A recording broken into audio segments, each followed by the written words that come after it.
Ambimulole bakuzundanga liseba abantu bo ambimulole bakuzundanga liseba abantu bo ambimulole bakuzundanga liseba siriya osiri siriya osiri siriya osiri siriya osiri siriya osiri siriya osiri siriya osiri siriya osiri siriya Mwana mberi bayaye, mwana mberi bayaye go, mwana mberi nisheko. Mwana mberi bayaye, mwana mberi bayaye go, mwana mberi nisheko rero. Mwana mberi, mwana mberi nisheko rero. Mwana mberi, mwana mberi nisheko rero. Wow, thank you. Distinguished guests, ladies and gentlemen, our chief guest has just arrived in style. Karibu sana. May I request, distinguished guests, ladies and gentlemen, that we be upstanding for the national anthem.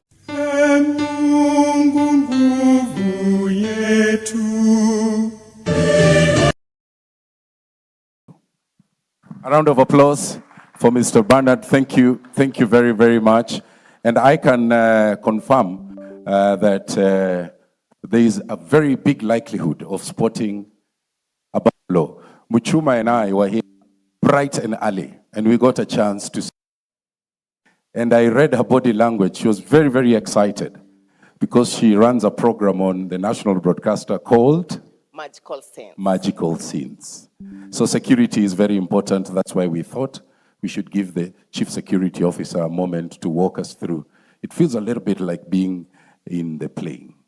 So, distinguished guests, ladies and gentlemen, may I take this opportunity to welcome all of you to the convention, East African Convention, the 5th that is happening here. And to start us off, we wish to establish some protocols. So I will start, first of all, by recognizing our chief guest, the Principal Secretary, State Department of Broadcasting and Telecommunication, Ministry of Information, Communication and Digital Economy, Stephen Isaboke. Principal Secretary, State Department of Livestock Development, Ministry of Agriculture and Livestock Development, Jonathan Mwangangi, BS. And we should be expecting Jonathan Mwangangi anytime. May I also recognize the Secretary, State Department of Information and Broadcasting, Ministry of Information, Communication and Digital Economy, Joran Temesi Mukane, MBS. We also want to recognize Chairperson of Association of Professional Broadcasters, APB, Tabitha Mutemi, OGW. A round of applause. We also recognize the of Chief Executive Officer, Media Council of Kenya, David Omoyo, MBS. So, distinguished guests, broadcasters, comrades, friends, ladies and gentlemen, we are super excited. We are building on the go. Of course, we have the chair of APB also. We would like to recognize the chair of APB. And we also want to recognize the conveners of this event, the 5th Broadcasters Convention, APB, and the Broadcast Media Africa, and to welcome you all to the 5th East Africa Broadcasters Convention, happening for the first time in Nairobi, Kenya. And of course, the theme which we will be splashing on the screens there is AI Reimagining Next, AI Cloud and the Future of broadcasting in Africa. We are also streaming live on the social media platforms, which are at APB Kenya. We also have our hashtag, Broadcasters Convention KE 2026. And we are your master of ceremonies this morning. I am Tom Boya. I am Muchuma Odim. And the both of us are stationed at KBC. I will ask Muchuma to move this side so that we see her clearly. Today she looks very good. Don't you agree? All right. So we are also delighted, of course, to have the Managing Director of Kenya Broadcasting Corporation, as you announced, Agnes Kaleche. Let's give a round of applause. And so I want us to do something before we start this program officially. Take a moment to look at the person on your left. It's okay. We will do the reverse in a short while. Take a moment to look at the person on your left. All right? And I want you to tell them as follows. Karibu sana. Okay? All right? And I want us to do the reverse. All right? Because in the newsrooms, we believe in the cardinal principle of balance. All right?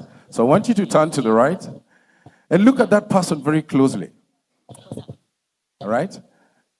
Because the left hemisphere and tell them, welcome. No, I didn't hear that. Let's fire up the room. Can we say that in unison on the count of 3, 2, 1? Ah, that's better. Thank you. Let's give ourselves a round of applause. Tom, even before we proceed, let's also recognize the presence of CEO Cape Media, Mwenda Njoka. It's also important to recognize the presence of the president of the Editors Guild, Zubeida Kananu. A round of applause. Thank you. Thank you very much. And thank you for your patience, because as broadcasters, we are always building on the go.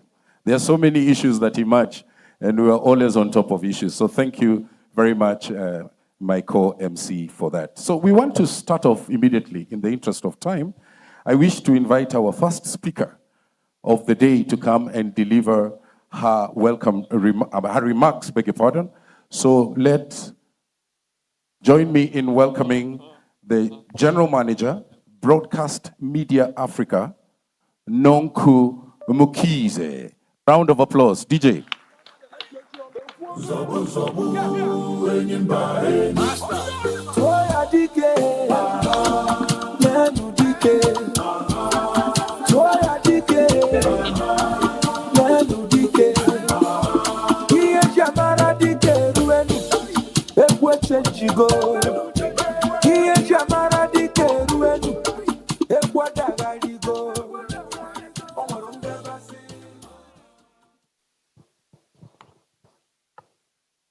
Karibu sana.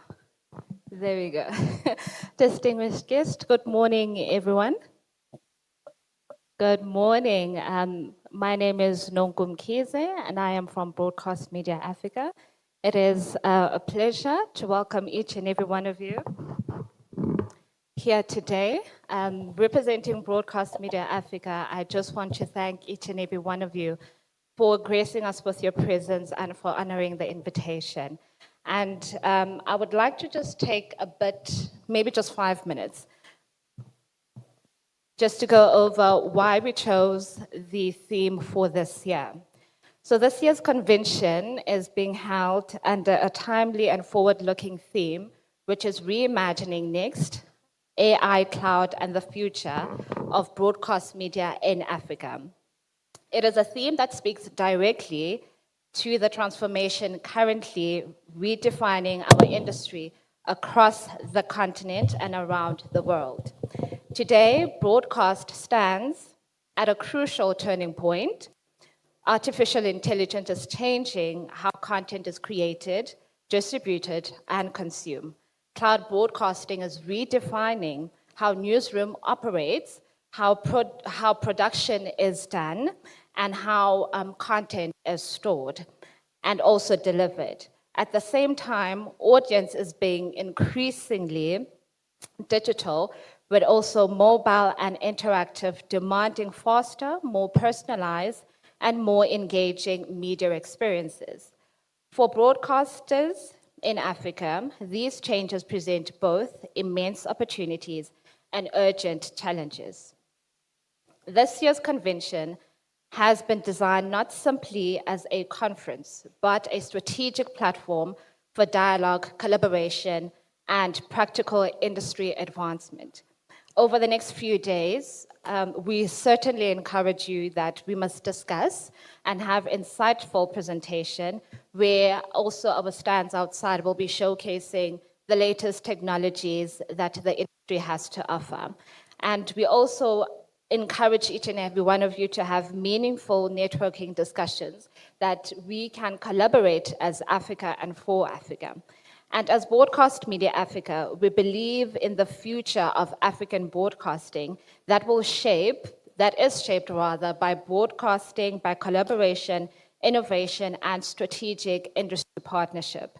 The convention, therefore, serves as an important platform for broadcasters, policymakers, regulators, and technology leaders to come together and exchange ideas and collectively shape the future of media in Africa. As Broadcast Media Africa, we would like to send a big thank you to all our industry partners. We would like to send a special thank you to APB and KBC for helping us put this together. And once again, ladies and gentlemen, we welcome you to the 5th edition of the Broadcasters Convention East Africa. We wish you a wonderful 2 days ahead. Thank you. A round of applause for Nonkum Kize, the Broadcast Media Africa General Manager. Thank you for those inspiring and forward-looking presentation. Before I invite the chairperson of the Association of Professional Broadcasters, let me ask my colleague to appreciate some of the sponsors who have helped to put this convention together. And I'll hand the mic to Muchuma Odim.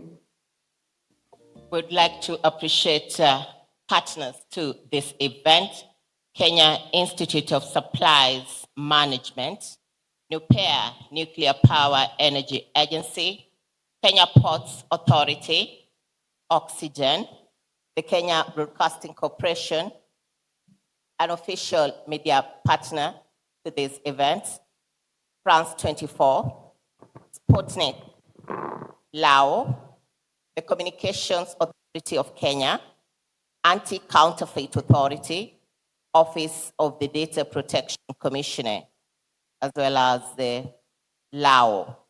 We also want to take this opportunity to recognize the presence of all members of the APB, the Association of Professional Broadcasters. We also want to recognize the presence of Media Council board members. Thank you for making this a success.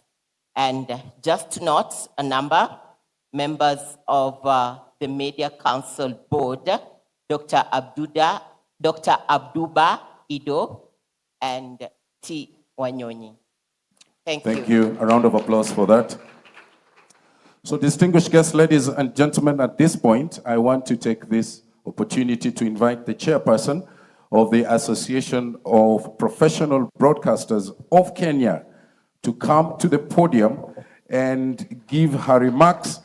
And I politely, with tremendous respect, ask that you also introduce the next set of speakers once you're through with your welcome remarks. I thank you. Let's give her a round of applause as she finds her way to the podium. Thank you. Toi et moi, c'est plus qu'un hasard. Ton sourire est un médicament à mon thème. Very much. Good morning, everyone.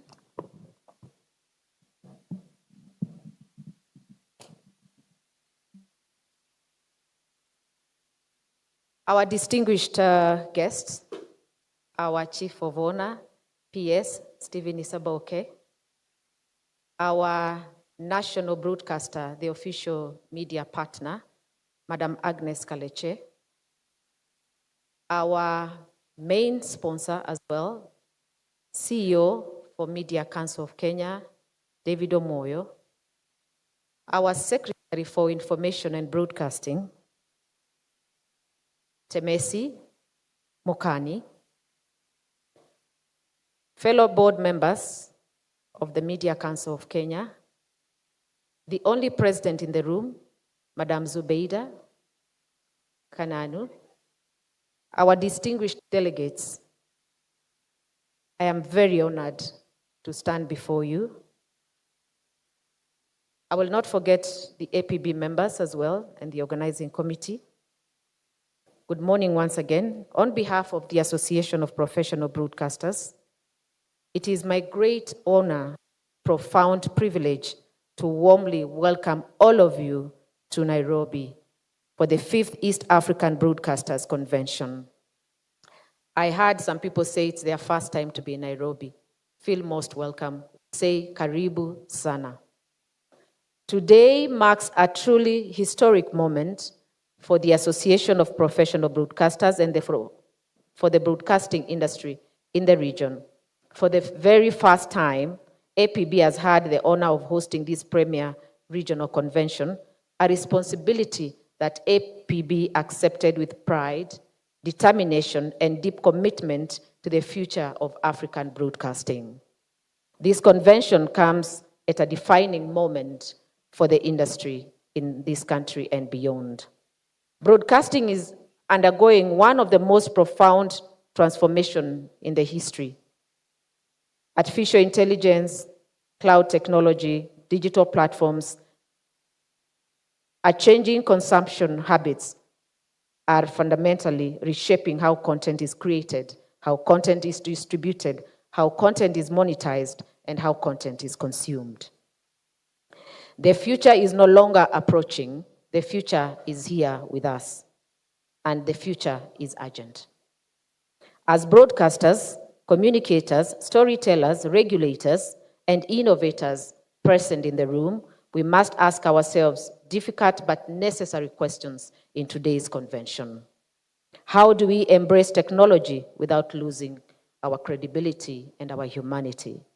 How do we preserve credibility and public trust in the era of synthetic media and AI-generated content? How do we ensure Africa's stories remain authentic, visible, globally competitive in a rapidly evolving digital ecosystem? These conversations matter because broadcasting remains one of the society's most powerful tools for informing, for educating, for uniting, for inspiring, and preserving our dignity. APB, we firmly believe that Africa must not merely be consumers of content, global content, and technology. Africa must shape it.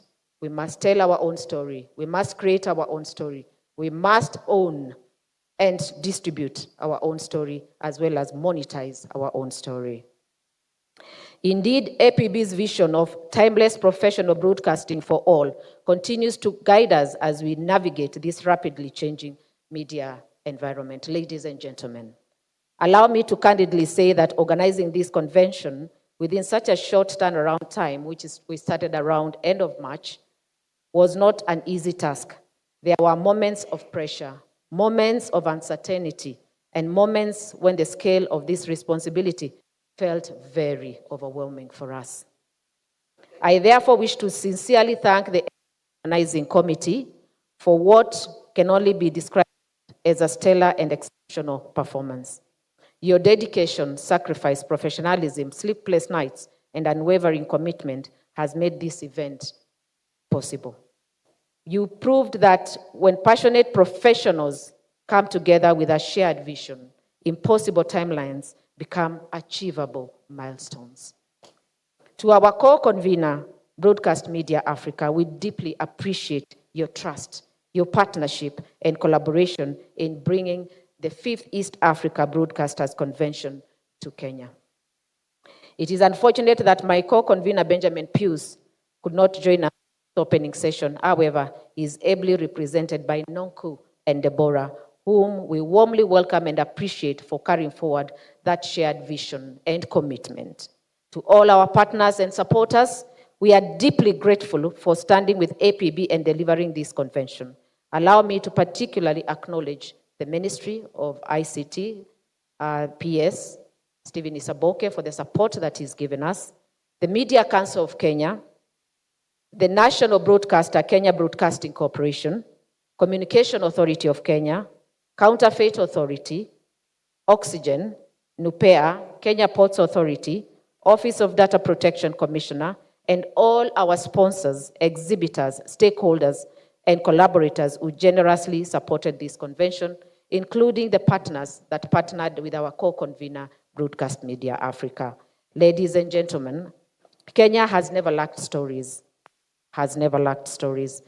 What has often been missing is a deliberate and structured ecosystem to tell those stories at scale with authenticity, quality, innovation, and global relevance.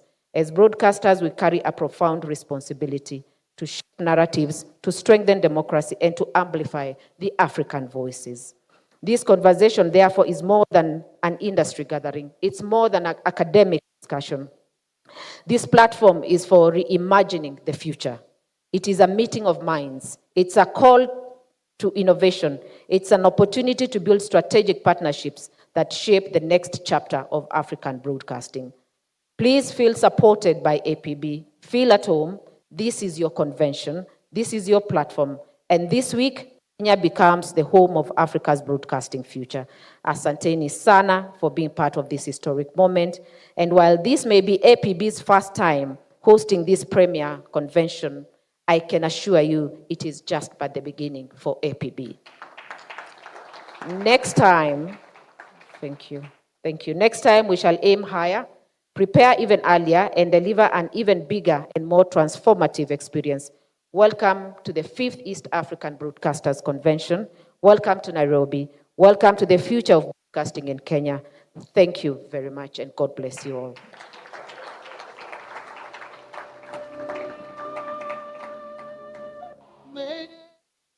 Thank you. Allow me to welcome the CEO of the Media Council of Kenya, Mr. David Omoyo. Let's put our hands together.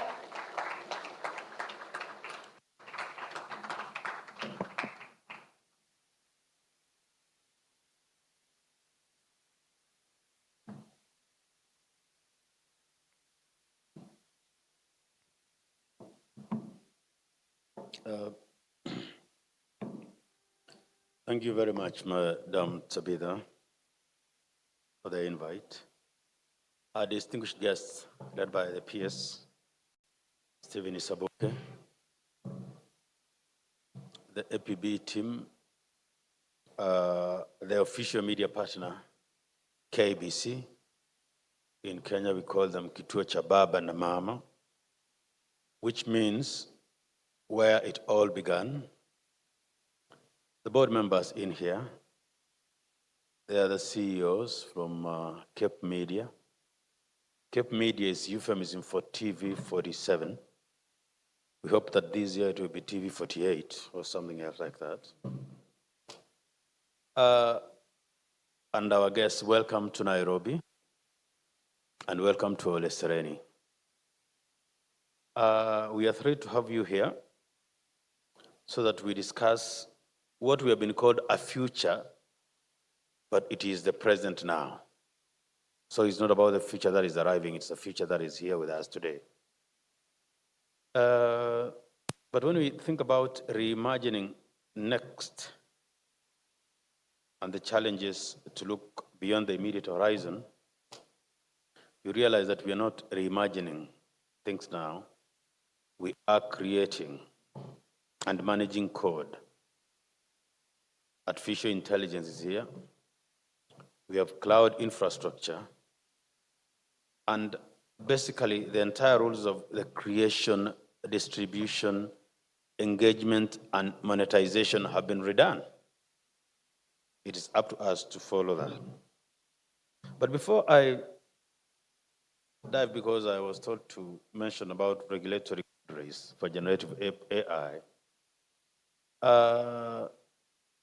when you reflect about AI in our African newsrooms, you need to reflect about AI in all that we do. I don't know that we had in our local context, there was a newsroom that tried to use AI to generate a breaking news in Sheng. Sheng is a local language that keeps evolving, used by young people. Well, eventually, the Sheng became a political crisis because a breaking news was relayed as a political conflict. So that you realize that the AI and these algorithms, where they are good, they do not understand the culture and the nuances. And those in tech say garbage in, garbage out. But when we say then half-baked information in, half-baked information out. I attempted to use AI to do a photo of African traditional women in a typical traditional market. And so it brought out 6 women wearing very colorful African dresses and carrying very colorful baskets. But 5 of the 6 had 6 fingers. And another one had, I think, 3 arms. So, I mean, you have 6 people and about 13 or 14 arms. Then that tells us that unless you really, really check AI and give it guardrails, it can really, really throw a lot of confusion. I also tried this morning. You could try that. I used one of the AI tools. I'm also learning. I'm a student of that. And asked them to show me Mother Teresa of Calcutta fighting poverty in India. So I got a taekwondo-dressed Mother Teresa chasing some people across. And that's true. Try it out and see that, so that it is Mother Teresa and there is a fight and all that. So unless we really develop certain regulatory principles and have that, you could end up with a very strange thing. You could proceed further and ask your AI to show you an African doctor or midwife helping a village during an outbreak. They show you what South Africa would call a sangoma, a witch doctor surrounded by calabashes and gourds and wearing skins and a lot of smoke. And then they are trying to midwife a child. That means that there isn't much really, we haven't put much AI information into the algorithms to generate that. And so in the absence of this, because what AI does from time to time, they will rarely tell you we do not know that. It also imagines. So you said you have in an African medical center? Yes. Oh, they get you some good cultural dancers. Like sometimes when the Kayamba team wears some cultural things, they say, now, this looks an African witch doctor. Please put a pot to smoke and all that. And it proceeds. So as we proceed, it's good to reflect about that. But now, where are these now regulatory guardrails we need to look at? I think number one, we need to talk about accountability and reflect about AI as a brilliant assistant, not executor. That if AI is placed in the hands of people who do not understand it, we will have a very terrible editor-in-chief. And any of you are subject to some AI without really taking care of it, you've seen what the result comes. So please, the guys in charge of content here, AI is not an editor or editor-in-chief. It's not even your sub, but it only must assist you.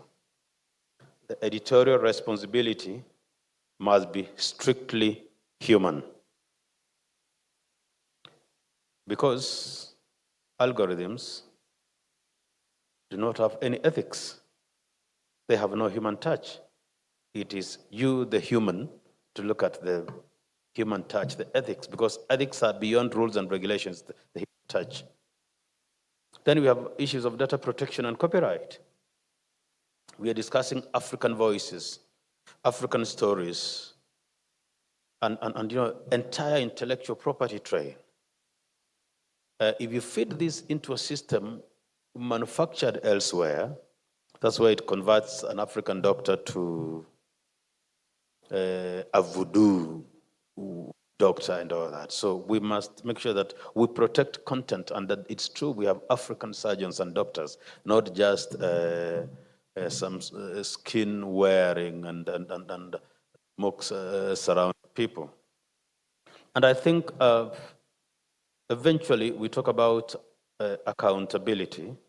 We need to find a way of watermarking content so that people know whether this content is AI generated or it has been worked on by humans. Because the crisis we have now is they are going to even generate the watermark itself.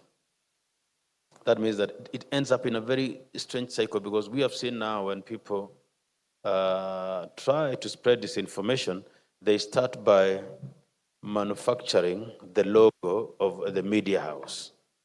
So they superimpose it there, and then all that happens. And as I saw, I don't know that we have anybody from one of the major media houses that I saw celebrating 1 million followers on TikTok about a day or so ago. I saw their logo being used to spread a lot of, on the same TikTok. And the 3 things that sell to humans: for ladies, beauty products, and forever young, isn't it?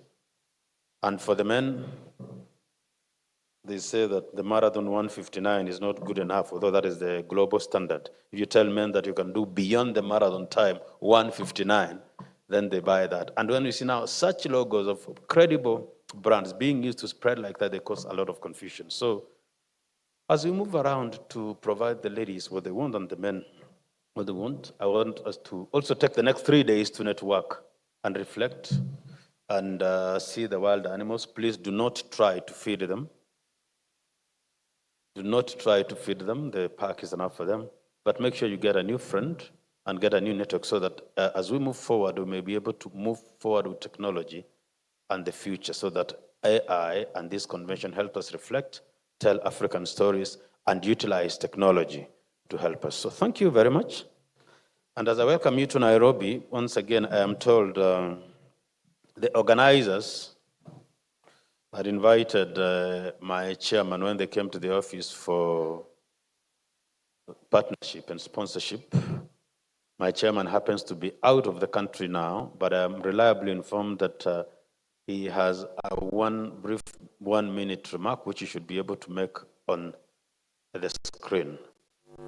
If I forget to invite him, then I have to start defending my job afterwards, so I forget to. If the technical team is ready, I think we now allow the chairman to make remarks, but I welcome you to Nairobi and I look forward to more sharing and collaboration.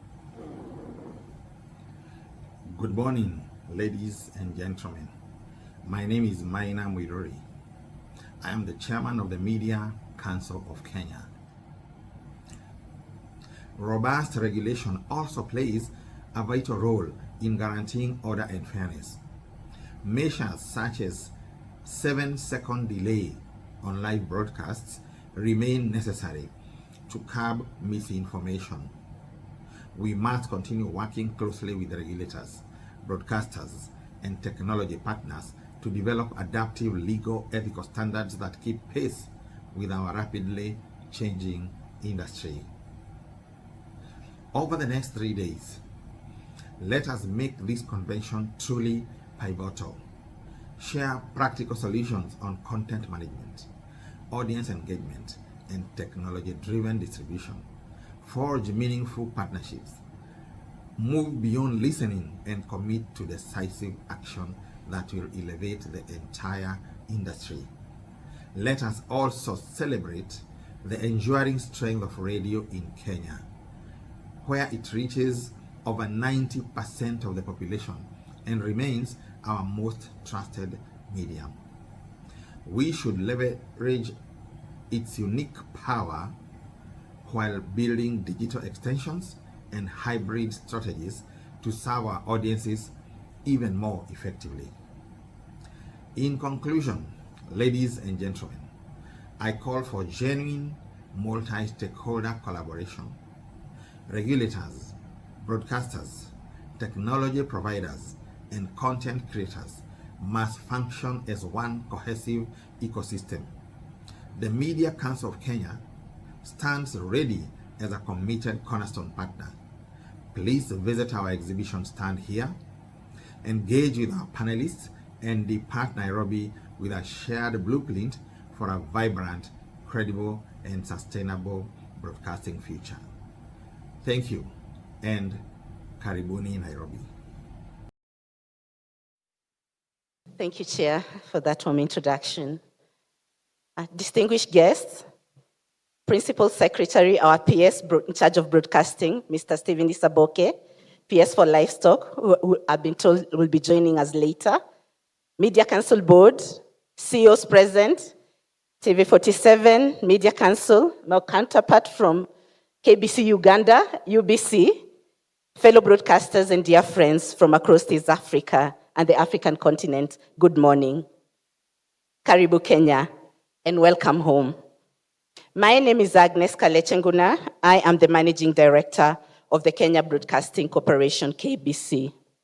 And I stand here before you today with genuine pride because KBC is the official media partner of the Broadcasters Convention East Africa 2026. And allow me to tell you what this means for us at KBC. It means that we've been trusted to tell the story of this gathering, to amplify your voices, to share your ideas with our audiences across radio, television, and digital platform. And that's not a small thing. That is a responsibility we carry gladly and very seriously. I want to take a moment to welcome our guests who have traveled from other African countries. I see colleagues from Uganda, UBC, Tanzania, Rwanda, Burundi, Ethiopia, Nigeria, South Africa, and beyond. Thank you for coming to Nairobi.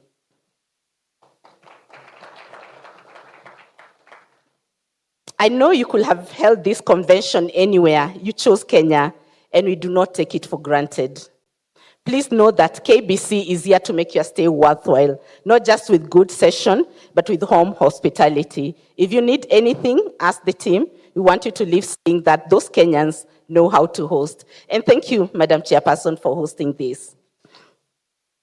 Now, allow me to say a few things about KBC, because this is also a marketing forum for us, and I'm also a CEO who believes in her brand.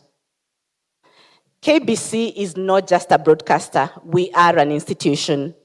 We have been the voice of the nation for over 90 years, from the independence broadcast that brought hope to millions, covering elections, sports, music, and everyday lives of Kenya. We have been there. Today, we are transforming, slowly but deliberately. We have Signet, our digital distribution platform, supporting over 70 radio stations and TV stations across the country.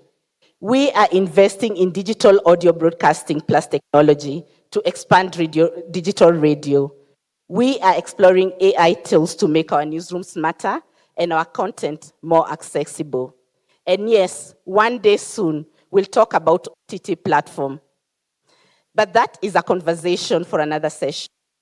What I want you to know today is this: KBC is a partner you can trust. Thank you. We are not the loudest, we are not the flashiest, but we are reliable. We are rooted, and we are here to grow with you, not to compete against you. And allow me to talk about something I'm very passionate about, AFCOM 2027, because this is important. East Africa is preparing to co-host the African Cup of Nations, Kenya, Uganda, Tanzania together. And this is not just a football tournament. This is a media moment like we've never seen before in our region. For months, the world will be watching us. Journalists from across the globe will come to our cities.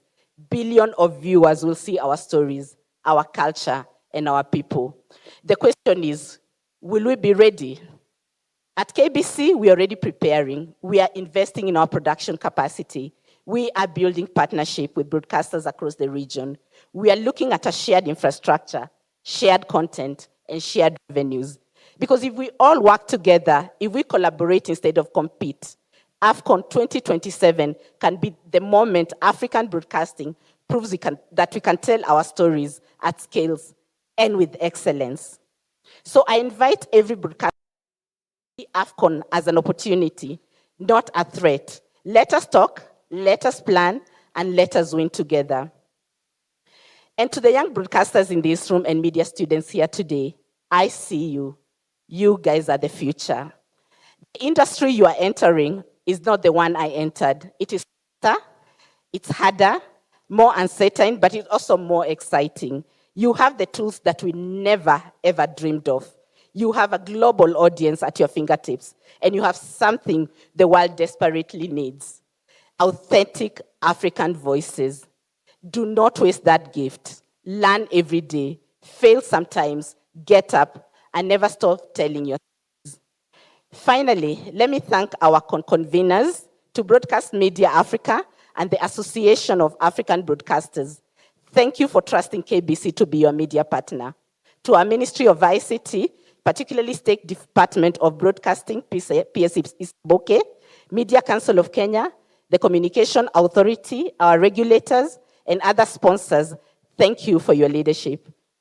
And to every speaker, panelist, exhibitor, delegate, you are why this convention matters. Let me close with this. I'm proud that KBC is the official media partner for this convention. Not because we are perfect, we are not, but because we believe in showing up, being honest, and working with others. Let these 2 days not end up with beautiful words alone. Let them mark the beginning of a real collaboration, responsible innovation, and stronger public trust for African media. KBC is proud to walk this journey with all of you, not ahead, not behind, but beside. Thank you all. God bless you, and God bless the broadcasters of Africa.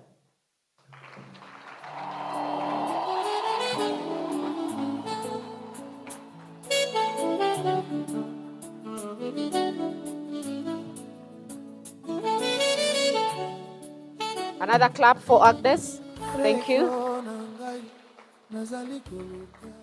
Thank you, Madam Kaleche.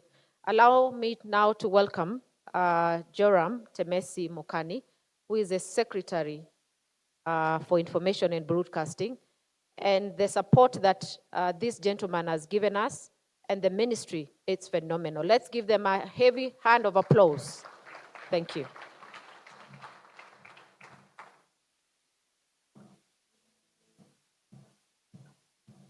Thank you very much, my sister Tabitha, my peers, all the industry leaders present, delegates, good morning. My duty this morning is very brief, is to lay the ground and invite my peers to deliver his keynote address. On a day-to-day basis, I'm the desk officer for the sector at the ministry.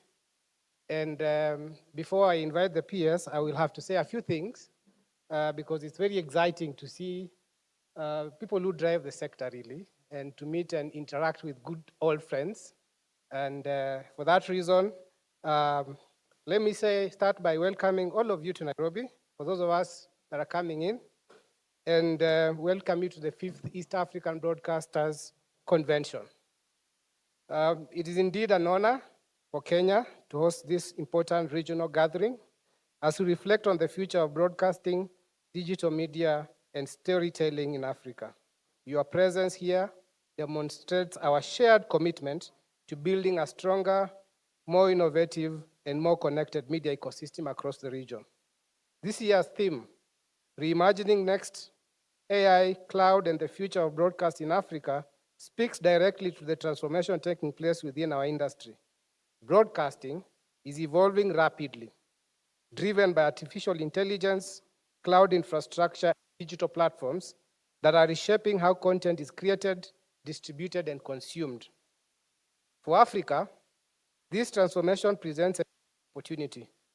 These technologies are lowering barriers to content production, expanding audience reach, and enabling African broadcasters to tell authentic local stories with greater scale and global relevance.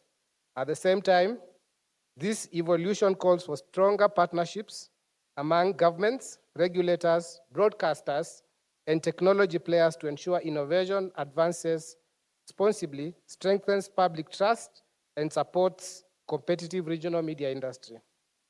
And this is why it's my honor and privilege to introduce to you a gentleman that has been part of Africa's broadcast story and is one of us. The gentleman I'm about to introduce, who is my principal secretary and leader, is entrusted by the Kenya's fifth administration to provide strategic direction in Kenya's digital transformation journey and modernization of the broadcasting and telecommunications ecosystem. Please join me in welcoming our Principal Secretary, State Department for Broadcasting and Telecommunications, Mr. Stephen Isaboke, to deliver his keynote address.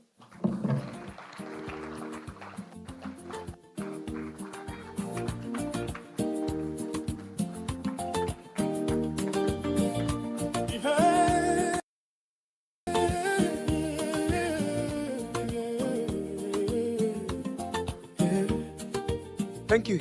Thank you. Please, may you take your seats. Thank you, Temesi. I think they have promoted you. According to my speech drafters, you're no longer chair, but president of the Association of Professional Broadcasters, Ms. Tabitha Mutemi, who actually has ably welcomed us. Colleagues from the ministry and the state agencies present. Friends and obviously media operators and media professionals from across the continent, East Africa, and broadly across Africa, and in fact the globe. Because I saw the Russian representation here, I saw the French representation, and obviously a few other international media agencies. I want to ride on the protocols already established by, first of all, really thanking Tabitha and your team for obviously being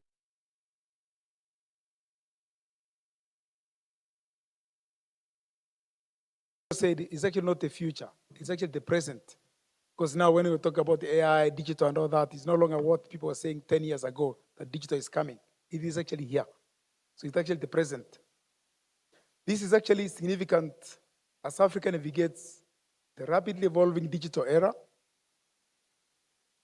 Broadcasting across Africa, and indeed the world, is entering, or in fact has entered, an era that is actually not only defined by transmission infrastructure, and many of you will know that if you had a mast in a location, you had a monopoly, then you really monopolized what you could actually do. That all has now been demystified. Increasingly, data, cloud computing, artificial intelligence, which we'll speak about, and digital platforms are actually reshaping how content is created, distributed, and consumed. So there's a total shift. And I remember we were just conversing with colleagues a few minutes ago, about a decade ago, and it just looks like yesterday, when many of us were agitating for digital migration to happen.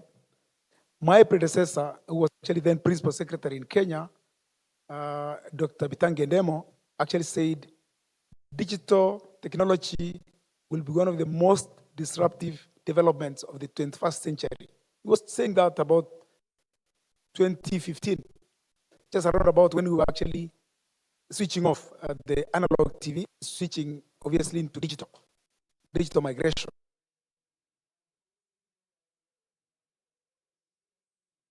About 3 times stopping digital migration. But the government of the day, and obviously the tech, the people who had actually responsibility for technology and all that, knew where the future was. And Kenya actually pioneered in that space. We were the very first country across the continent to switch off all analog TV in 2015, December, I remember, after the last ruling of the Supreme Court. The rest is history. Today, we've got one of the most dynamic online environments you can have in terms of your, sort of internet experience, internet capacity, connectivity, 5G, and all those things, which will never have been possible unless we actually did what happened at that time. So today, the government of Kenya recognizes broadcasting and telecommunications as key enablers of digital superhighway and a creative economy, which in fact is one of the 5 pillars of the 5th administration. So if you look at what the government is actually focusing on in terms of our drive and delivery, the digital superhighway and creative economy is actually one of the 5 pillars. There's so many other things the government will have been focusing on. They said digital, digital, digital. And obviously, at the end of laying this superhighway or digital superhighway, you then need creative economy because you need content to run on that pipeline. That really is underpinning the bottom-up economic transformation agenda, which really talks to where the future is going. And our policy direction remains focused on expanding our digital infrastructure, which is actually accelerating rapidly because we are looking at fast phase, for example, doing about 100,000 digital cable across the country, not just in Nairobi or Mombasa or the big cities, but in fact spread across the country, the deepest rural areas. And then not so many people are privileged as we are having sort of connected devices. So we're also establishing digital hubs in the villages. All the wards in the country having digital hubs with computers where the youth will then go in and start getting digital skills. And in addition to that, we're also establishing another 5,000 free Wi-Fi hotspots, especially in public places. We talk about markets, we talk about public hospitals, public sort of schools, so that those who really need connectivity can easily access this space. And it really talks to strengthening connectivity, supporting innovation ecosystems, and creating an enabling regulatory environment that allows media and creative industries to thrive responsibly within a digital economy, which in fact is now what we are creating. Kenya's digital ecosystem continues to actually expand. Our mobile connectivity, for example, mobile telephony, over 62 million mobile subscribers, against a population of nearly 50, tells you we actually have more than double registration for so many of us because people actually want to be online.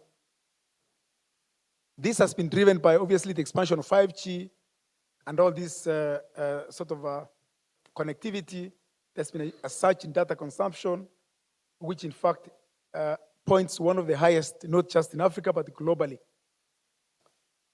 And expanding digital infrastructure is fundamentally transforming media consumption patterns, particularly among the youth, who in fact always are going mobile first. If any of you have millennials or these Gen Zs and all these dynamic youth, you'll actually know that for them, life is on mobile. Everything happens on mobile. Their social media handles, their news spreading, anything and everything. So that is also the case with broadcasting. Across Kenya, East Africa, of course Africa, seeing a shift away from legacy broadcasting, which was actually very infrastructure-led. If you had your masts all over the place, then you knew you had the market, towards a cloud-enabled, platform-driven ecosystem that's actually obviously shifting everything. Cloud technology allows local broadcasters to scale operations dynamically and lower overhead costs, presenting enormous opportunities to actually compete effectively within regional and global markets. And I think the exhibitors out here did speak to us that in fact, you no longer need to actually invest in hardware. You know, all the sort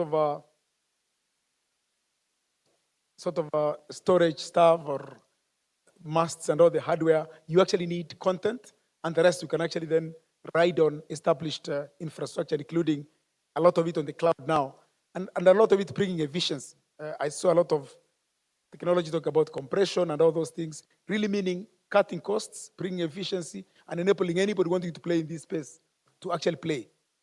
Artificial intelligence is equally transforming broadcasting value chain, from automated subtitling and real-time translation in African languages. And many of you know, for example, when you're actually watching either Nigerian movies, I don't know that there are Nigerians in the room, or even in fact, Indian sort of novellas and all that, or even Mexican, you are struggling to follow the subtitling with the actual video.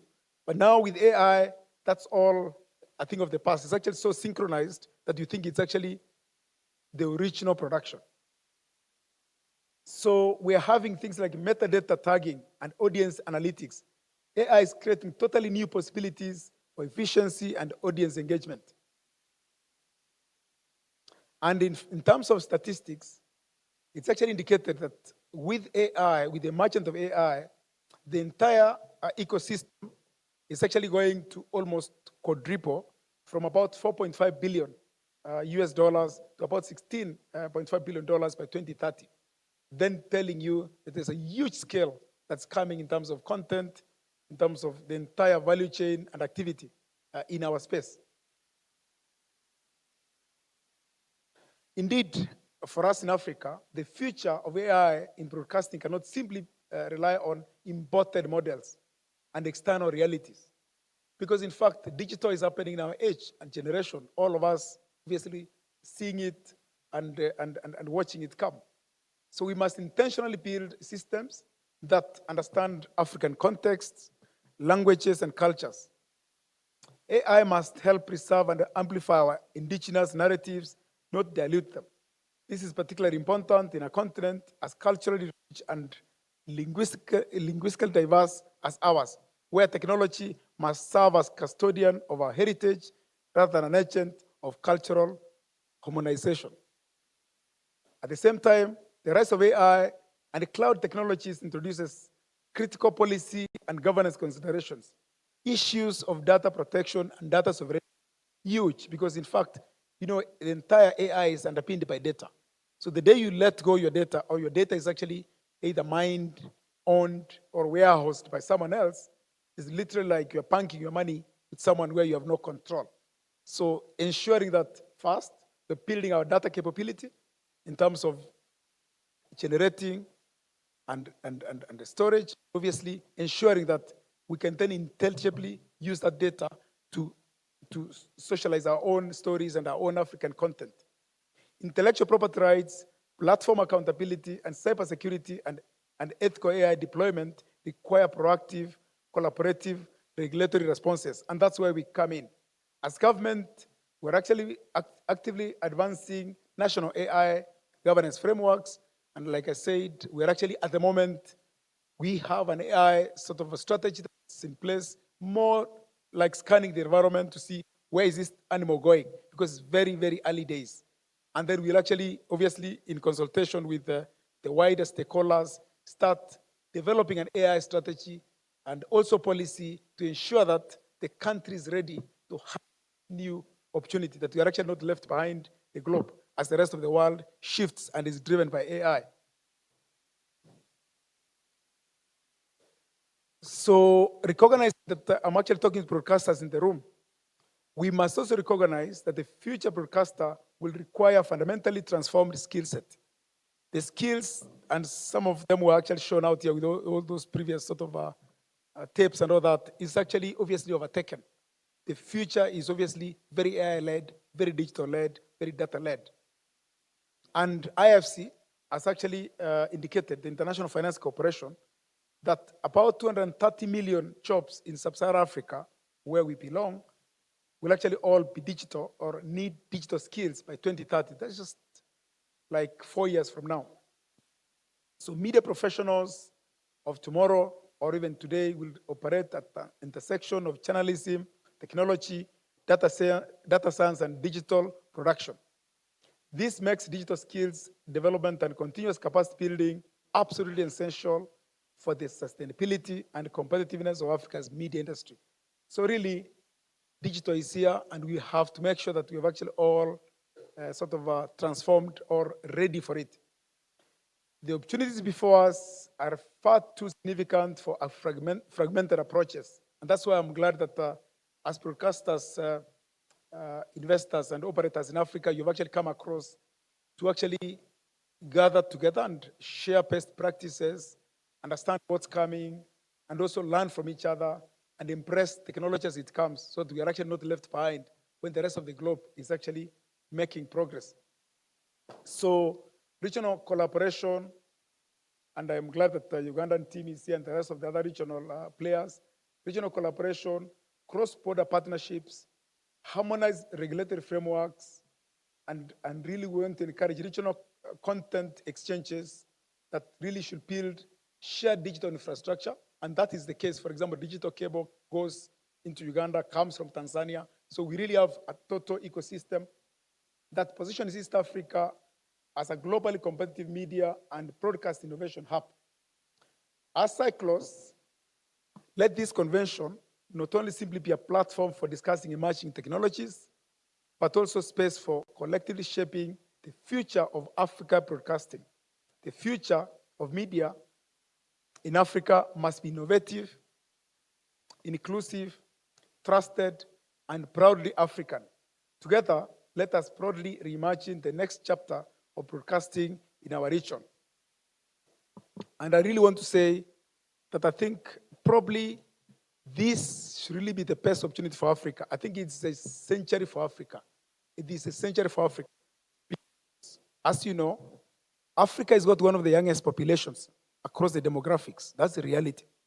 Of the nearly 1 billion population, almost 2/3 of it are either below 30 or younger.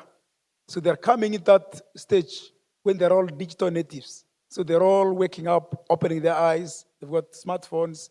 They're digitally connected.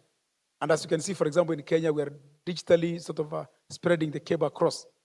So with that population that's actually very empowered, very educated, and globalized, it really positions Africa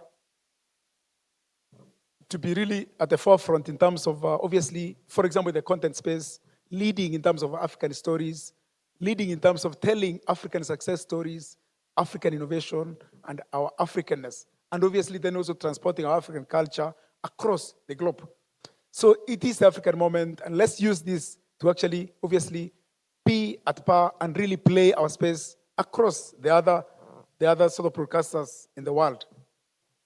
It is now my singular honor and pleasure to declare the 5th East Africa Broadcasters Convention officially open. Thank you. And I want to thank you for your speech and reminding us on the need to put those guardrails so that we protect AI even as we embrace it. Thank you very, very much. So I'll also ask Temesi Mokani to also join us here. And thank you for that speech that emphasized on strengthening partnerships.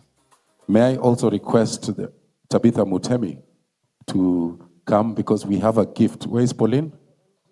Pauline. And I'll also ask the MD for KBC, Agnes Kaleche, to come and join us on the podium. There is a gift that we would like to give our special dignitaries. Asante sana. Just join us on the podium. Thank you. Thank you very much. And I will be requesting Pauline Shegu, a member of the Association of Professional Broadcasters, come and join us in this important segment so that we can gift our special guests.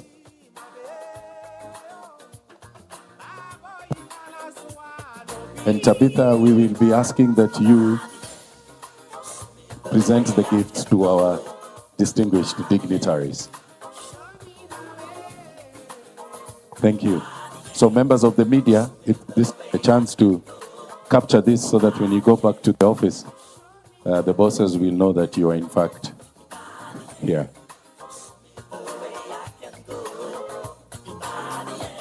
DJ.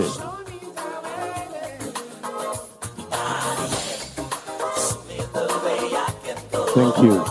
As we do that, you can take this moment. As they take a photo, you also take a selfie. I post on all our social media platforms. On Twitter, at APB Kenya.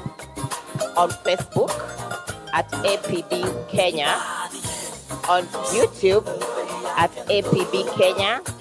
We are also on LinkedIn at APB Kenya, and you can also visit our website, apbkenya.org. I will. Let's them for the photo shoot. The stage with this segment. Our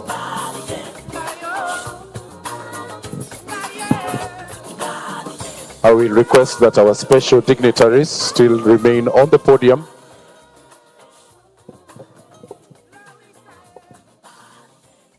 Thank you, Pauline, for reminding us on protocol. Thank you very much. And I will ask the rest of us who are in the room.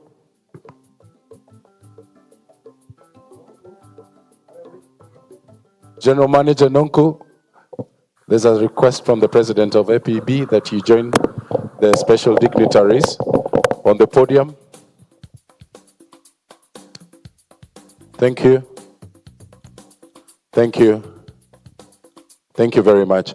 And the rest of us, I will ask that we are upstanding for one moment. Let's be upstanding, all of us. Let's be upstanding, all of us. Let's be upstanding. Let's be upstanding, all of us. Our hands in the air. And I want you to shake because you've been sitting down for so long. Okay? So let's check it. And when I say APB, you slap. APB KBC. Slap. Thank you so much. Thank you. Thank you. You may take your seats. Thank you.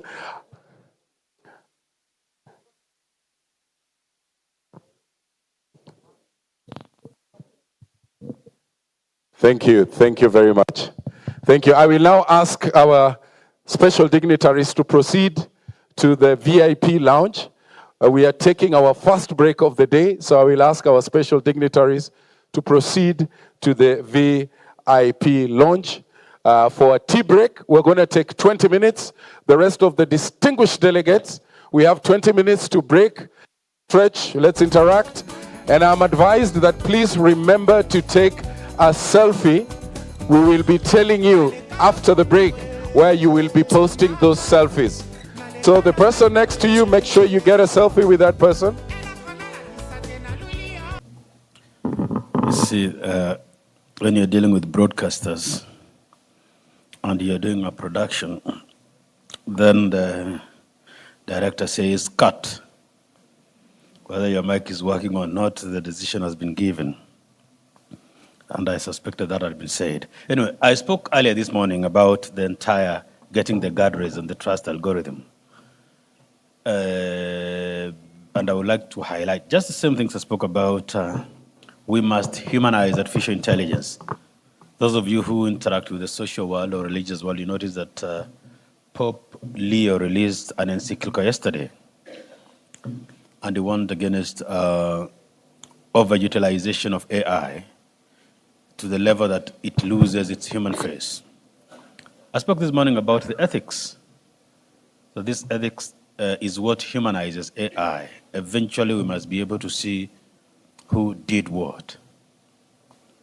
If you look about authenticity, and we're here talking about the trust algorithm, the problem of the AI and the algorithm is that the person enforcing regulatory standards can be completely faceless. And they can do it in such a way that you can't hold them accountable. So that now the word algorithm can be used to remove accountability. Because if you realize that even the algorithm acts as instructed, but you know, if you have to go switch off a frequency, then we have humans who drive there and do something. So that lack of authenticity and totally dehumanizing regulation is a risky thing. Because you realize that while people in media space and democracy say that you should allow the freedom of expression, freedom of the media, and all that, the whole idea is that you must humanize that and make sure that regulation is limited yet predictable and can be owned. When we have owners of big tech, first of all, ensuring that they have no office in certain countries, yet they have millions of followers. It's like saying, I have a media house that has 10 million viewers or listeners, and there is no physical location in that country. So if you want to talk to us, you can send an email to public standards and all that, and then our team will review it. We will get back to you as soonest possible, ideally within 45 days. If you had disinformation or incitement violence taking place on a platform, and there is a team of faceless people regulating that, are you seeing the risk you're doing it? And excuse me, this is because you have removed the human in the algorithm. We know they exist. You have therefore run away from accountability. You realize that also generative AI, what we use to generate content, is more like, for those who are parents, we have an age you call kids the terrible two. Mothers, you know that, isn't it? You have a toddler around with absolute 200% confidence, arguing with anyone and touching anything. You can't tell them, don't touch that and all that, and they don't agree that they can make a mistake. That's what this algorithm does, because rarely will AI tell you they do not know that, unless you feed them in a 600-page document and you look for information on page 596 there, then they can tell you that is too much. But otherwise, AI has an answer to everyone, just like the 2-year-old toddler. So this generative AI is something that can do so much you do not understand. It does not understand it either, and it can cause harm. And I think now as broadcasters, sometimes you look at to the organizers, giving them 5 minutes or 4 minutes, isn't it? What does that mean? That even if we are defending that AI will not take away jobs, it gets very scary when it says, you don't worry, you have prepared your speech, yes, please feed it here. Give us a good photo of yourself and let us get 45 seconds of your voice. Tell us the background you want, we will prepare the remarks and email the organizers with instructions about how to put it and all that, and tell us what you think. You see the possibility of losing a job. So it's possible to have a bunch of the speakers here, including myself, could easily have told me, you don't seem like you want to go down to Sereni today. Do you want to record a message like your chairman? You saw my chairman, but he was away he's away in another international commitment. So there are those job losses. Until then, you guard those that you are not going to give AI to do everything. Somewhere, whether we like it or not, we are going to have certain job losses, because a job that needed 15 people to do will be done by 3. All of us have agreed now that the mobile phone in your hands has replaced at least 9 people. It has replaced the camera person, or 9 gadgets, the calculator, the TV, is it? The torch, the notebook for carrying, the diary for noting your items. It has not actually more than 9, isn't it? So somewhere, there are a few people who are going to be jobless. Maybe the manufacturers of calculators will not have a market. They called Casio, isn't it?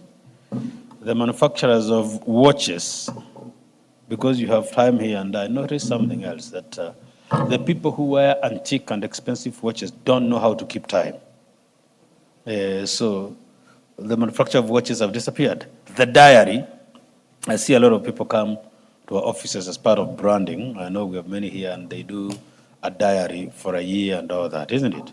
At least the paper diary does not remind you. So if you contextualize that some way, either intended or unintended, somewhere there will be job losses or there will be streamlining, isn't it? So that even a standard newsroom, as Madam Agnes Kaleche here will tell us, the managing director of KBC, Kenya's, is it oldest broadcaster or leading broadcaster? Whichever you choose. A while ago, to do a live, she will need about 4 vehicles. There will be the live van, which will be a 26-wheeler with a generator at the back, isn't it? And 26 technical crew, isn't it? And an 18 staff generator, 18 kVA generator, and there will be another van to carry the staff and the editing suit and all that, isn't it? And one that will carry water for them and all that. Now you need a backpack. So whether you like it or not, at least in the very least, the driver of the 26-wheeler has lost his job. So somewhere there will be job losses as you move to augment this AI. And so the people who are not well prepared and aligning to fit into the AI time, somewhere they will not lose job, but they will feel out of place. Financial analysis, those who are into analysis know that. But I think we have a major opportunity coming in as broadcasters. And that is, I will call it at the point of just augmenting and all that. We are having a lot of content producers breaking down into different pieces and all that. If you go, those who come from rural Africa, and I know there is a bit of developed world, if you were in a family that kept dairy cows or had farm produce, you would give your 5 liters of milk to the local cooperative, the creamery company. They will collect that little milk every day. It goes into the big factory and all that. And at the end of the month, your input into the big contribution will be calculated and sent back to you, isn't it? When big tech wants, by using AI, they are able to calculate your input into their social media platforms and pay you, isn't it? $20 here and $200,000 here, isn't it? The problem we have is that if and when they want. If we find a way of making sure that they do it if they want it or not, then we will have made sure that there are lesser job losses. And even when you dispatch an entire production crew of 26 and they start doing stuff in groups of 2 or 3, that big cake can be distributed so that we can have AI for good. So that AI has just not only rendered people jobless, it has dispersed their content and monetization schedules. So once again, I invite you to reflect and see how the different pieces, there's about the cooperative spirit of Africa. It is now they call it co-working spirit in different places, and all that can make sure that the big broadcasters get their cake, but there is a transparent mechanism to distribute to the individual content producers. So all the best, and don't listen to speeches too much. Make sure you utilize the dancers and the singers a bit, because whether you utilize them or not, APB will pay them the same amount. So make sure you utilize them. Every few speakers, a little dance. Thank you very much. Thank you. A round of applause for Mr. David Omoyo from the Media Council of Kenya. May I now take this opportunity to invite Victoria Shakokina, producer at RT Africa, to also come and talk to us about Africa at the age of the multipolar world. And there's a question being posed there, how journalism can help to understand each other. How can journalism help us to understand each other? Over to you. Asante sana. Asante, nashukuru. Naomba kuweka presentation yangu kwenye skrini. So, good morning, distinguished guests, colleagues, friends and partners. I'm supposed to speak English today, but let me at first tell a couple of words in Swahili. Hamjambo? Nafurahi sana kwamba sio mimi tu ambaye anasema Kiswahili hapa. But let me introduce myself once again. My name is Victoria, and today I represent RT International channel, especially RT Africa, as a producer. And the topic that I'm going to speak about is becoming increasingly important for all of us. And you can see it on the screen. Africa at the age of a multipolar world, and how journalism helps us understand each other. But before speaking about the future, let me tell a couple of words about RT Africa and to introduce the channel. Next slide, please. Unfortunately, the clicker isn't working. Yeah. So, RT channel is an international television network available for more than 900 million people around the world from more than 100 countries. And for now, it is available in... Thank you. And for now, it is... Yeah, is it working? Yeah. Now RT is available in 12 languages, and we are going not to stop on it. As you can see on other slides, please let's move forward. RT has already received a lot of awards and nominations. Please move the screen. at major international awards, and RT Africa has become as a part of a global vision of our channel.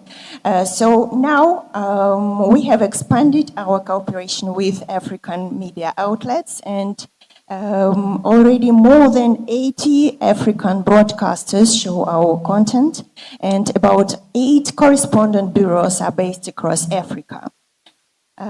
Please, here you can see the awards that we have already received in African continent, because we have already been a part of some old events in Africa.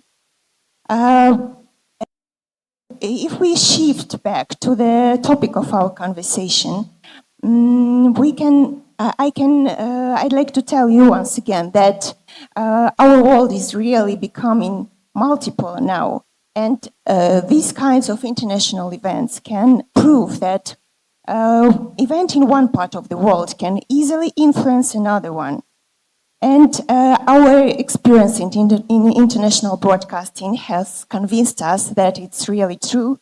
We deeply share the point that in modern world, it's very important to keep all together and to move forward as a multiple world. And it seems to be that it's the right moment for journalism to go back to its main mission, that is make bridges, build bridges beyond among the countries. And sharing deeply this point, in December 2022, RT has become one of the main organizers of a new media event that is called African Media Award. And please let me show how it was. I ask to put on next video.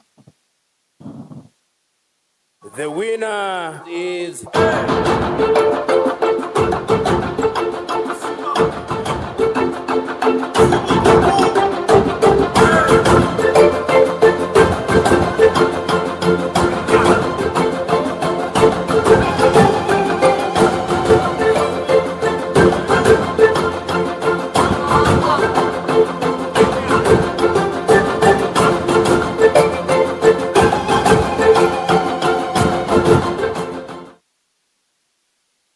So as far as you can see, it was really a huge event, and this experience has proved once again that we live in a multiple world, which is very important to meet all together and to make bridges among the countries. So let me move forward and let's think it over. Multiple world, what does this collocation mean for media? To say true, for decades, the global information space was dominated by a relatively small amount of media centers. But for now, the situation is really changing. And it is rather obvious that it is the right moment for the local voices to become stronger. And in RT, we really believe that it's very important to keep in mind that the languages matter deeply. That's why in RT we decided to make languages one of the central part of our strategy. And we started to translate our content, especially our African shows, to African languages. And Swahili was chosen as one of the first, as the first language. Then we moved forward and chose Amharic, and we are going to expand our coverage. So please look at the screen, and let's see next promo, which is highlighting the results briefly.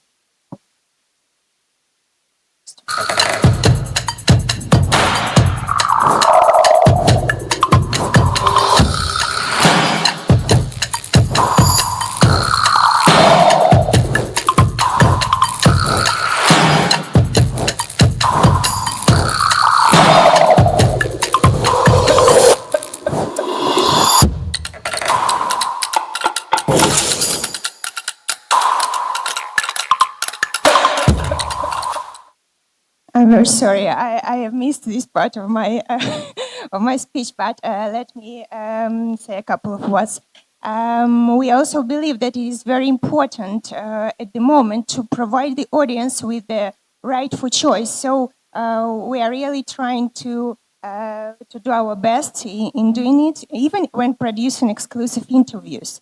So please let's look next promo, and it will show that we have already started our translating and making voiceover to Swahili and Amharic. Please put on the next. የነጻነት ትግሉ ባንዲራ መስቀል ብቻ አልነበረም።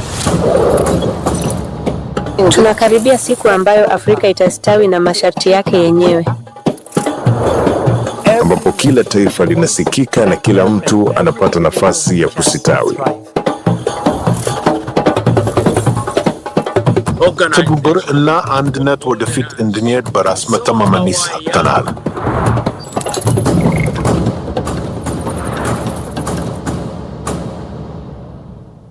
That's it. So all the shows that I'm going to present now are available in Swahili and Amharic.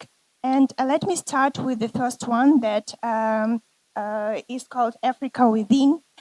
Don't you agree that when audience see real individuals, real stories, real families and communities, they are more connected with the content? So that's why we approach to storytelling through personal human stories. And let's look one of them that is called Matatu Story. It's in Swahili language and it shows ordinary life of a Kenyan bus driver. Please put it on. Udereva matri ni job. Kama job ya ofisi, ni kama job ya ni kama HR. Mimi nilianza kama Concorde. Nimepiga Concorde miaka kama 3. Nikiwa Concorde nikajipeleka shule, ndio sasa nikaingia kwenda nikarudi kupeleka matatu sasa. Dereva tupe mori bwana, tupatie tuchache. Nisikati mtu ni matatu wanaona kama wewe uko na roho mbaya. Mimi sisi ya mtu juu unapata kuna wenyewe hawezi fanya kitu kenye mimi ni do. Juu unapata sasa. Thank you. Next show called Lumumba's Africa is hosted by Professor Lumumba, and he speaks about the realities of modern Africa, but through the prism of rich historical African heritage. And it seems to be very important at this moment. Please look how he does it. Next slide, please. What is the state of the continent of Africa? How shall we interact with the rest of the world? Are we going to relate with the world in terms of donations or in terms of trade? Africa must define what she wants politically. Africa must define herself culturally. Africa must define herself spiritually, because Africa has no choice but to move forward, and forward she will move. And the last show that I'm going to present is called African Legacy.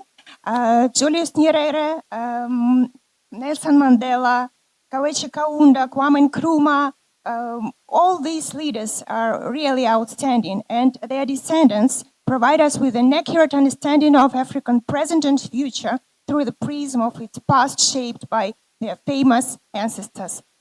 Please have a look.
And the last thing that I'd like to tell that In Swahili, there is such a proverb, elimu ni bahari, that means ocean, education is like an ocean.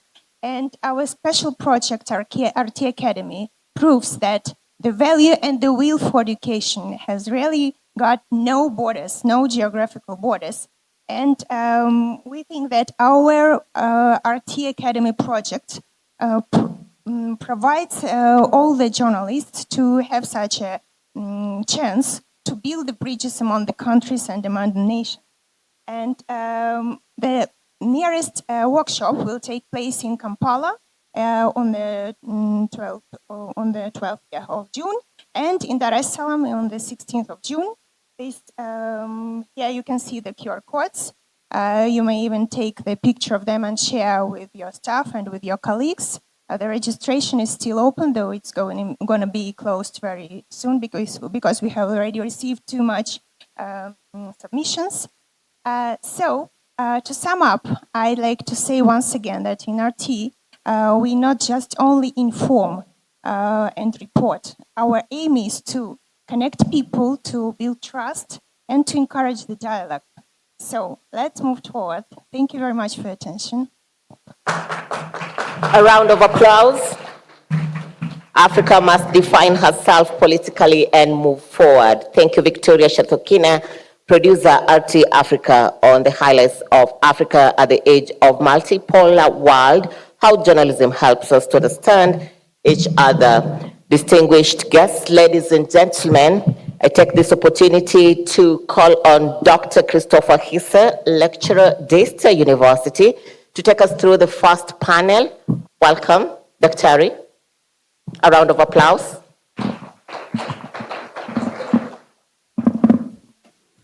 Dr. is together with Mary Lusiba, Head of Partnerships Africa, BBC World Service. Welcome, Madam Lusiba.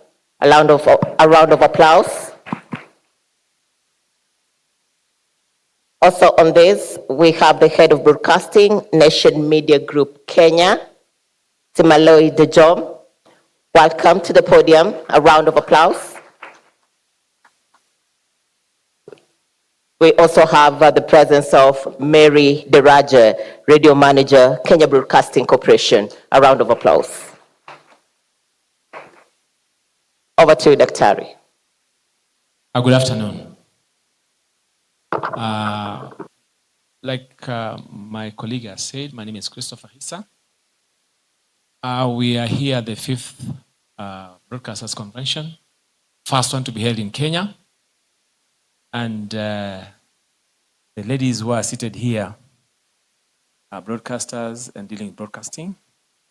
And we just want to look at what has brought us here.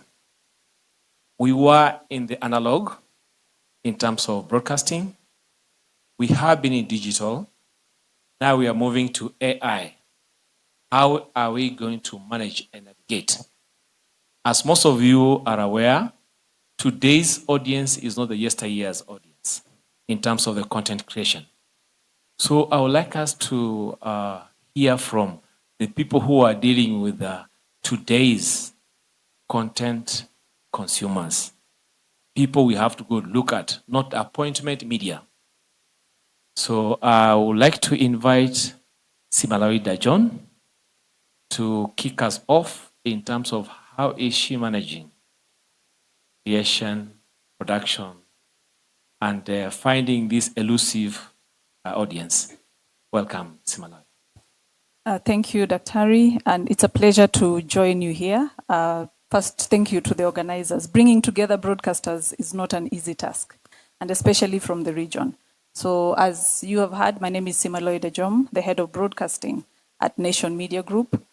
And part of my responsibility is just to ensure that our content actually speaks and reaches our audiences wherever they are. So if you've had a chance to watch NTV, that's one of our products. If you've engaged with Fixing the Nation, Nation FM, and the digital extensions thereof.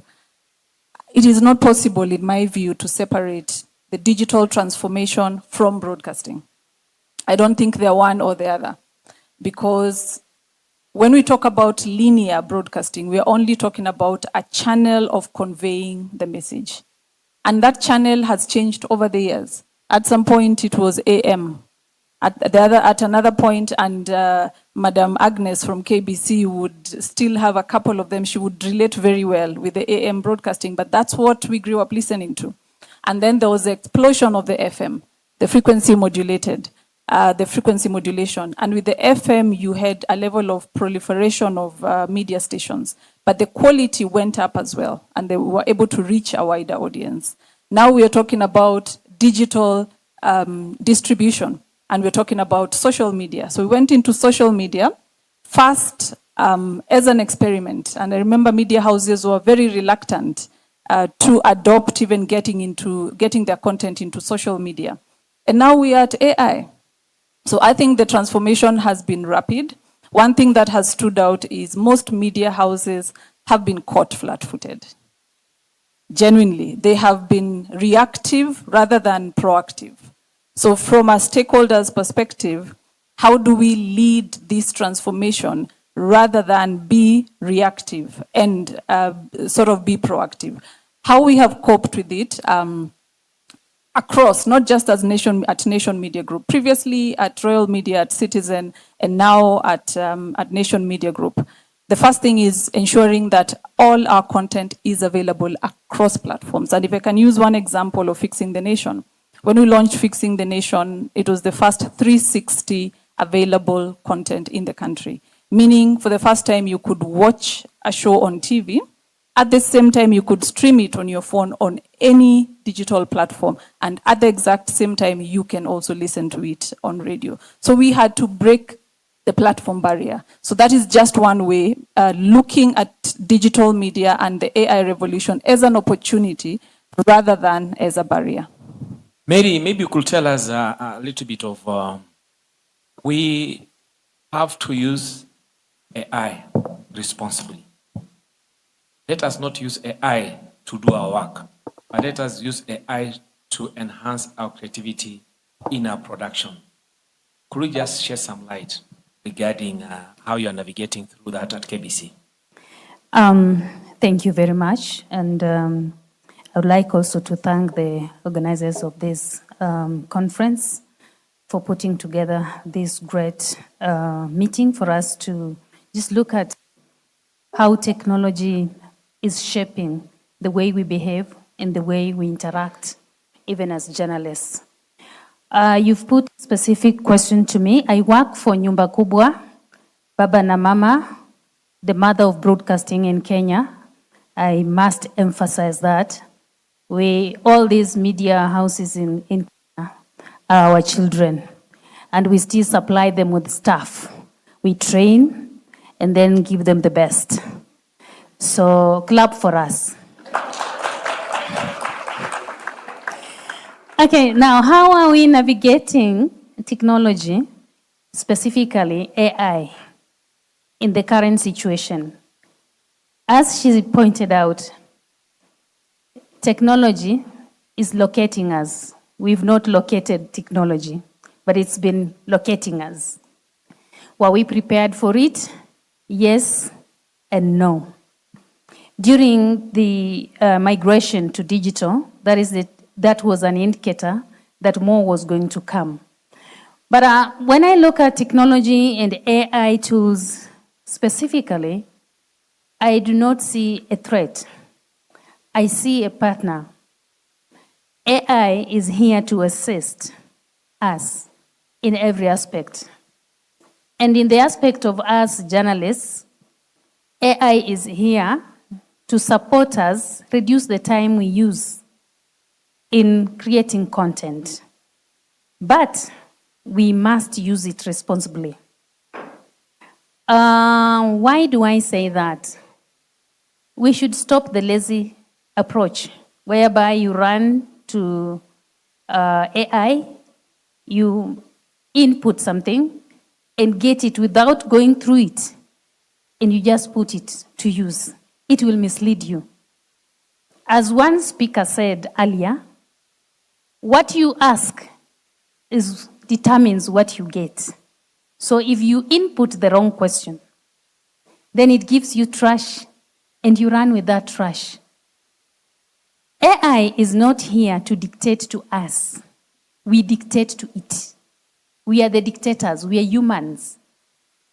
AI tools are machines. And if we have nothing for it to collect, then it will collect nothing. So human creativity remains. Yes, AI has ensured that we reach places we could not reach in a conventional manner, but now we can reach more audience, we can interact easily, we can put together programs very quickly, we can edit very quickly. I'm from that school of editing by cutting.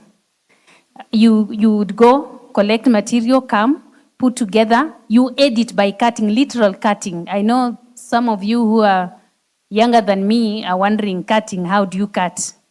We were cutting tapes and connecting them for us to put that which you had on air, and you could never notice that we cut that tape.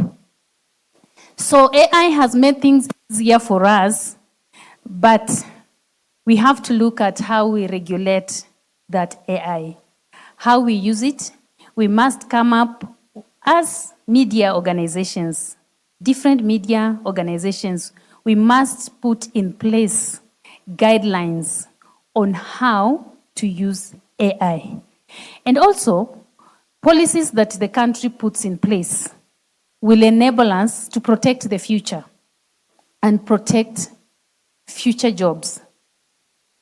AI is not a threat, but the way we navigate by putting in place policies and guidelines, that is the threat.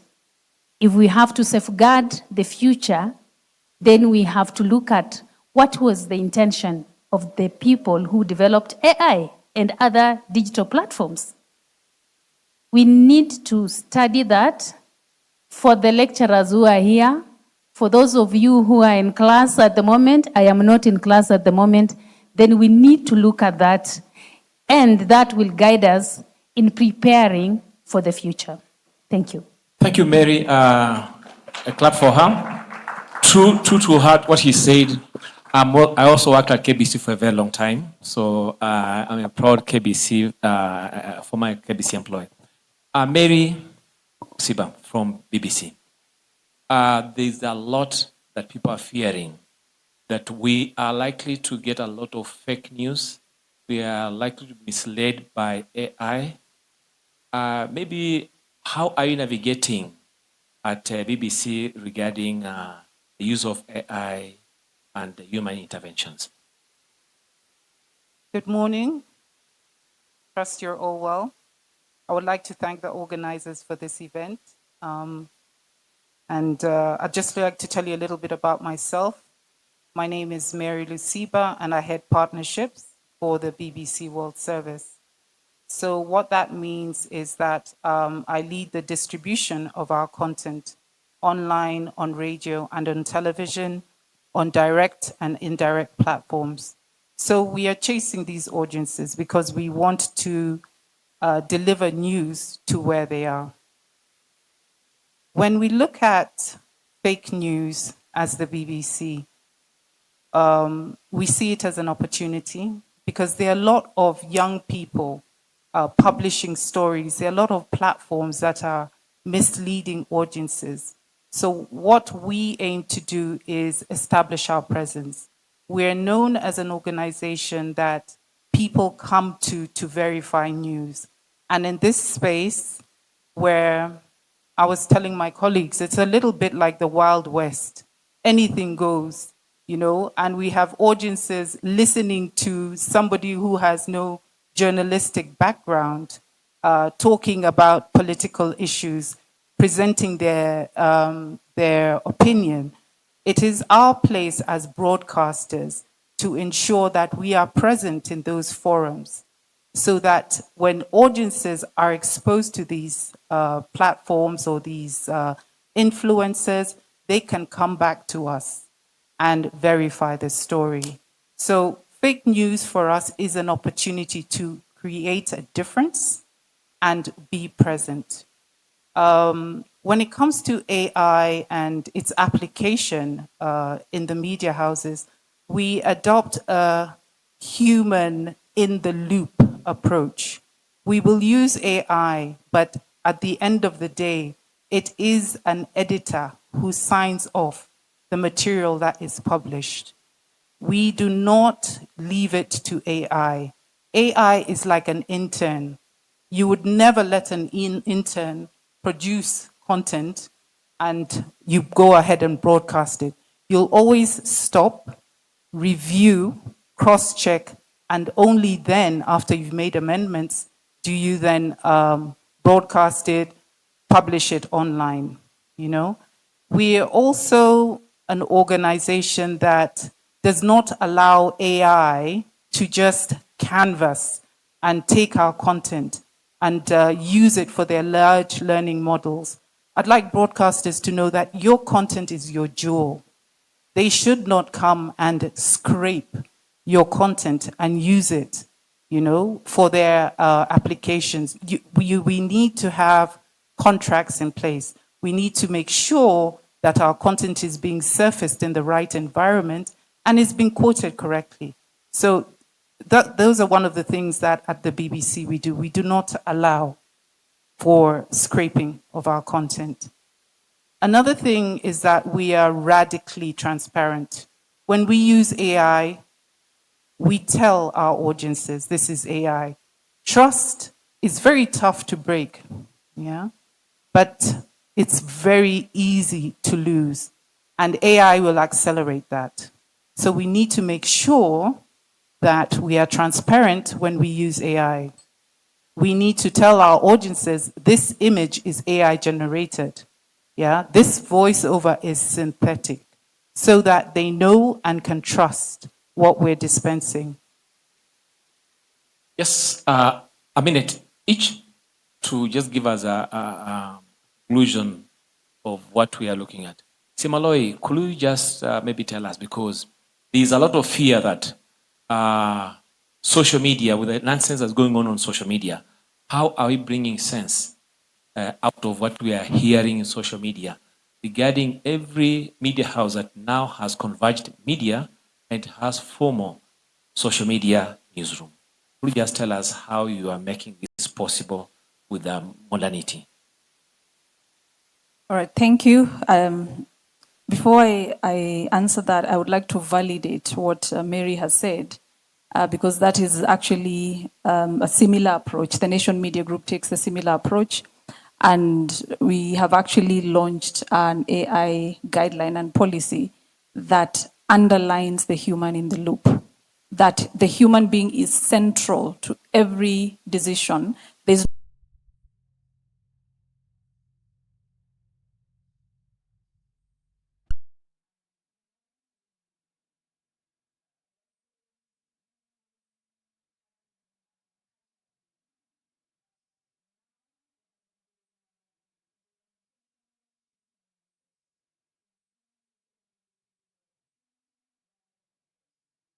And one of the ways is we're developing content like explainers, for instance, where you can have a story. One of the stories that is doing very well, for instance, on our TikTok, that enabled us to reach the 1 million milestone yesterday.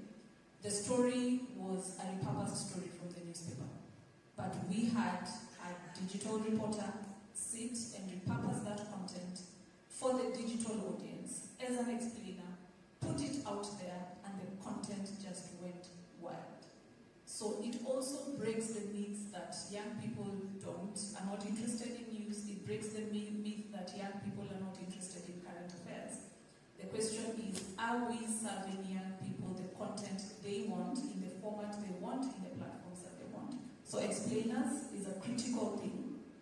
The other thing is just breaking those barriers, ensuring that young people are live anyway. And we can use an example of Fixing the Nation again. When launching Fixing the Nation, we needed it to be live on TikTok, but could not figure out how. Because broadcasters, how the broadcast signal works was not engineered for social media. So we had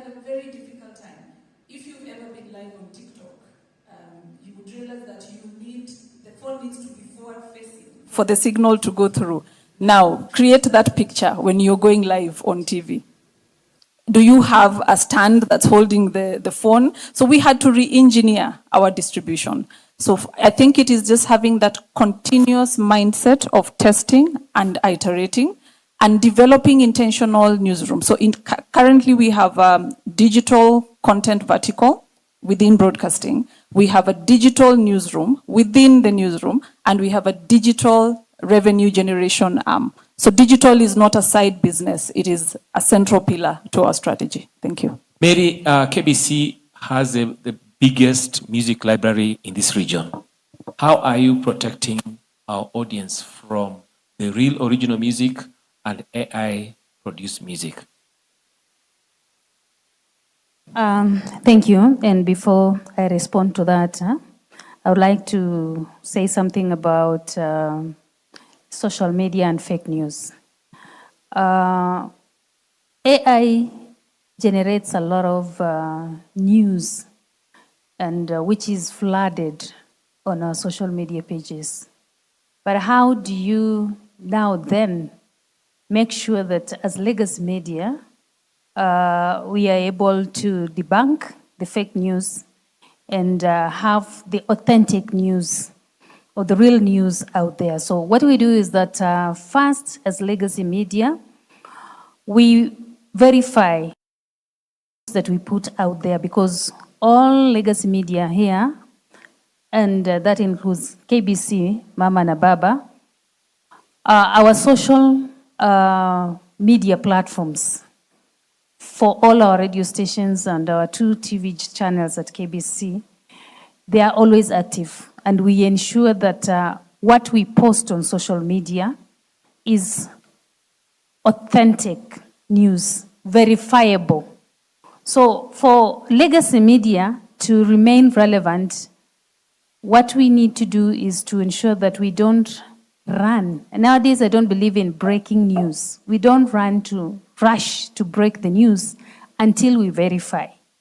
We ensure that that which has been generated by AI, because nowadays I see AI putting words into politicians' mouth.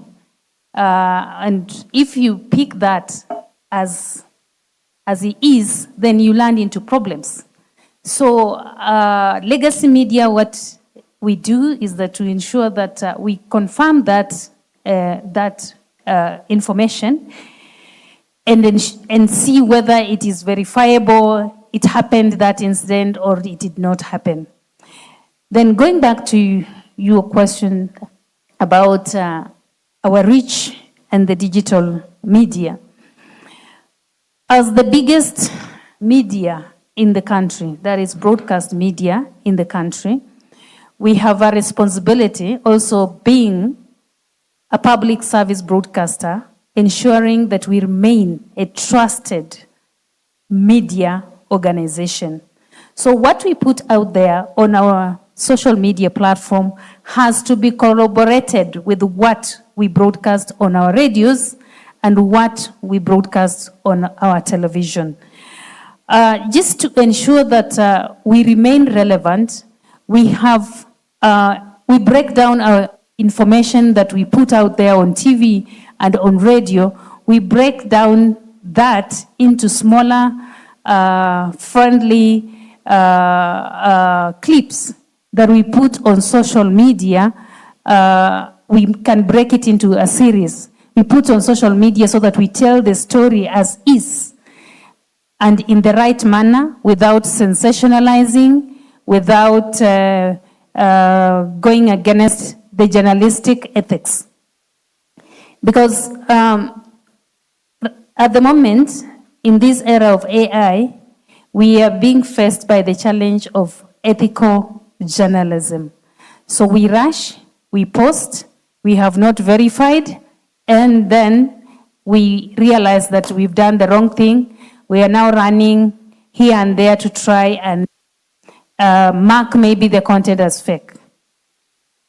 But another challenge that we have in conclusion is that media houses are putting out there on the social media platforms, they're putting there the right news or the right content, but then AI pulls it out and manipulates that.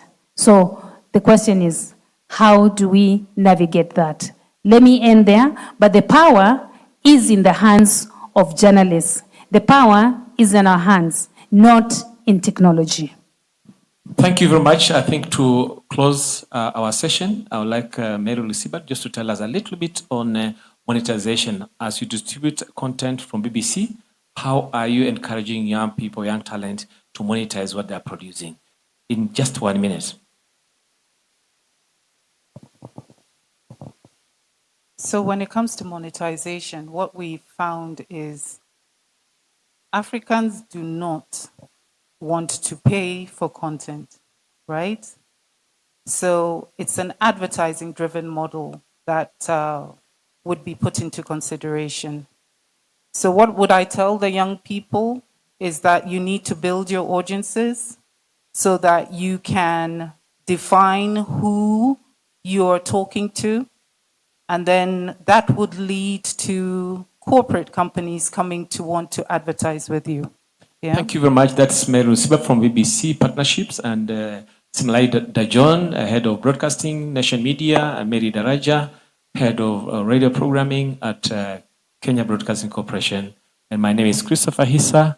Thank you very much for listening to us, and let's continue engaging at this convention. Thank you. Thank you very much. A round of applause for that panel. Thank you very much, Daktari. That was a good job. For those of you who don't know, Daktari also is a mediator. And I whispered to him earlier on how he can help to resolve that conflict between newsroom and production. And he promises to take that up. So, distinguished guests, ladies and gentlemen, may I now take this opportunity to invite our next speaker. The topic that she will handle is next level broadcasting, efficiency,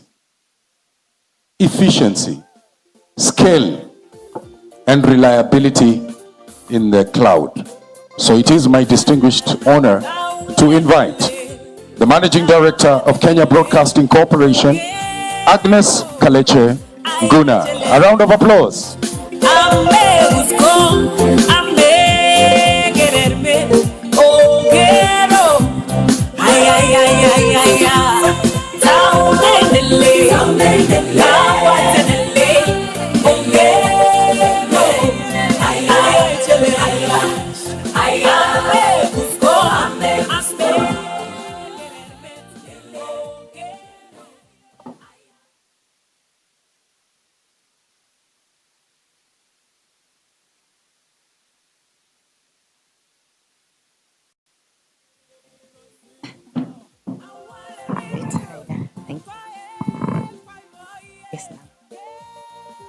So good afternoon again, fellow broadcasters. I want to start with a simple truth. KBC, I know today I'm speaking about OTT, but KBC has not launched an OTT platform. Not one paid subscriber, not even one revenue stream, not yet. And I'm not ashamed to say that, but I would be ashamed if I stood here and pretended otherwise. Because if we are going to talk about the future of broadcasting, over the top, OTT business models, cloud efficiency, monetization, we have to be honest where we actually are, not where we wish we were. So why am I CEO of a public broadcaster without an OTT standing here talking about this? Because at KBC, we have been watching and we've been learning, and we believe honestly is the beginning of real progress. So let me first tell you what we are doing at KBC. Because even without OTT, we are not sitting still. We have Signet, our digital distribution platform. Through Signet, we have strengthened signal coverage across the country. Today, Signet supports over 70 television and radio stations through more than our 40 transmission sites nationwide. But what does this mean in simple language?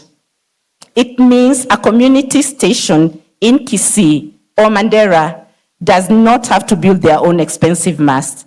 They can focus on their content. We help them reach the people. We are also working with Communication Authority of Kenya on DAB, digital audio broadcasting. This will help frequency congestion in cities like Nairobi and Mombasa. It will also create room for more broadcasters, more voices, meaning more diversity. So yes, we are moving, not just in the direction everyone expects.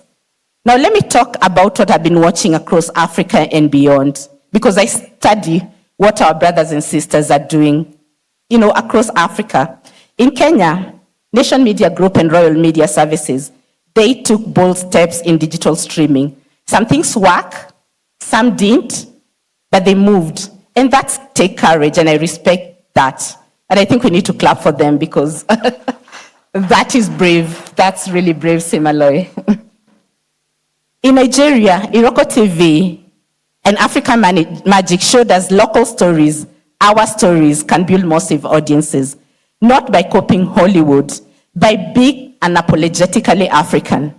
In South Africa, MultiChoice, our partners, and Showmax prove that hybrid models work. Though it struggled, linear TV and OTT together, not fighting each other. Another good example is YouTube. One foot in the old world and one foot in the new. Even global players like Netflix and Disney Plus have taught us something. When we package our stories with quality and care, the world watches. So what are the emerging models that give me hope? Let me name them simply. Freemium, free content for everyone. Pay a little or for no ads. Early access, exclusive shows. Bundles, put news, entertainment, education, and local drama in one place. One click. Hybrid advertising. Keep your traditional ads. Add targeted digital ads that respect privacy. I think brands pay more when they know who's watching. Co-production across borders, share costs, share audiences. A drama shot in Nairobi, edited in Lagos, streamed in Uganda. And cloud, not because it's fashionable, because it's freedom. Let me pause on cloud. Cloud is freedom. From power outages that is killing your live broadcast. Cloud is freedom. To reach a young person in Turkana and a family in Europe with the same quality. Cloud, again, is freedom. To archive old content, to bring it back to life without building expensive new studios. At KBC, we are already using cloud-based tools in small but meaningful ways. For example, we are exploring how AI can help us with automating simple workflows. So our journalists can spend less time on repetitive tasks and more time on real reporting, smarter audience insights, understanding what people actually want to watch, not just guessing, fact-checking that Mary talked about, and verification, because misinformation is rising and trust is everything. We are also working on AI-powered translation. A story created in Kenya should be able to reach audiences in Uganda, Tanzania, Rwanda, Burundi, and beyond without needing a whole new production team. But here's my honest caveat. For AI to truly serve Africa, it must reflect African realities, languages, culture. We cannot just consume technology made elsewhere. We must participate in building it, training it, and owning solutions that work for us. And that's not a technical statement, that is a dignity statement. Now, let me talk about something that speech often leaves out. That this transition is very hard. It's brutal on our people. Many of our talented journalists, I'm sure most of them are in this room, producers, technicians, they grew up in the analog world. They worry about their jobs. They worry that digital transformation means they will be left behind. And most importantly, communities worry. They worry that free-to-air public service broadcasting, the kind that informs, educates, and entertains, unites us, will disappear. And those fears are real. And we cannot ignore them. At KBC, we are moving deliberately, not fast, but responsibly. We are investing in our people through training and capacity building. We are strengthening our digital presence step by step. We are preparing grounds for OTT, offering that reflects Kenya and even East African values, not just copy what works in London or elsewhere. Because the future of broadcasting is digital and data-driven. It must also remain deeply human and locally rooted. Let me also talk about regional collaboration, because none of us will succeed alone. Now, as East Africa, earlier I talked about, co-hosting the 2027 African Cup of Nations. We have a huge opportunity, joint investment in transmission infrastructure, shared production resources, collaborative coverage that delivers value not only to audiences in our borders, but also to the Africa diaspora globally. At KBC, we remain proud of our partnership with broadcasters across the region. This partnership affirms a simple truth. African story becomes stronger when we all tell it together. So here's my humble request to you, my fellow broadcasters. Do not compete only for eyeball. Collaborate to grow the whole industry. Share what has worked for you. Share what has failed. Let the success of one become the success of all. The future of African broadcasting is not traditional or digital. It is both cloud-powered, audience-first, and honest about our struggles. KBC may not be the fastest or the flashiest, but we intend to be among the most responsible. We are not preparing for the future. We are already living in it. The decision we make today will determine whether Africa leads the next era of broadcasting or merely follows. I remain optimistic. If we invest in our infrastructure, invest in our people, and strengthen collaboration, Africa will not simply adapt to change. Africa will help shape it. Thank you. Let us build something real. Thank you very much. Another round. The Managing Director at Kenya Broadcasting Corporation, Agnes Kaleche, really laying a lot of emphasis on let's build collaborations rather than competing. Distinguished guests, ladies and gentlemen, may I now take this opportunity to invite Brahim Jelassi, the sales manager at Laho, to also come and make his presentation. I know we are trying to recoup some time, and I want to thank the previous speakers for really being sensitive to the time element. So, Brahim Jelassi is in the room. Brahim Jelassi? There he is. Let's give him a round of applause as he comes and joins us on the podium. Thank you. Everything is working for my sake. Chains are breaking for my sake. Mountains are moving for my sake. Walls are falling for my sake. Everything is working for my sake. Let's go, come on. Children of God.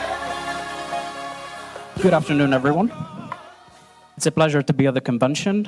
I look forward for a fruitful exchange with the broadcast experts present with us here in the next couple of days.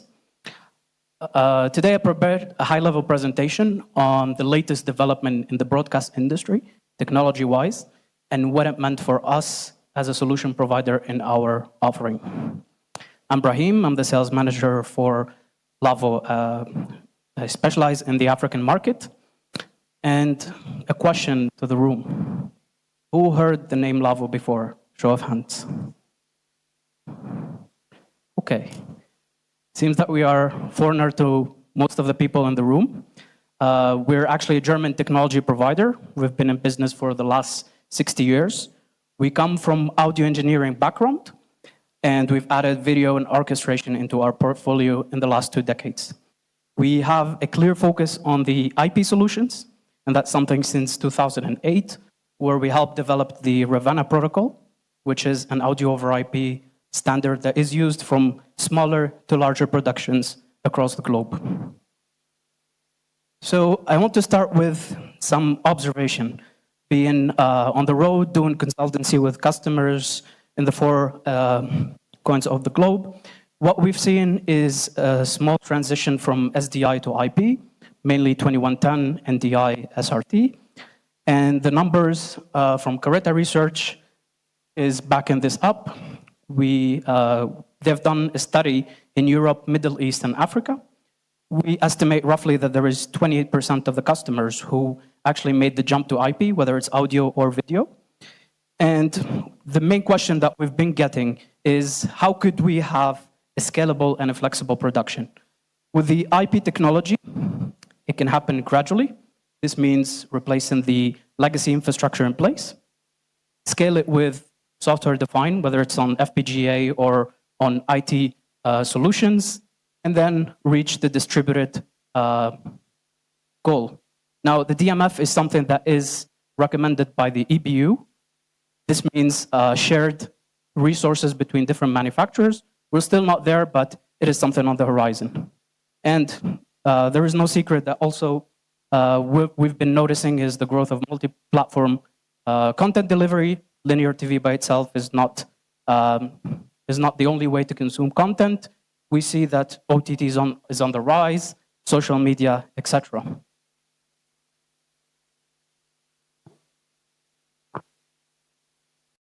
So let's examine why customers are steering away from traditional workflow. It's actually realizing the limitation when it comes to traditional operations.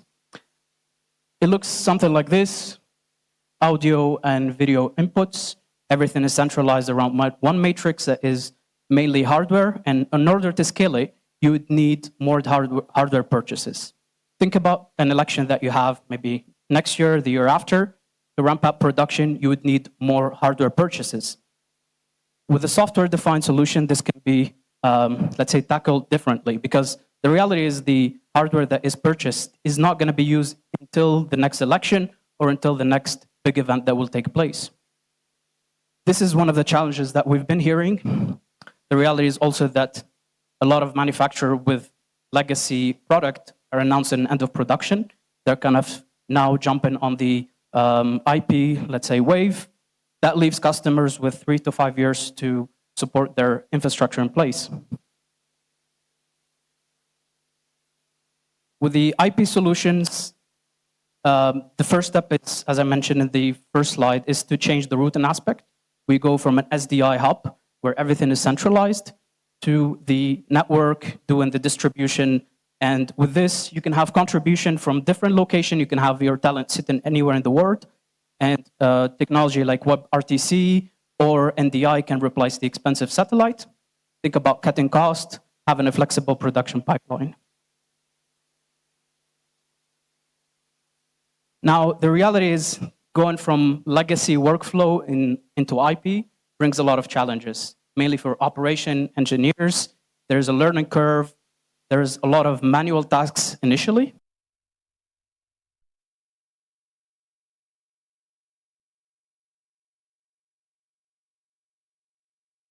To be learned. And also the cybersecurity is very important. Now that everything is packetized on the internet, the question is how can we protect the information that is available out there? Because think about a recording device that can access your platform and access premium content that you intend to push on your OTT platform later on. And with this, I want to go back in time. At Lavo, since 2018, we had a task force to solve exactly for these points. And with this, we came with the idea of the home platform. Think about it as an IP signal platform that allows you to have visibility across your infrastructure, whether it's Lavo product, non-Lavo product via NMOS.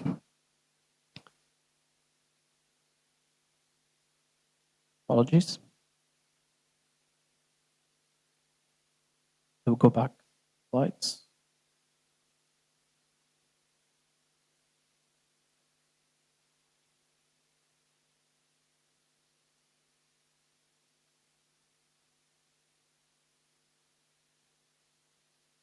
So it allows you also to discover the third-party equipment via NMOS. And with this, you can have a full visibility. To tackle the cybersecurity, we made sure that every equipment that is connected to the network is put into quarantine and then admitted by the operator or the engineer safely.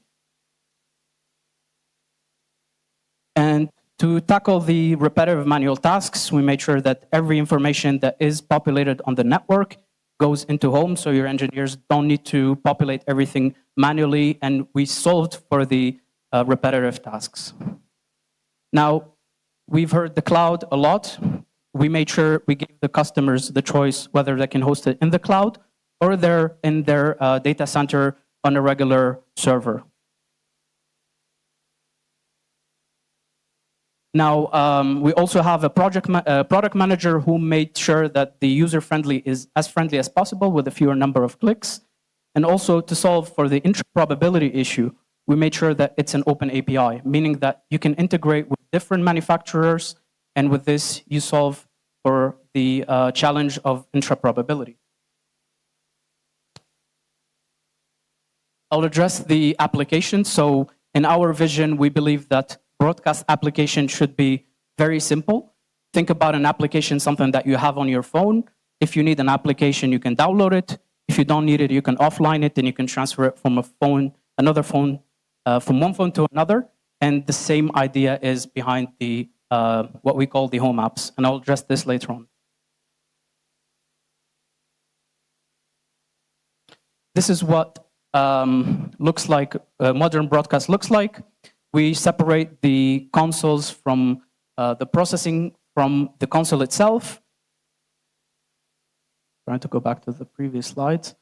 So you have really the DSP sitting in one place. The console is just for operational. You can have it in one location, or the console can be in a different city, and you can access it via VPN, etc. We still produce hardware. Of course, you'd still need the microphones and the SDI to IP gateways.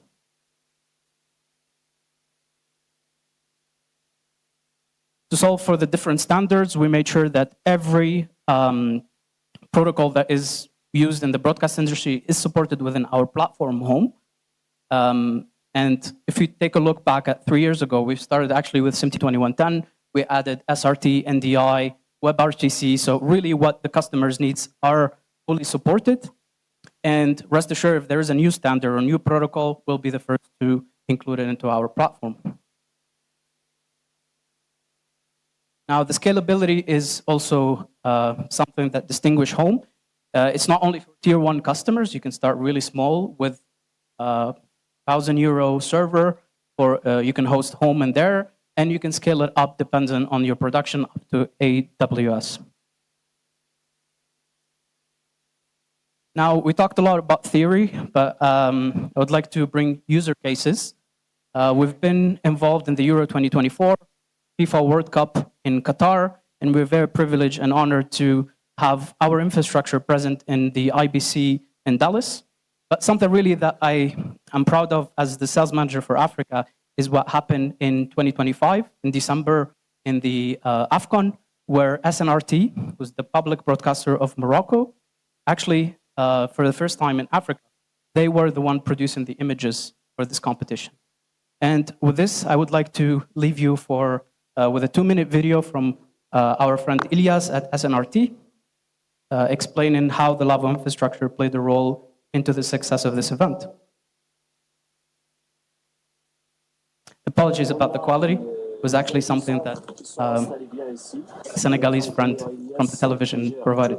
So I'll leave you to it. Soit du micro, soit du serveur, soit de n'importe dispositif mis en place. Et il fait une harmonie avec le réalisateur en choisissant le bon source, le bon flux audio pour le mettre à l'antenne à un moment donné, ou bien afin qu'il suive bien l'image et on rend un rendu, un TGM agréable. Ce qui est sûr, c'est qu'on n'est pas toujours, on n'a pas toujours ce qu'on veut. Donc des fois, le climat a son mot à dire. Donc on doit bien sûr gérer et essayer le maximum d'avoir une bonne qualité de son qui va avec la bonne qualité d'image. Dans la pelouse, on a 12 micros, donc 416, plus des micros installés sur toute caméra portable, donc les Steadicam, bien sûr la grue, sur la Spider aussi. On a 3 micros stéréo, donc pour l'ambiance, donc pour un peu essayer d'avoir toute l'ambiance du stade. On sait bien que la CAN c'est faux, donc il y a beaucoup de spectateurs, beaucoup de supporters, donc qui essaient bien pleinement de nous passer leur voix. Donc on essaie de capter cette voix et de la faire passer aux spectateurs qui sont chez eux. Donc la CNRT a mis le dernier cri du matériel, donc à partir de la console, donc bien le corps, parce qu'on n'a pas qu'une console, c'est un système, donc la roue, bien équipé, bien paramétré, à l'aide et aux soins de nos ingénieurs. I've realized that the subtitles were hidden behind the chairs, but apologies for those who don't speak French. Moving on to what we believe is the future, which is software-defined. Really, to combine the benefit of IP, we believe that an software-defined infrastructure is the way to go, both to tackle the technical and also commercials. How is it possible? You have a giant industry that is the IT industry that keep improving the CPU, GPU capacities.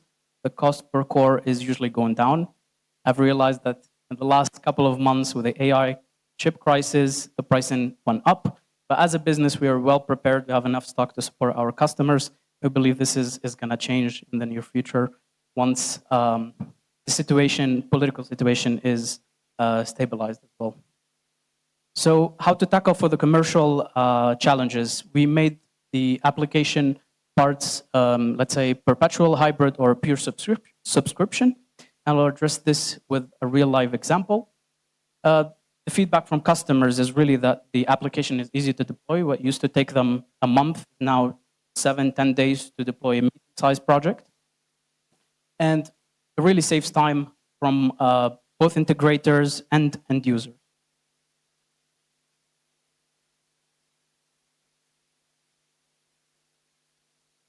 So, to tackle the commercial challenges, think about the elections, example that I gave earlier. With Lavo, with having what we call the flexible commercial model, you can have what we call credit and apply them against a certain function. If you need it for, let's say, three weeks, it's possible. You need it for 1 day, it is possible. With this, you don't need to really buy hardware to do, go back to the previous slide. So with this, you don't need to apply to buy hardware. You can use the credit that you have, use them against a functionality, which are the stream transcoder, multi-viewer, whichever happen to be the needs. And with this, really, you tackle the commercial challenges. Now, the speed of development of the application is something that is notable if we compare it to hardware. If you can see all these applications, we start the development in 2023. We've reached 16 applications. Some of them were driven by our customers. We allocate R&D tasks to solve for these problems. And actually, we also have more that is not shown here on the list, like workspaces, etc. And on the orchestration side, how it works, remember the home platform, it will speak to the resources available on the IT server. With this, you can spin up application within seconds. It is already a reality, and we have a lot of installation already across the globe that using this, what we call the home and home apps. Home apps, the beauty again is that the application can run on the same server. That means you can have a radio station and a multi-viewer running on the same COT server. This is where, as a solution provider, we do the consultation based on the current need and the future needs, and we give you the best recommendation for the hardware. And last but not least, to tackle for the learning curve, we made sure that there is an academy in place. We have a free of charge academy for those who are interested to sign up, or for their team to sign up. Note down the email address. Most of the courses are related to the industry. So if you want to learn about IP, it is possible, and also courses related to our product. And I want to finish with a list of trusted customers who trust us as a technology partner in the region. Some of the logos are familiar with. If you are interested to learn more about the ones in the regions, we have Mr. Steve Ariba here from BSI, who's our local partner, and who's the one who installed these solution at the customer site. And really to finish is that we believe that all the product, the services that you pay for and you acquire is just an enabler for your creative vision to come to light. And at Lavo, we take a solution approach where we take different product under one platform, and the result is ease of use and make your day operational easier and more flexible. And with this, I thank you for your attention and look forward to have an exchange with hopefully most of you in the course of the next 3 days. Thank you, Brahim Jelassi. Let's appreciate Brahim Jelassi, Sales Manager, Africa, Lao. I take now this opportunity to call on Bernard Otieno, HSC Lecturer, Broadcast Journalism, APB, Association of Professional Broadcasters, to take us through the next panel. Welcome to the podium. A round of applause for Bernard Otieno. Bernard Otieno will be joined by David Winston Agaba, the Managing Director, Uganda Broadcasting Corporation. David, welcome to the podium.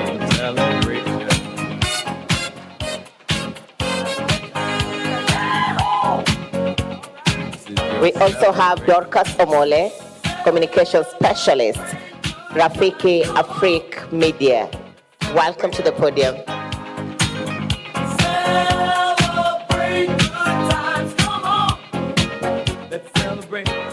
With us in this conversation, a round of applause again for Dorcas.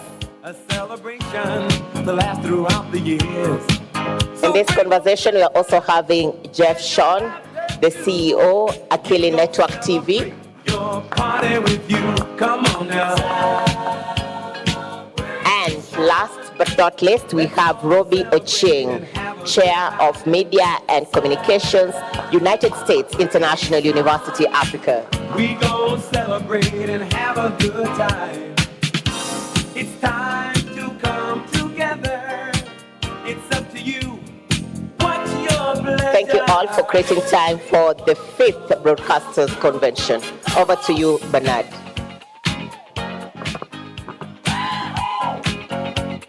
It's a celebration.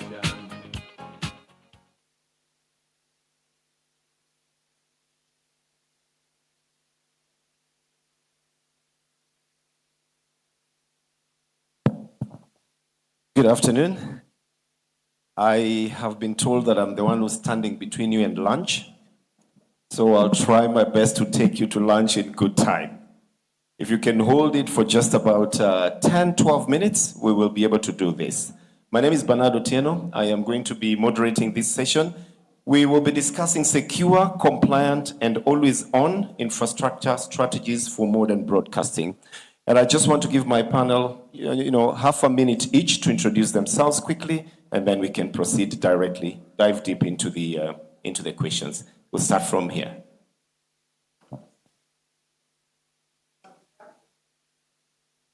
Good afternoon. My name is Robbie Kokio Cheng. I am the chair of the Association of Women in Media. Association of Women Media. The Association of Women in Media in Kenya. I'm weak. So I'm just seeing the ladies here, and I hope that you will be joining us tonight. Yes, thank you. Besides that, I'm the chair of the Media and Communication Department at the United States International University. I'm a media scholar and a gender activist for women. Thank you. Good afternoon. My name is Dorcas Omole. I am a communication specialist, and I'm also the co-founder of Rafiki Afrik Digital Media, an African media and advocacy platform where we are majorly focused on young people coming on board space. Good afternoon, Winston Agaba David. I'm the managing director at Uganda Broadcasting Corporation, Nyumba Kubwa. And salams from Uganda. I've been in this industry for the last 25 years, and I've been at the helm of Uganda Broadcasting Corporation for the last 9.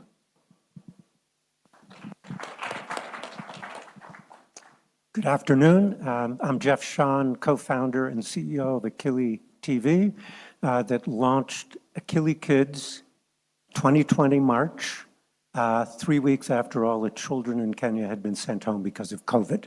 So it was a question of some pretty interesting timing and very happy to be here today.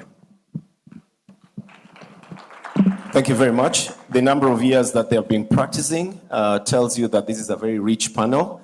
And I think every time we are talking about a shift into AI, we are always forgetting to talk about where we are coming from into that shift.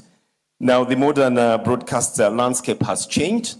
It has become a place where audiences expect seamless access, and regulators expect very strict compliance. And then there is a lot of cyber threats as well as we go into more sophisticated equipment. But I want us to find out where we are coming from, and that's why I want to start with David Winston Agaba, who's the MD of Uganda Broadcasting Corporation. You heard him say it is Nyumba Kubwa. In Kenya, we call it Baba na Mama. That's mom and dad of broadcasting. And maybe we start with you then. What are we talking about when we talk about secure, compliant, and always on infrastructure strategies for modern broadcasting? What does it take to be on, according to you? Thank you. In broadcasting, there is no room for being off. So 99.9% on time and all the time. But where are we coming from? We shifted from analog to digital. And my question to the audience right now, do you think we were all prepared for that shift? How many of you are watching free-to-air TV? How many of us can proudly say we are not donating money to the pay TV platforms? In the room here, we might all be able to afford that, but the person down the food chain who is paying for TV, and yet we have the free-to-air TV. RT here is telling you, free-to-air signal. So when we migrated, I remember so well, in Kenya, you had the court cases and everything. In Uganda, it was almost the same. You migrated in 2015, we migrated in 2017. But the migration was never complete because digital terrestrial transmission is not the best for terrains that have valleys and hills and all these. So the technology that was launched then, yes, it has evolved, but did we have 100% coverage? We did not have, and we still do not have. The question is, what do we do as the East African bloc, as Africa? How do we have African solutions to our own challenges? I know that KBC is facing more or less the same challenges like UBC. TBC is the same story. So I think there is need to harmonize and get together as serious Africans. The Gen Zs are becoming serious. We need to join this and have solutions that are going to give us a seamless transmission that is affordable and that is relevant to our times. I'll leave it at that for now. Well, that's food for thought. Obviously, defending very heavily the legacy media from Uganda Broadcasting, and he has reasons for defending that. But I think you ask a very pertinent question as well. Are we ready? Where are we going to? Let me throw this to Jeff Sean, who is running the Akili Network TV, which I think is already on the other side of the divide. What do you think it took, or what does it take to be always on the infrastructures for modern broadcasting? Well, I have to say that when we launched, we're thinking, oh, we're a 24/7 channel. Little did we know that that meant we were working 24/7. I mean, Ann Sato, our head of programming, every weekend before we launched, we were in training on broadcast operations software that we got just a month before the country shut down. I would say that we were the beneficiary of the migration from analog to digital. Had that not happened, we wouldn't have been able to get a license because there wouldn't have been the bandwidth available. So Akili Kids and Akili TV was the beneficiary of that shift in technology. I would say that the other thing in terms of being always on was we had selected broadcast operations software that was cloud-based. which made it easy when COVID happened for people to work from home. So we were already set up for the future, or sort of really a hybrid between traditional and cloud-based. So you're basically saying that you already had put in place the physical infrastructure to be able to do this? Yes, and what was interesting is if you kind of look at what this would have cost 20 years ago, where you would have done a 10 million USD investment, we're spending $3,000 a month to license some software. I mean, yes, of course you need laptops and screens, but it really was something we couldn't have afforded to do had it been 10, 15 years ago. Thank you, Mr. Sean. Looking at you, it looks like you are happy on the other side of the divide, looking very fresh, and maybe the battle is on this other side. Robbie, maybe you can add on to this. Where do you think there is the disconnect between what Mr. Sean is talking about and what Mr. Agaba is talking about? Well, I don't really see a disconnect. What I see is the opportunity to synergize. Because during that COVID time, my house help happened to have a baby and always come with a baby, and we'd watch Akili Kids. So I know in recent time, yeah, we would actually sing Akili throughout. So ideally, I think it's an important opportunity for content creators like Akili TV, anybody who creates content to work with mainstream media or legacy media because they have the infrastructure. You've had KBC proudly talk about Mama na Baba, which means they have ample infrastructure to really take that those nice little lullaby songs right into the village of Kuria, where I come from. So I think it's more of an opportunity. And I like what David said. So who watches free to air? And why can't we just make sure that content producers like Akili Kids and others can access your network so that people can actually see that content? So I think it's more of an opportunity. Thank you very much, Robbie. I see it from your point of view as well. But maybe the other big question would be to ask how the broadcasters are adapting the infrastructure. Maybe that's what, Winston, you will elaborate for us. How are you adapting your infrastructure strategies to support the cloud and also the hybrid environment that we are dealing with at the moment? But before we come to that, let me just talk to Dorcas Omole a bit, especially on the digital side of things. Are you encountering these challenges of infrastructure that we're talking about to remain switched on? What do you need? Thank you very much for that question. And I think I've been hearing a lot more about legacy media, traditional media, but I'm hearing representation of the Gen Z, as he said, and I'm also hearing representation of the digital media, because Rafiki Afrique is fully a digital platform where we're very much focused on telling the African stories. Now, about infrastructure, the legacy media has been known to be having a very strong infrastructure, and that is the same thing that Rafiki Afrique is building at the moment when it comes to the digital space.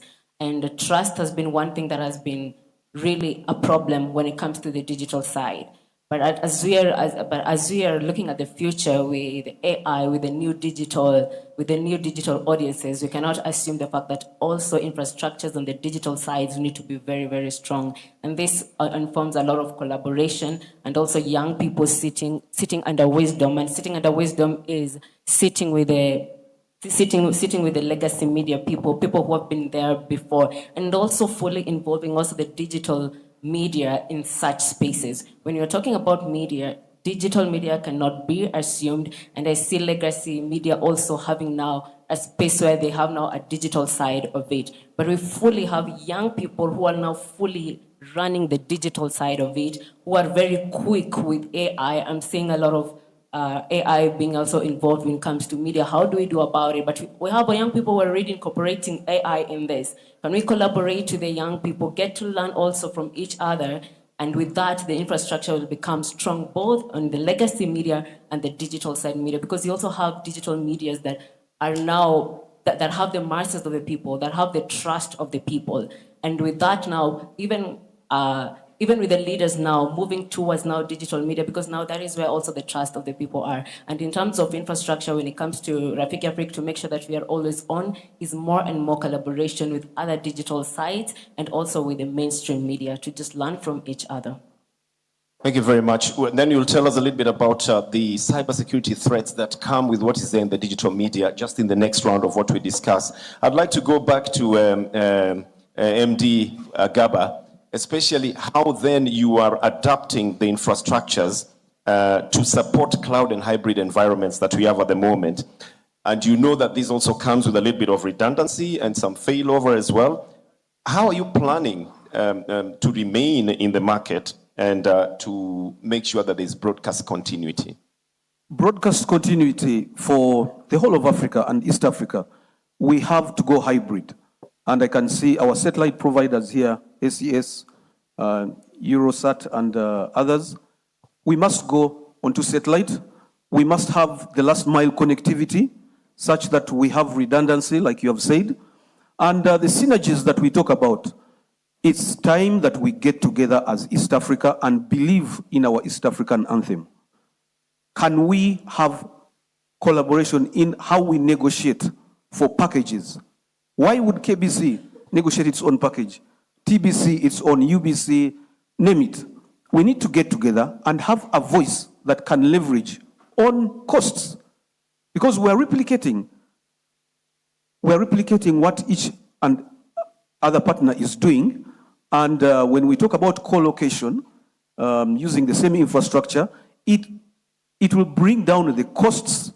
It will make sure that the content producers, the Gen Zs that are producing content, they need platforms that are reachable to each and everyone. And we look at the synergy of the symbiotic relationship.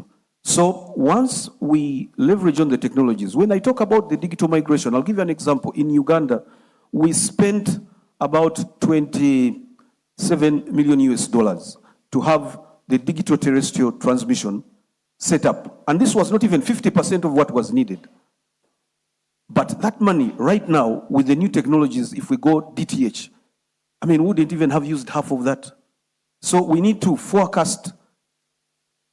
Artificial intelligence should give us the forecast from what we feed it with and see what are the future technologies that we are looking at and how can we bring down those costs. Our land engineers and young brains, I think the challenge is to all of us. What innovations are we having locally?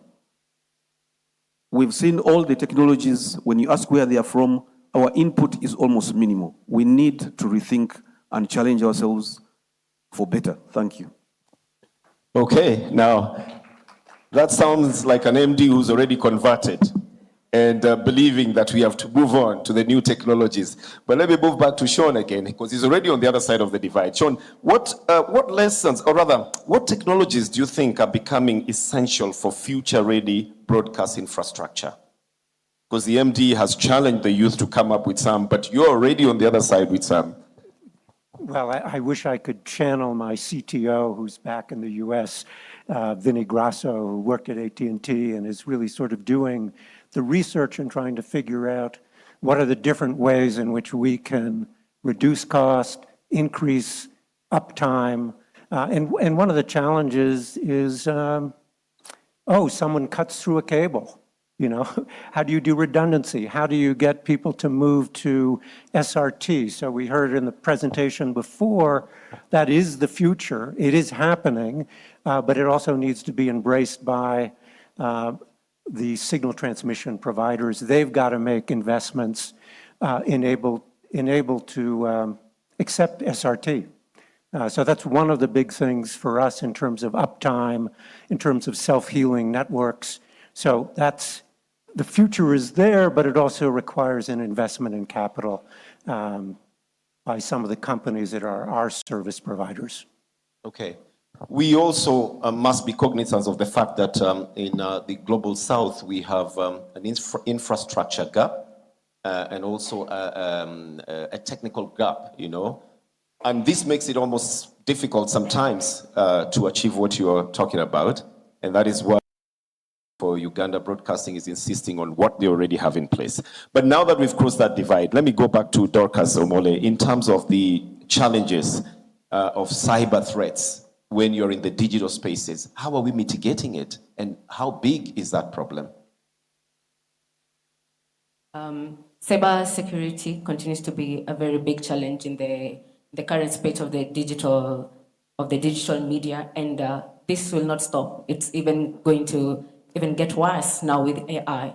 We have seen threats where young women, young men are now being abused because with digital media, you might, someone mentioned about going live, you're running a radio and right now there is the collaboration of you can go live and at the same time you're on mainstream. But you'll find some of the instances where somebody is just being abusive when you're running your show, and you might end up stopping the show. You might end up panicking and closing down everything. So at the moment also, we're continuously asking for more and more regulations, more and more revision of the policies surrounding cybersecurity, and how are these cases being taken serious? If somebody gets to report a case where they were attacked, how is that being taken serious, especially when it comes to journalists? If I go and report a case, forwarding that needs to be followed up and action needs to be taken. And as I've said, these are threats that are continuously being in progress and will continue. So we need all of us to come on board, come up with right policies, even around AI in the digital space, so that we can protect also the young people and at the same time the journalists. And allow me also to mention this. He talked about young people young people need to come on board with new ways, with ways to adapt to this, to the changing environment around media. And I'd love to say also on infrastructures and systems, we are glad that at the moment as Rafiki Africa is continuing to grow, we have wings and systems that are there also to adapt to these changes. And we have seen podcasts coming on board, and podcast is a new form of radio. How are podcasts collaborating with the mainstream radios? We have podcasts. The Friends from Africa for Africa is a podcast. So if you are a friend from Africa, you can join us in helping us also build up the systems that are also changing the radio space. Apart from that, we are running stories on Impact Plus, and all these are running on the digital space. So when young people also knock on the doors of mainstream, let us collaborate, let us work together. I hope everyone will be open to assisting also the young people when it comes to sitting and learning under wisdom. Because in such spaces, we need to see more of the digital media. We need to see more of young individuals in such spaces, because we're talking about modern infrastructures. They're already in these spaces. They're the people who are going to take over the journalism space, the leadership space. So they continuously need to be involved in such spaces. Thank you. Dorcas, maybe you can mention some of the most common vulnerabilities in that cyberspace, in the cyber threats. Do you have any that you can enumerate? When it comes to vulnerability in such spaces, most of the time, especially right now, because the comments come there and then, it is as live. So some of the vulnerability, most of these things are shaming and also degrading the value of journalism. Because right now we have influencer form of journalism, we have the influencers again. So also the fact that somebody can, the abusive and the vulnerability comes through when somebody now wants to degrade also. How are we building capacity even for the young people to ensure that at least when we are running these digital spaces, get to have at least the strong and the power to say, I went to school for this and I've practiced this for this number of times, so that at least you are not able to be shaken and as an influencer, to be termed as an influencer or influencer kind of journalism. So a lot of vulnerability also comes through the mixture of what journalism is in the current space, and also what is content and what is journalism. Those are the questions that as young people in the journalism space and in the digital space, we keep on questioning, because there is a total mixture on the same. Thank you very much. I have only two more questions and then we go to lunch, okay? So one is to Prof. Koki. We always say that audience is king in any broadcasting situation, whether digital, whether analog, the audience is king. How have audiences changed, and how is it affecting this move to modern broadcasting? Just as a way of disclaimer, it's not only Gen Zs who can create content online. I have challenged Bernard over and over again to have his TikTok page for the last 3 years. So ideally, if you are creative and you're a content creator, I mean, whichever age, even if you're 90, I've seen a lady on TikTok who's 90 telling women how to dress and how to, take care of themselves. So you have the opportunity. The idea is just to create content that is consumable, that is verifiable, and can be appreciated by any type of audience. So let's go to the audience. I want to make sure that when I wake up at 3 a.m., I have something to stare at, to think through, I might even want to pray. So how versatile is the content is the question. So that's why audience analysis and research becomes a key component of any media house. It transforms the way you understand your audience. I'll give an example. While being a media viability consultant for DW, we were training a radio station in Kisumu called Dada. Not Dada or one of those. And when we went back to their Google Analytics, they had audiences in the US, Saudi Arabia, in Britain. They had diasporic audiences, and they were shocked. So we told them, you know what? There are so many people interested in what you have to say about women in the village, doing what they are doing. So that's why audience, needs need to be met, need to be understood, need to be interrogated. Otherwise, we'll be talking to the walls. We'll not really be meeting their needs. Then again, audience segmentation is key. It's not only Gen Zs who matter. I think we all matter. So therefore, the lady who is in a chama in Ukambani wants to hear something about what's happening in that area economically. How can they participate? The old man who is idle in the village and is sitting in the, the village market wants to know whether Arsenal won or not. Just to, there are so many ways of looking at it. What I know might be challenging for legacy media is to produce all sorts of content. And that's why we have the content producers coming in today and creators coming in today to fill that void. It's about what voids are we filling within audiences. Thank you. Just stay with the mic because this is the last line of questions and we'll go in this order right up to the end. My last question, and it's to all of you to think through and probably give us a very short answer as well, is how can organizations balance the operational efficiency with the increasing cost of security and compliance? How can we balance this operational efficiency? Judging by what the MD of Uganda Broadcasting has told us, I think we had a very good chat with the MD of KBC as well, and we are almost in the same kind of situation. So how will you balance this together as well with a shift into modern broadcasting? We'll go in this order, and that will be my last line of questioning. Okay, first and foremost, we must recognize that media work has become more integrated and collaborative, not only in terms of, infrastructure, but also who we employ in the media houses. Just like we have legacy media, maybe larger with the, with different people from different careers. In legacy, the mainstream, the newsroom was key. But today we are saying we need to have more integrated workers, including engineers, data analysts, journalists, researchers. So we have to make it all inclusive so that it really integrates all these aspects that are important.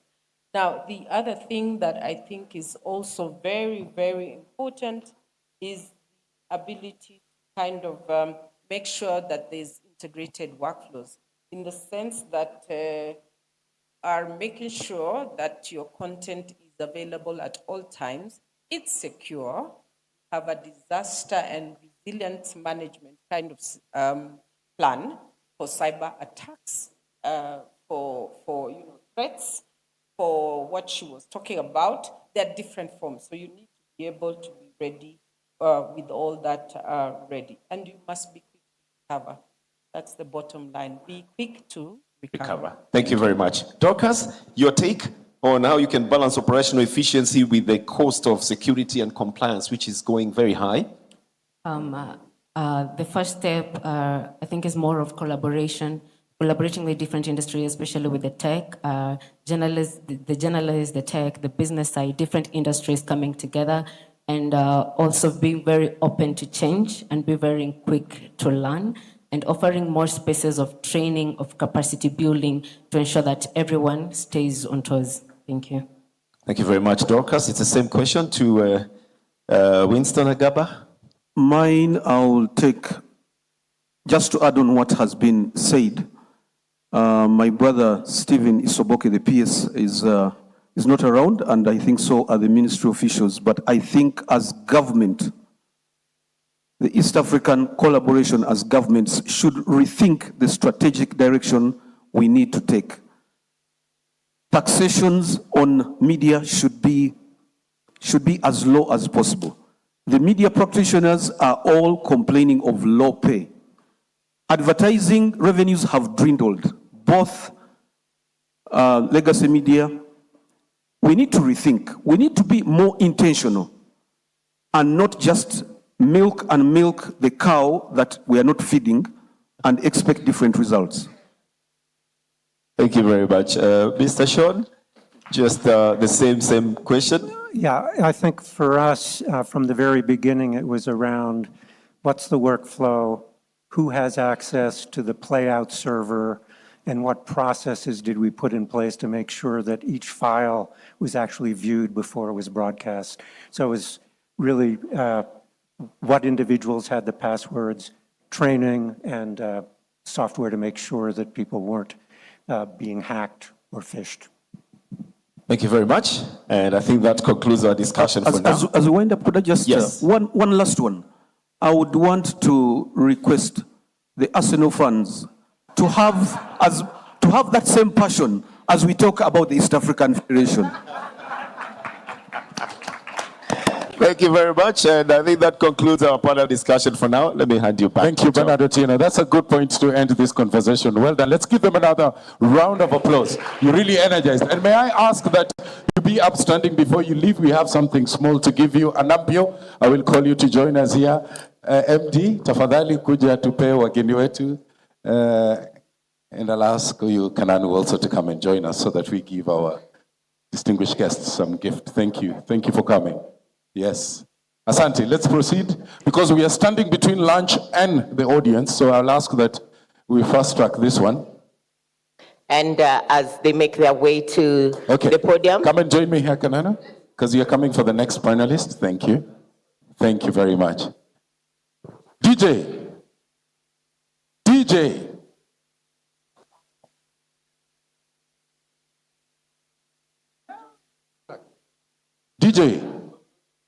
Can we have some music just to celebrate this segment of... Thank you. Thank you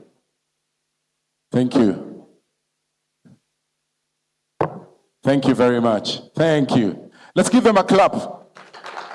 Asante sana. We may proceed and give the next gift. Asante.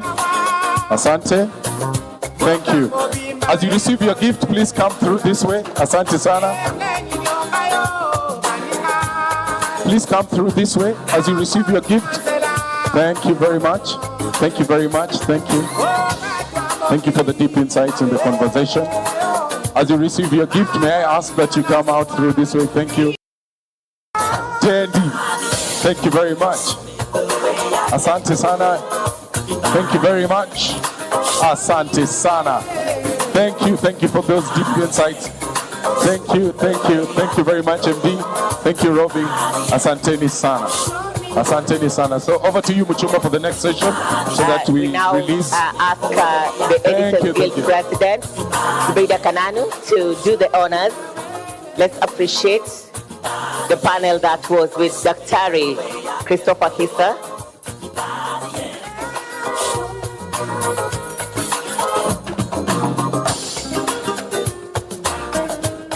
And as we do this, remember our socials at APB Kenya on Facebook, Twitter,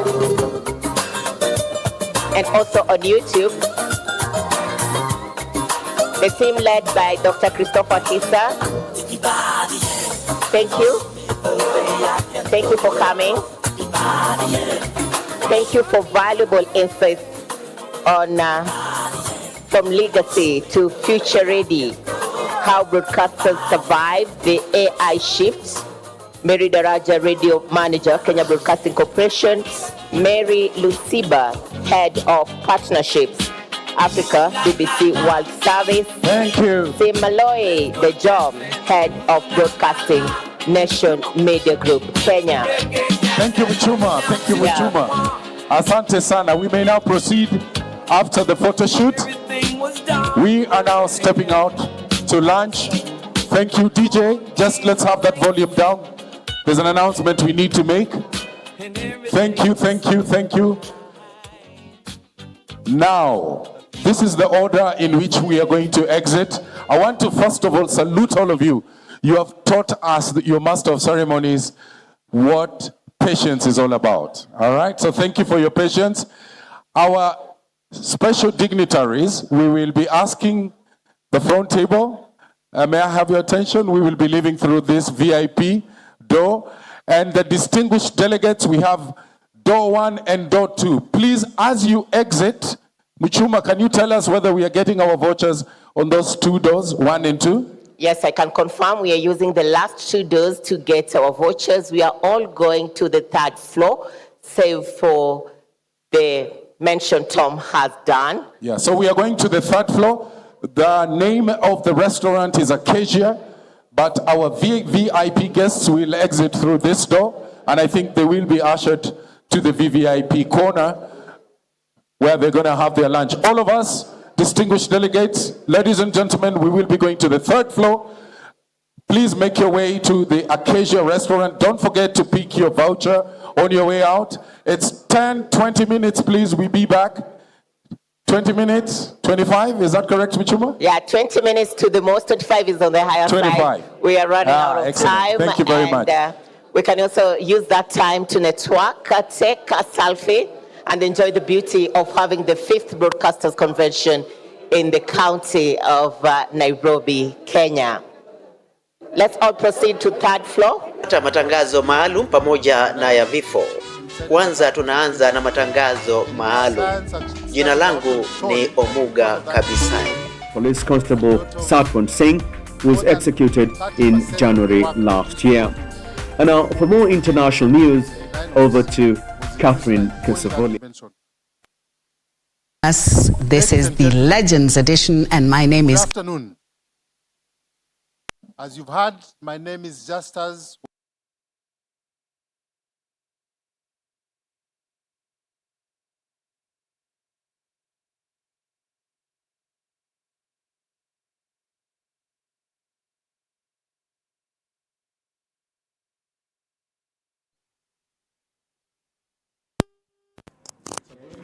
For an X-ray, CT scan. When you go to agriculture, you'll find nuclear there.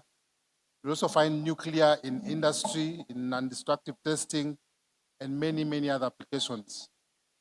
I heard we have some Russians in the house. Russians in the house say, oh yeah. You are Russian? Yes. Those are the leading guys in nuclear, and the Americans and the Chinese. Ladies and gentlemen, it gives me great honor to address the Broadcasters Convention East Africa 2026. Looking at this room, I see the architects of Africa's modern narrative. You are the minds reimagining how our stories are told, how news is distributed, and how our culture is broadcasted on the global stage. We are here to discuss a thrilling vision of the future, a future driven by next-gen AI, localized cloud architectures, and immersive broadcasting media. But as the CEO of Nuclear Power and Energy Agency, I'm here to talk about the invisible foundation that makes all this possible. Behind every algorithm you train behind every gigabyte of data you host in the cloud, and behind every high-definition stream you broadcast across East Africa, lies a silent, continuous consumer, electrical energy. We cannot talk about the future of media without talking about the future of electricity. The digital revolution is entirely dependent on energy evolution. If we wanted an uninterrupted African media landscape, we must secure an uninterrupted, clean, and sustainable Africa energy backbone. Let us look at the realities confronting us in 2026. The shift toward modern broadcasting tools has fundamentally rewritten the energy requirements of media houses. We have transitioned away from localized transmitter towers into data-heavy ecosystems. Let's consider three core elements of this convention's theme. One, next-gen AI. Generating automated video content, real-time translations, and hyper-personalized viewer feeds requires thousands of high-performance graphics processing units. Training a single large language model can consume more electricity than hundreds of African homes use in an entire year. Two, the cloud architecture. Moving archives to the cloud and hosting local content requires continuous cloud infrastructure. Data centers are industrial-scale power consumers that cannot tolerate a single millisecond of voltage fluctuation. And finally, let's look at the next-gen broadcasting. Streaming high-definition HD video content over 5G networks demands dense, responsive network infrastructure. Every bit of data passing through consumer devices requires power upstream. If our power infrastructure remains vulnerable, our digital media landscape remains vulnerable. We cannot build a world-class digital media hub on an intermittent energy grid. To build a robust media presence, Africa must construct a reliable, high-density energy network. This brings us to the core mission we drive at NUPEA. How do we meet this massive surge in electrical demand whilst simultaneously honoring our commitments to global decarbonization and environmental sustainability? The answer lies in clean, reliable baseload power. While intermittent renewable energy sources like solar and wind are valuable additions to our energy mix, they depend on weather conditions. Data centers and broadcasting networks cannot wait for the wind to blow or the sun to shine. They require constant, predictable electricity every second of the day. This is why nuclear energy is transitioning from a long-term goal to a current focus across our region. Nuclear energy provides high-density, zero-emission baseload as follows. One, unmatched reliability. Operating at capacity factors exceeding 90%, independent of weather shifts. Secondly, nuclear presents minimal carbon footprint. Nuclear projects generate zero carbon emissions during power production, protecting our environment. Three, economic scale. Supplying steady power to lower industrial tariffs, making localized computing cost competitive. And finally, modern and future technology. We all know that things must develop. We must innovate and invent new ways of doing things. Nuclear is this future. At NUPEA, we are focused on exploring advanced nuclear technologies to provide highly reliable energy to critical technology like modern broadcasting systems.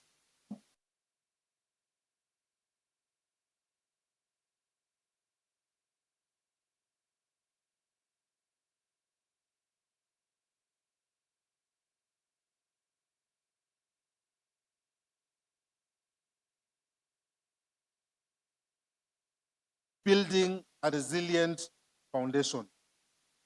The future of media in Africa relies on reliable infrastructure.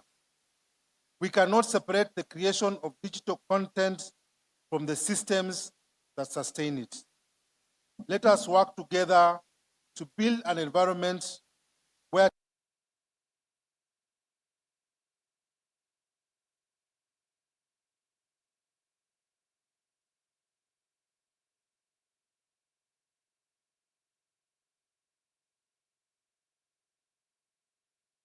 structure that keeps the African narrative powered, uninterrupted, and growing for generations to come.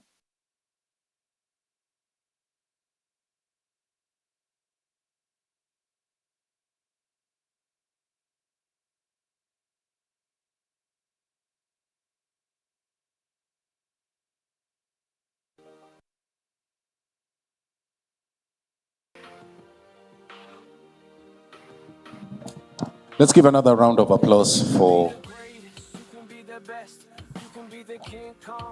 the CEO of NUPEA. Thank you very much. Now I'll ask that Christine Nguku and her team prepares, because you're coming in the next 5 minutes, so get your panelists all for that conversation. But in the meantime, I'll hand over to my colleague Muchuma to introduce our next speaker.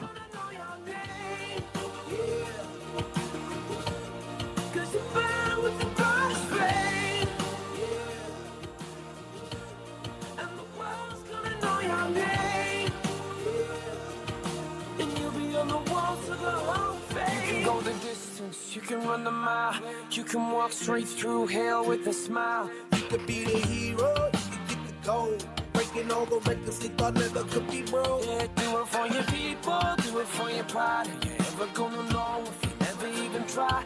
Do it for your country, do it for your name. Distinguished guests, ladies and gentlemen, we now have the pleasure to welcome to the podium Alexander Kobia, the Africa Distribution Representatives. A round of applause. And the world's gonna know your name.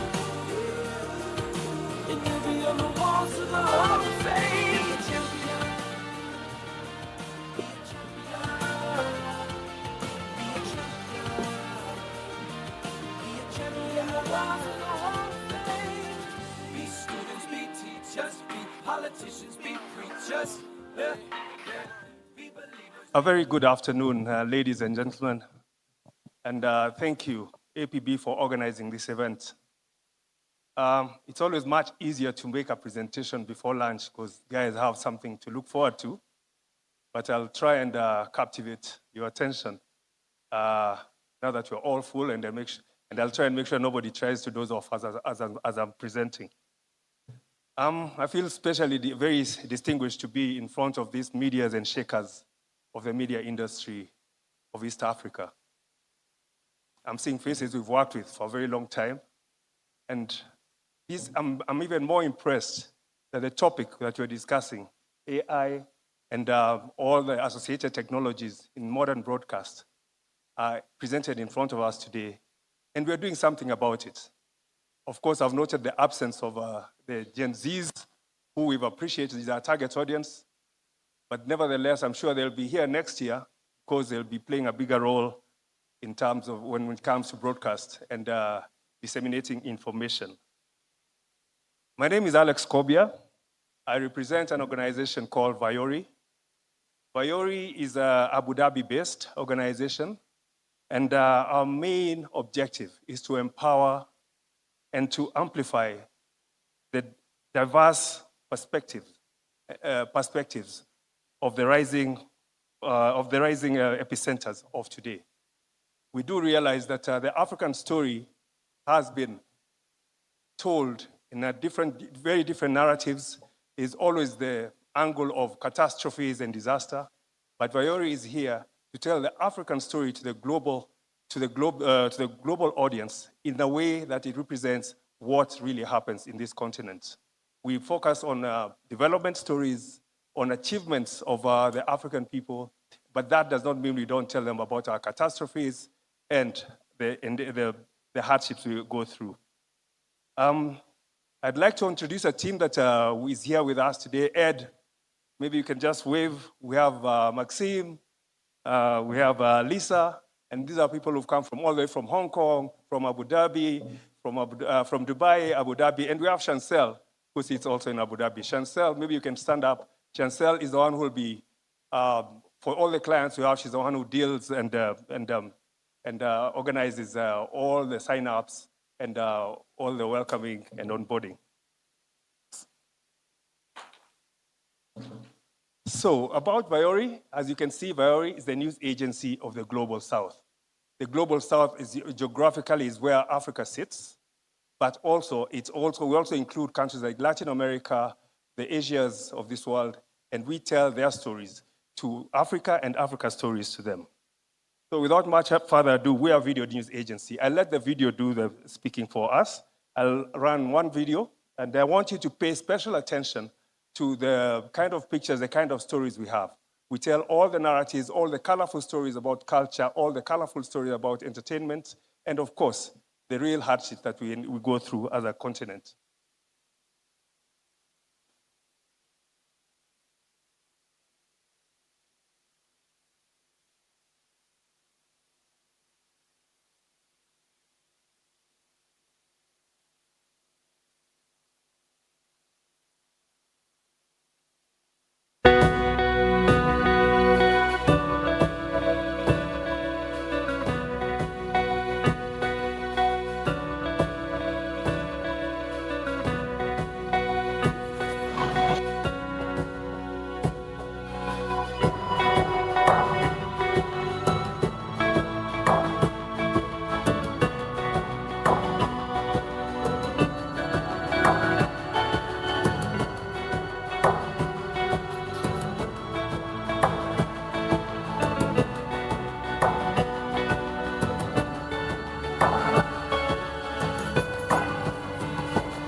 Our next short video, ladies and gentlemen, it just gives you briefly, it's a 30-second video again, just telling you briefly about Viori and what we are, where we, and our approach to broadcast. We are the video news agency of the Global South, empowering and amplifying diverse perspectives from today's rising epicenters. Our growing library boasts over 200,000 news videos, supplemented by 400 hours of live content each month, covering breaking news, politics, conflict, sports, environmental issues, and entertainment. Our work is driven by a global team of 3,000 journalists, unique innovations, market-leading verification techniques, and AI-driven technologies. Join us in our mission to deliver news vital to telling the full story. Thank you. Thank you very much. You might wonder, how do you receive this Viori? How do we share it? Where do you get it from? I'm going to explain to you in a short while exactly how you access the website. But what I want to mention is our packages come in between 3, 4, 5 minutes, and special focus storage go, which are more like documentary, but they don't exceed maybe 12 minutes. And they come in a format that you can put your own voiceover. The SOTs, the sounds on tape, are always translated in case it's not in a language that you're familiar with. And that is what makes it very unique, because it's very easy to use it into your, and blend it into your bulletin or online solutions. So in terms of numbers, we have 3,000 stringers, which all over the world. So we have a very good global representation. Then we have a newsroom with diverse professionals who speak up to 35 different languages. So whatever content we get from whichever part of the world, we're able to translate that for easy consumption to all our clients. Then, of course, we have exclusive on-the-ground coverage. Should you need any kind of coverage in any part of the world, we're able to provide that. Then we have, next slide, please. We have 300 media outlets, almost in 90 countries globally. And most of this, as you can see from that map, is on the global south. Then in terms of numbers, Viori covers 170 countries. Just to put you into perspective, that's 90% of all the countries in the world. And we do about 440 hours of live streams. We don't just do packages, but all the important events, all the presidential inaugurations, the big shows in the world, we try and have live coverage for that. And that is what we extend to our clients. 440 hours actually translates to like 14 hours a day. That's more than half the day of live streams, should you need that. And you might wonder, what if you want older material? We have at least 200,000 hours of archive material ready for your consumption. Then we're also moving into the educational field. We have educational partners. These are people like the Abu Dhabi University. As I said, we are based in Abu Dhabi. So we've got into close partnership with people on the ground, the UAE Journalist Association. But closer to home, we're now talking to journalists and to schools. We've just had a word with USIU. We're hoping to have a good word with St. Paul's University. And we hope to get into a partnership because we want to target and capture and nurture these young journalists as they grow up so they don't just get the academic feel of it, but they need to get the practical feel of journalism. And that way they get real content, real-time content, and make it turn content into actual news bulletins. We also have international partners. The Association of Africa Union of Broadcasters is one of our partners. And through AUB, we have come into partnership with very many national broadcasters, represented here by Uganda Broadcasting Corporation, Kenya Broadcasting Corporation as part of our partners, and amongst others also is Ethiopia Broadcasting, Zimbabwe Broadcasting, Namibia Broadcasting, the Emirates News Agency, ORTM Mali, ACP Congo, Botswana Television, and these are the ones who we've actually put pen to paper. There are a lot of our national broadcasters who are also our clients, but we probably need to do content exchange or some other agreements. That does not mean we're not dealing with private organizations. Of course, broadcasters like KTN, NTV are also our partners, and they've consumed our content in the past. Also, amongst the partners, you can see these are screenshots of how it looks, how our content looks on the screen. It's always good manners to carry a logo with you to show where the source of your content. And you can see we have something from Juba Echo Television, Botswana TV, ZNBC. One of our biggest clients, of course, is Al Jazeera, is Qatar-based Al Jazeera Media Network, CGTN in Europe, and clients like that. I'd like to play a short video. I'd like us to play a short video of one of our key clients just here in Kenya, and it's a video which was just shot the other day, just to show you the quick process, how quick it is and how fast it is to get content from the website onto your channel. African stories are everywhere, but global media still gets the clicks. Viori changes that, bringing world-class video tailored for your audience. 3 clicks, that's it. Click on the website, download ready-to-use videos, publish on your channel, No delays, no complicated rights. Then watch your numbers rise. African audiences want African stories. Viary delivers videos they actually click. Before Viary, we used to have a very, very low turnout or viewership, about 50 to like 200. But now, courtesy of Viary, we are at least targeted above our average of 20,000 views, which we might add that that's a big difference for us and it's content people like to watch. Your audience is waiting. Your next viral video is one click away. Viary. Start getting views today. Thank you. That's just an example of one of our clients, Hakuna Ubaguzi. It's just the one who was the nearest on Mombasa Road, where this event is being held today. So that's why we got them there.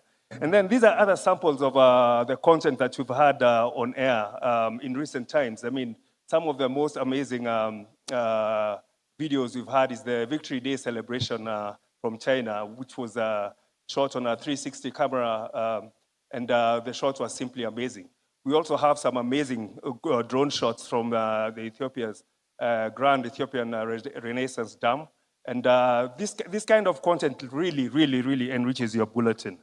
And I'll just show you, and we are not just restricted to African content, as I mentioned earlier. Our next video will show, our next 3 videos will show you how we've covered incidents, events in Asia, in the Middle East, and Latin America.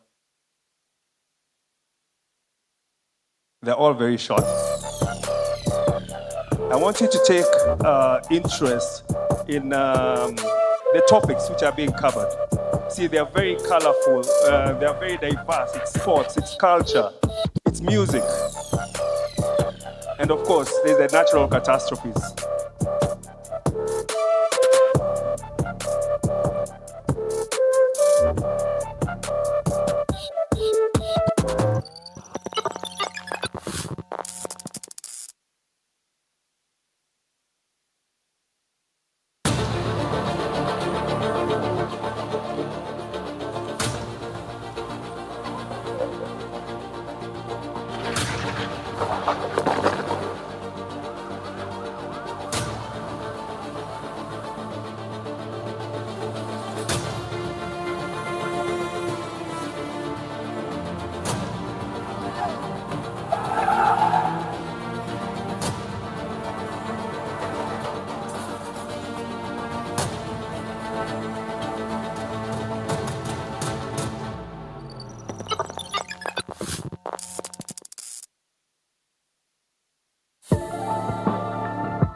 Thank you. And sorry, just one more.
Thank you.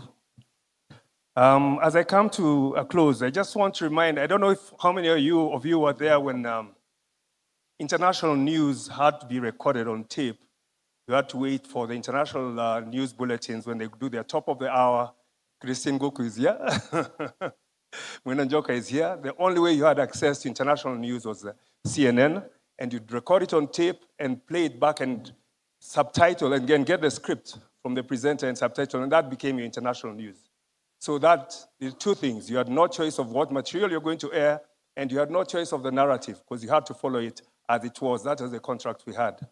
Viori is offering you freedom from that. It's giving you content which you're going to put in your own words, put your own narrative, as long as the context doesn't change, and you're free to use it, not just on your linear channels, but also on all the other platforms, including Facebook, YouTube, and any other, and TikTok or any other. Of course, you want to ask, how do we do that? How do I get to Viori? How do I get access to that? If you have your phone, if you just Google, if you go to any of the web browsers and look for Viori, it will even give you an option of signing up. You can actually sign up within the next 5 minutes. And if you are an institution and you want to actually get into partnership with Viori, because of this event and how honored we are to be with you, we are happy to give you free subscription for the first 6 months. But in that 6 months, what do we expect from you? All we want is feedback, and you to tell us how best we can work together, how we can improve on the services, and maybe if we have some content you want to give us also, some content exchange, which is not mandatory, we'd be happy to have that discussion. But what happens after 6 months? We have that discussion again, and if you like it, we can extend it for another 6 months. My bosses are here, they're hearing, so I can assure you, there's no further approval needed. Then, of course, you want to ask who can qualify for this kind of content, for this service. We're not just talking about the broadcasters. Of course, broadcasters tick, tier 1s, tier 2s, tier 3s, but you're talking about even the digital platforms, people who are running their own digital platforms. We're also talking about the education institutions. We're talking about YouTubers, and even the content creators, even the upcoming content creators, because our content is not just hard news, it cuts across from entertainment to culture, and we're willing to take ideas from our audiences, from our viewers and our clients onto how best we can improve this. Then as I close, I want to say we also offer partnership models. Partnership models is where when we can have a form of content exchange. We're very happy to get news from parts of the country which we cannot reach, because we are with the 3,000 stringers, I must assure you that we cannot cover the whole country, can't cover the whole world. So we have room for those kind of partnerships, and we honor and respect and give credit to any of the organizations we get into. Then we also have training. We go into partnerships of training with our clients so to make sure that the standards are maintained, the international standards are maintained. And that training comes in form of workshops, in form of webinars, and we just completed a good webinar on almost the same topic that we are covering today on next generation newsrooms, where we talked about AI tools on verification and engagement. Viori is very big in use of technology, and we take verification very, very seriously. So our stories might at times be a few minutes late, but that's because of the thorough verification that we go through, and we have a full verification department which goes through every story with a toothpick. With that, ladies and gentlemen, thank you very much for your attention. Viori is in motion. Free subscription for the first 6 months. Let's underline that. Free subscription for the first 6 months. Then we can talk another story after that. Well done. A round of applause for Alexander Kobia, Africa Distribution Representative, Viori. Thank you so much. Without further ado, ladies and gentlemen, distinguished guests, now I ask Alexander Kobia to come back on stage. We are going to have a presentation of a small gift from the chair, Tabitha Mthemi, and we'd like you to be patient. DJ, Kitu kidogo. Stand on the podium. I'm gonna give you my heart. Madam Chair Tabitha Mtemi, the chair of the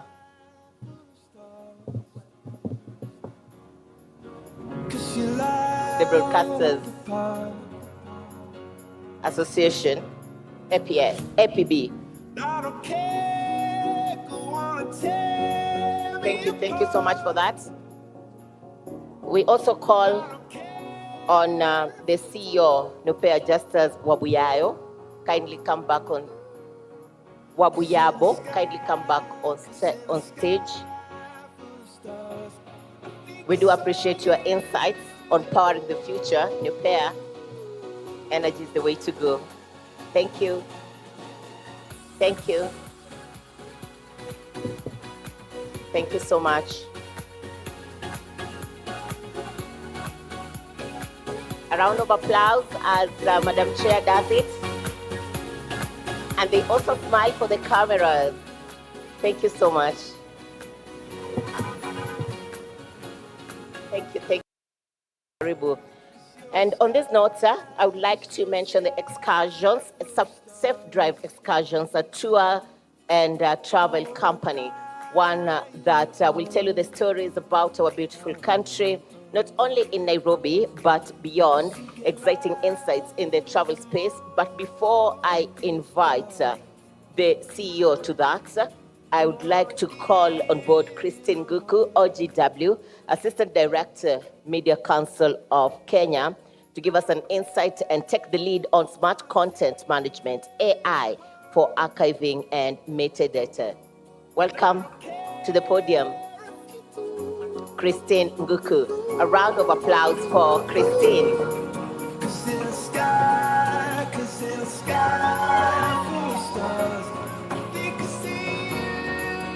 And as Christine will be taking us through this, we have Angela Minayo, Program Officer, Digital Rights and Policy, EA, Article 19, Eastern Africa. Welcome to the podium, Angela. A round of applause for Angela.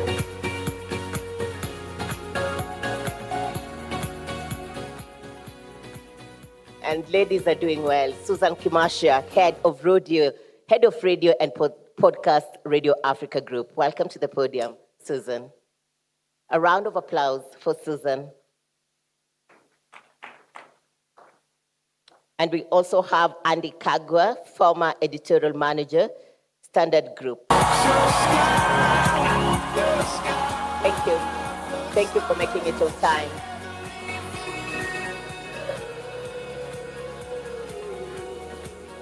Over to you, Christine, as we mark the 5th Broadcasters Convention from Nairobi, Kenya. We are delighted to have all of you. Our socials at ABP Kenya. Thank you so much. I want to appreciate the Masters of Ceremony for inviting us to discuss this in this. It's a really nice, small, neat panel. 2 ladies and 1 gentleman. Good afternoon. Guys are tired. Are you tired? We can stand up for like 10 seconds. Let's just stand up and stretch for like 10 seconds. Just 10 seconds, let's stretch. Tom and Irene, have you reminded them of what our hashtag is? We need to trend. Oh, there we go. Come on. Our hashtag Broadcasters Convention Kenya 2026. Say it one more time. Hashtag Broadcasters Convention Kenya 2026. Let's cheer up. Thank you very much. You may take your seats. I was just getting to the climax. Don't worry, we'll pick it up. And I'll tell you when. Thank you. Welcome to this panel discussion. This afternoon, we are going to be discussing smart content management, AI for archiving and metadata. I'll tell you what, out of the panelists that I have, including myself, AI found us on the job. And I can bet that AI confused us and almost threw us into the bush. We didn't know, what is this thing? Why is it taking away what I am thinking? And why is it looking like it's smarter than I am? And, all of that. But today we want to look at how do we manage it? And how do we use it for archiving and for the metadata? So, my panelists, broadcasters are having to manage huge amounts of content across multiple platforms. Previously, it was just radio and television and print. Today, there's social media. We call it social media, really, but I think it's just the media that is current at this point in time. Smart content management has become really essential if anyone is to stay efficient, searchable, and monetizable. And especially monetizable, because content is king these days. And so we need to make some money out of it if we are going to remain in business as broadcasters. So in this particular session, we are going to look at how AI is transforming how we archive our content and the metadata practices, making more content discoverable such that we don't put in content and nobody can remember it, nobody thinks about it, nobody even wants to look for such kind of content. We want to also ensure that it can be reused. It can also be valuable as we are innovating and developing content for the current media platforms. But while addressing challenges around accuracy, now we come back again into the straitjacket journalism. Accuracy still remains really important. Standardization, so what are the regulations? And the cost and the long-term digital preservation. I'm going to start with you, Susan, and ask, with content volumes which are so huge, how are broadcasters realistically keeping their archives organized, searchable, and usable in day-to-day operations? She is working for a media house that has, how many radio stations do you have? 7. 7 radio stations and 1 newspaper and multiple digital platforms. So she's right in the middle of what we are asking. How are broadcasters realistically keeping their archives organized so that it's easy to search? Thank you very much, Christine. I'll begin by saying I'm a product of Baba na Mama. So hey. Yeah. Baba na Mama is yours truly, KBC. Yes, that's why we had training. And when Mary was speaking about how we would tape and cut a tape, I was one of the persons in studio, Nambangoja tape, inakuja, and you'd hear footsteps make their way back to the studio. So it's wonderful to be full circle. As said earlier, my name is Susan Kimashia. I am the head of electronic news at Radio Africa. I also head the podcasting wing of Radio Africa. Now, as you have rightfully said, there's lots of content. Media houses are generating content every minute, every second, every day, and it is a lot. We cannot then have physical storage of this content, and so archiving has to be smart. And in that regard, you then have to tag your content appropriately so that the metadata is appropriate. It has the right names, it has time, so that it's discoverable, as you said, because without it being discoverable, it means down the road you cannot monetize. And we are working in a media space where advertising is very minimal, if at all, and you need to have a second and a third bite for content that you generate. So if you do not tag it appropriately, then you cannot rediscover it and then resell it programmatically or otherwise. So media houses now have to utilize cloud also to be able to store this content. And those are some of the solutions that media houses are employing. I want to invite the gentleman in the panel, Andy. Andy has been in a really big media house that's actually more than 100 years old in this country. And so we want to just check, how do you ensure metadata generated by AI is accurate and reliable enough for editorial and commercial use. Andy served as the editor for years, many years, not 1 year, not 2 years. And so he must have thought about how does AI now come into play, especially in ensuring that metadata is generated by AI is accurate. Because remember, straitjacket journalism, accuracy. Let's go.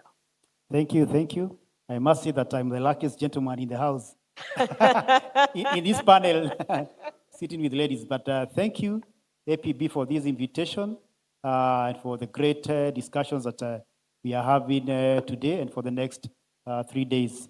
Thank you, Christine, for that question. Metadata. First, let us understand what is metadata. It's simple. When you're looking at metadata, it's about data. And you must get it right in a newsroom. And what I must say, I've worked in a newsroom where we have TV, we have the digital platform, we have the radio platform, and also the print version. But when it comes to broadcast, I have seen content going through our channels that is not right. And I must say, the one most embarrassing thing was there was a time one of our principal shareholders, somebody died, a former state house controller.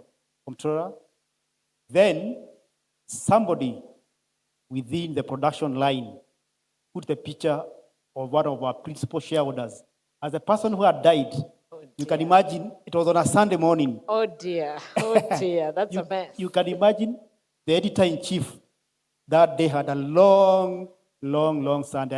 I hope he went to church on that day. But coming back to your question about ensuring that quality is key in what we give to our consumers.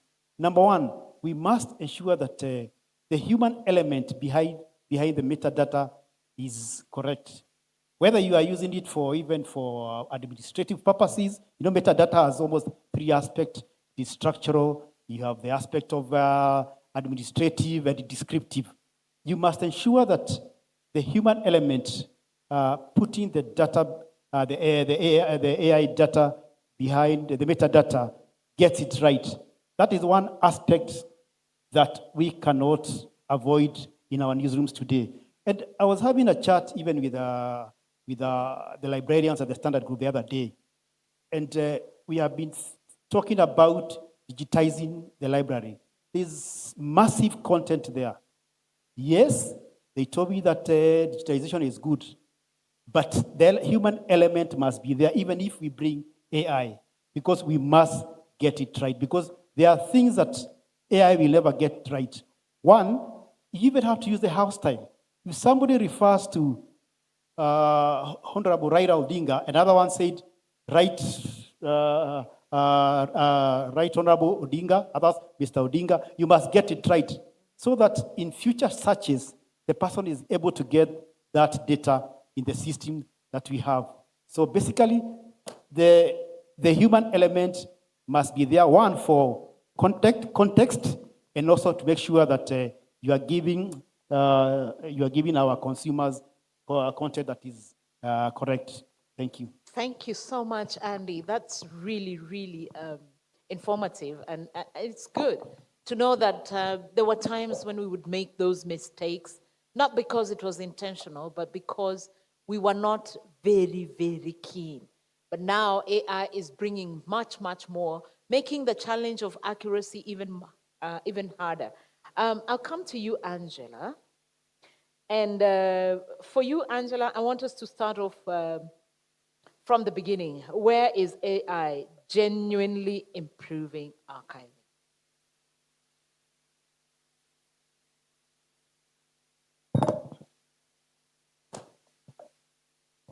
Where is AI genuinely improving archiving of this media content today?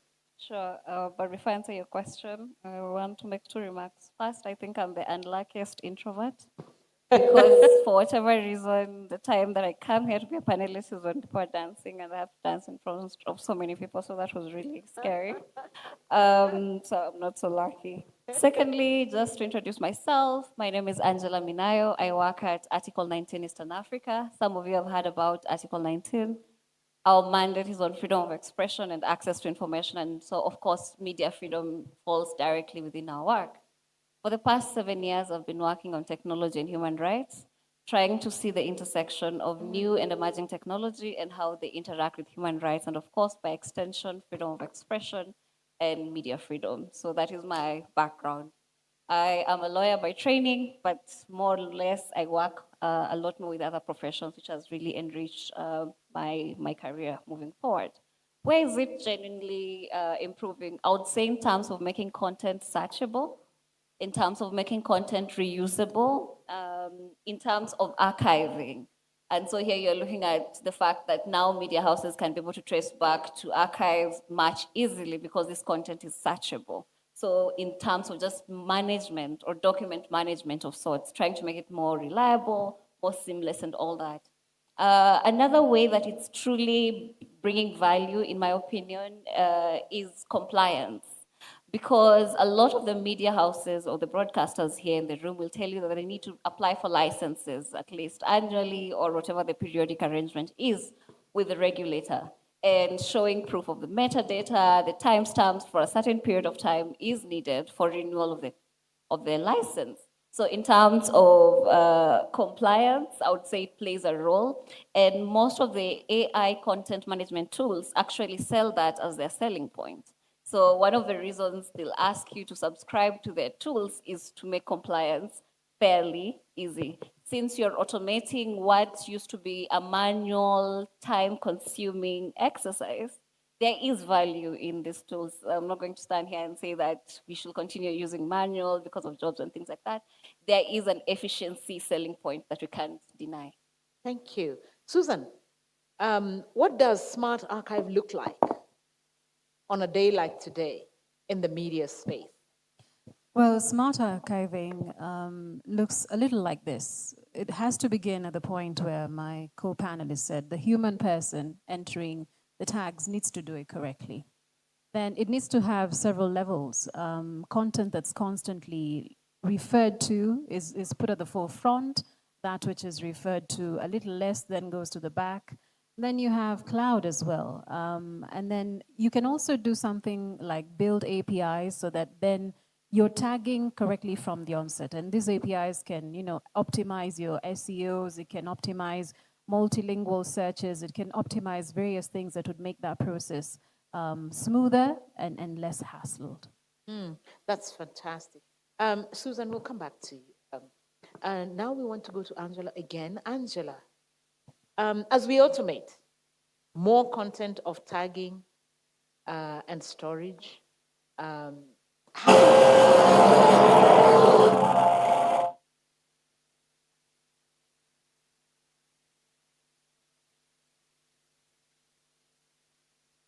apologies for that. We didn't mean to scare you. That happens at the back.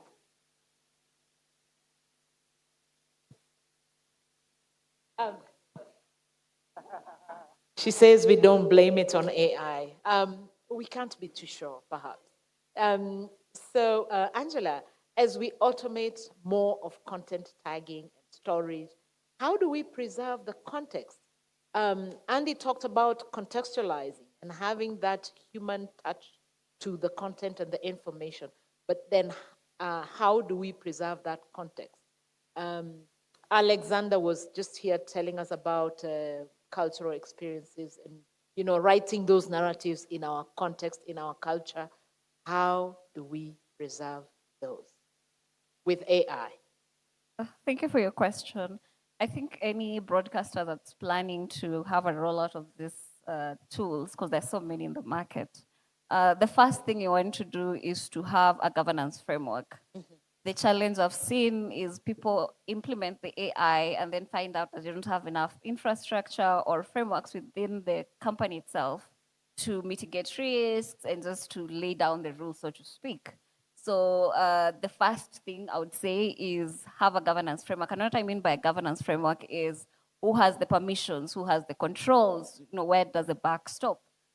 We also want to start having things like human rights due diligence or a data privacy due diligence. And this is so important for broadcasters, given the kind of sensitive data that you handle. This could be interviews with underage children who've been molested and things like that, or it could be information from whistleblowers or informers, and this is protected information, and you don't want this information to fall in the wrong hands.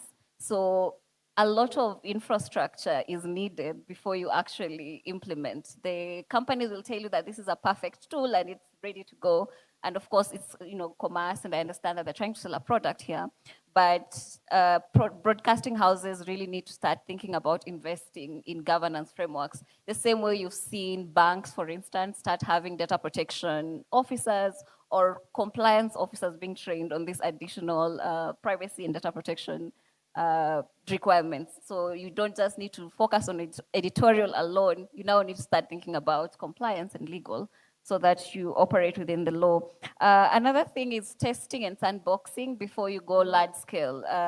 Before you scale the AI tool to 7 media houses, maybe start with 1 radio station, see how it works, see how the feedback is from the staff or the employees before you scale. I say this because when you scale, again, the impact and the risks are higher. And I think due diligence from a business perspective and also from a human rights perspective is to first test on a small sample and then scale. I know that we're told that technology is this amazing solution, but it has faults, it has problems. We've seen AI hallucinations. We've seen serious mistakes being done by the technology themselves. And I think that before you scale, at least start with a small sample test. Thank you. That's really good. I want to go to Andy, and Andy, you'll be making your final thoughts. So could you share some few thoughts on AI archiving and metadata, and especially because the digital platform is taking over, becoming more prominent, becoming more easily accessible, becoming actually the go-to place for content as opposed to print and what we'd call legacy or traditional media like radio, television. Your final thoughts on AI archiving and metadata? Thank you.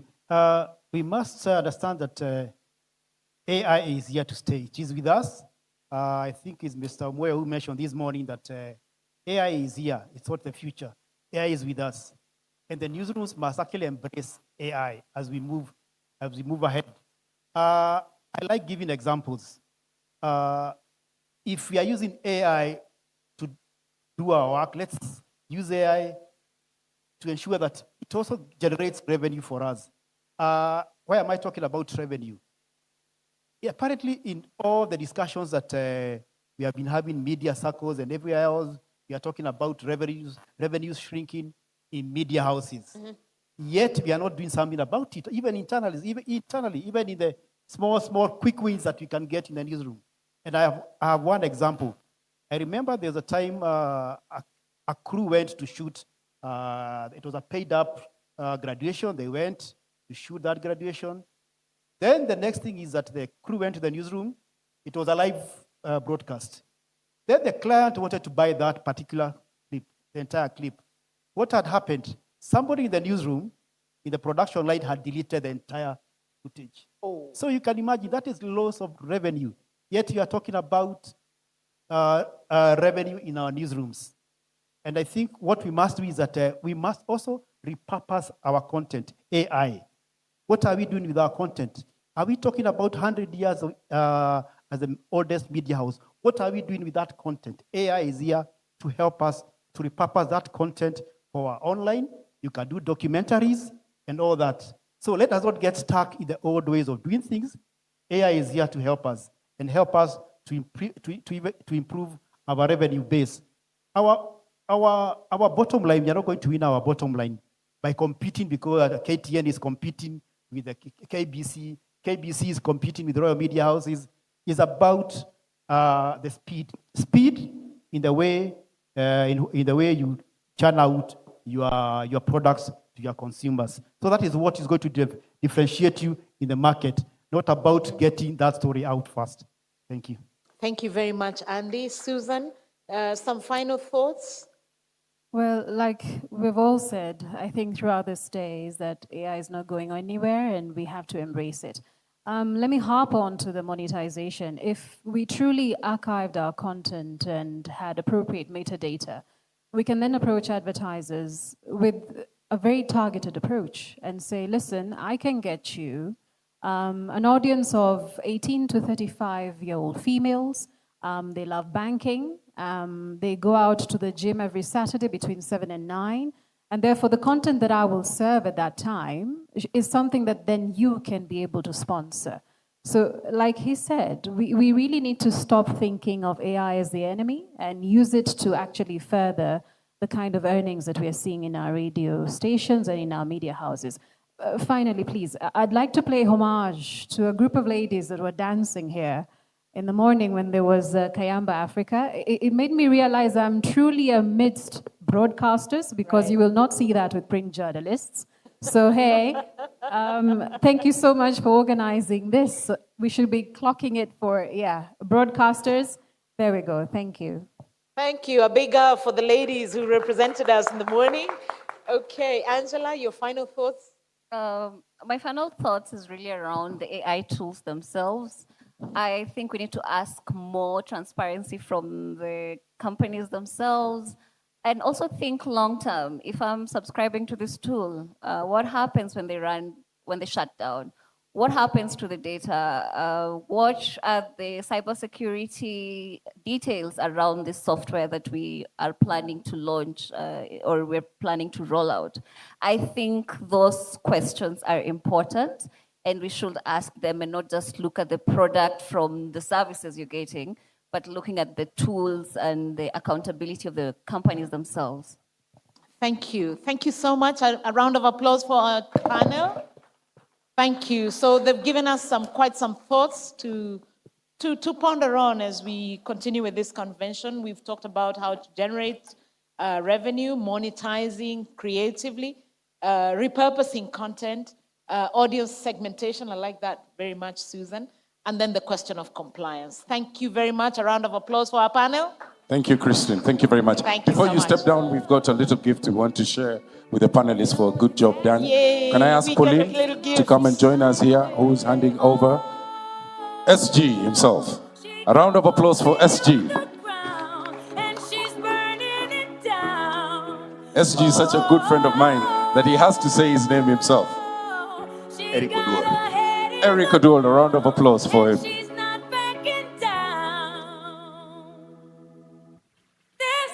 Eric Oduor will... Thank you very much.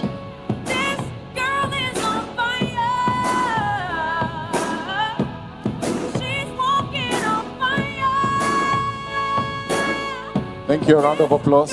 Thank you. Just hold on for one moment for the photo up. Thank you very much. Thank you, Asante.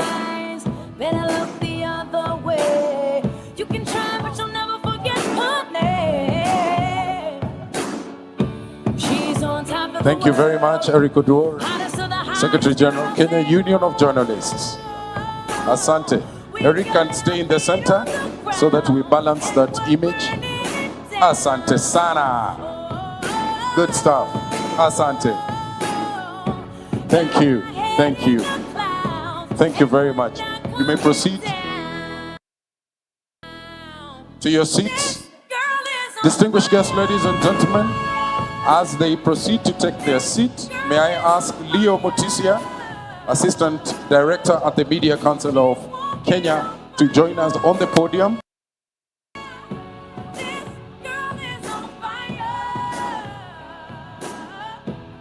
Thank you, Leo.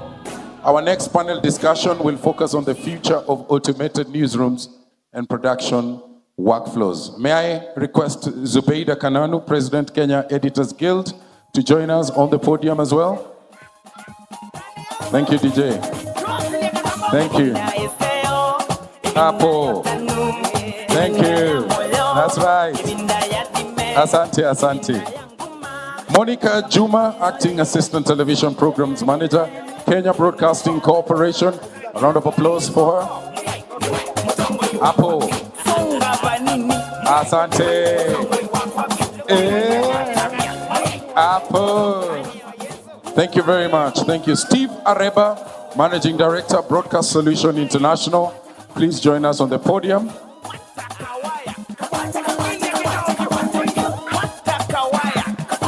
Brahim Jelasi, Sales Manager, Africa Lao. He had made a presentation earlier on. I don't know whether he's still in the room. There you are. A round of applause for him as he makes it to the podium.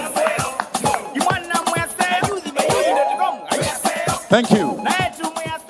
Head Chief Executive Officer, Cape Media, Wenda Joka, MBS. A round of applause. Asante sana, asante, asante kabisa. Thank you. And now I hand you over to Leo Motisia. We had spoken earlier about the time frame. Thank you. You can proceed. So thank you so much. There was a Steve Areba. Could we have forgotten someone? Steve is coming. Steve Areba is not coming. All right. Thank you. Then I suggest we just proceed with speed. Just a moment. So basically, this session is about the future of automated newsroom and production workflows. We are looking at practice now. We are no longer looking at theory. And we will not waste a lot of time because I want to pose just one question to each of the panelists. And then the second question is going to come from the audience because you must participate. You pay to be here, isn't it? So prepare any question that you have. We'll take 3 questions and then we'll close it after that. We'll not take more than 35 minutes. So Steve, you're most welcome. We almost forgot you. Yeah, thank you so much. So, I mean, without wasting time, I'm going to go directly to our senior, Mwenda Joka, straight away. And there's a simple question. You've been in this sector for the longest time. You've been observing. You've been, in practice. You've, influenced a lot of research. You've influenced a lot of changes. The first question is what has changed, and the bigger part is, as automation becomes more common, what parts of the newsroom and production workflows are realistically ready to be fully automated? Maybe we've already automated. The question is maybe already, passed by events. Are we already automating in the newsrooms in Kenya? And what are the areas that we are doing that? Thank you. Thank you very much, Leo. My name is Mwenda Joka. I'm the CEO of Cape Media at TV 47, Radio 47, and Digital 47, which is one of the youngest media houses in the country, barely 5 years, but I'm not the youngest in this platform or in the media. I've been around for a long time, as Leo acknowledges. So maybe let me start with, instead of responding straight to the question, let me give you an example in terms of when you utilize AI and without possibly guardrails, as you've said. There's a friend of mine who was doing some research, trying to do some research on one of the presidential candidates. And part of the background information he got, he was using an AI tool, paid up, was that the wife of this presidential candidate had passed on. She hadn't, and she hasn't. She has been ailing for a long time. And the AI gave eulogies, what people said about this woman, that she was ABCD, and a lot of details. So what it means is that possibly, if you get that information, you don't have a historical understanding of the context. You don't have the background. You actually run with it, and you run with a lot of civil problems. So, but now on the issue of automation, I will talk about the media house at I hand. That's Radio 47, TV 47. One, we've been on the forefront in terms of, especially at our radio. And my colleague Mungao is the one who was supposed to present here. I don't know. Mungao, are you still around? Oh, yeah. So I would acknowledge we've been at the forefront in terms of automation, in terms of even utilizing AI, although we are still not where we want to be. On a scale of 1 to 5, I mean, 1 to 10, I would say we are at around 4. Well, the areas where we are automating it when it comes to, I mean, like on radio and TV, in terms of, let me give you, what was that? Image generation, video editing, and issues of fact checking. Although I've mentioned again fact checking, if you don't have your own knowledge, reservoir of knowledge, you'll have a problem. Then also, we've also utilized in terms of transcription, research, and what it has helped us do is also to increase the speed, but that speed also, you have to be sure, you have to counter check so that you are accurate.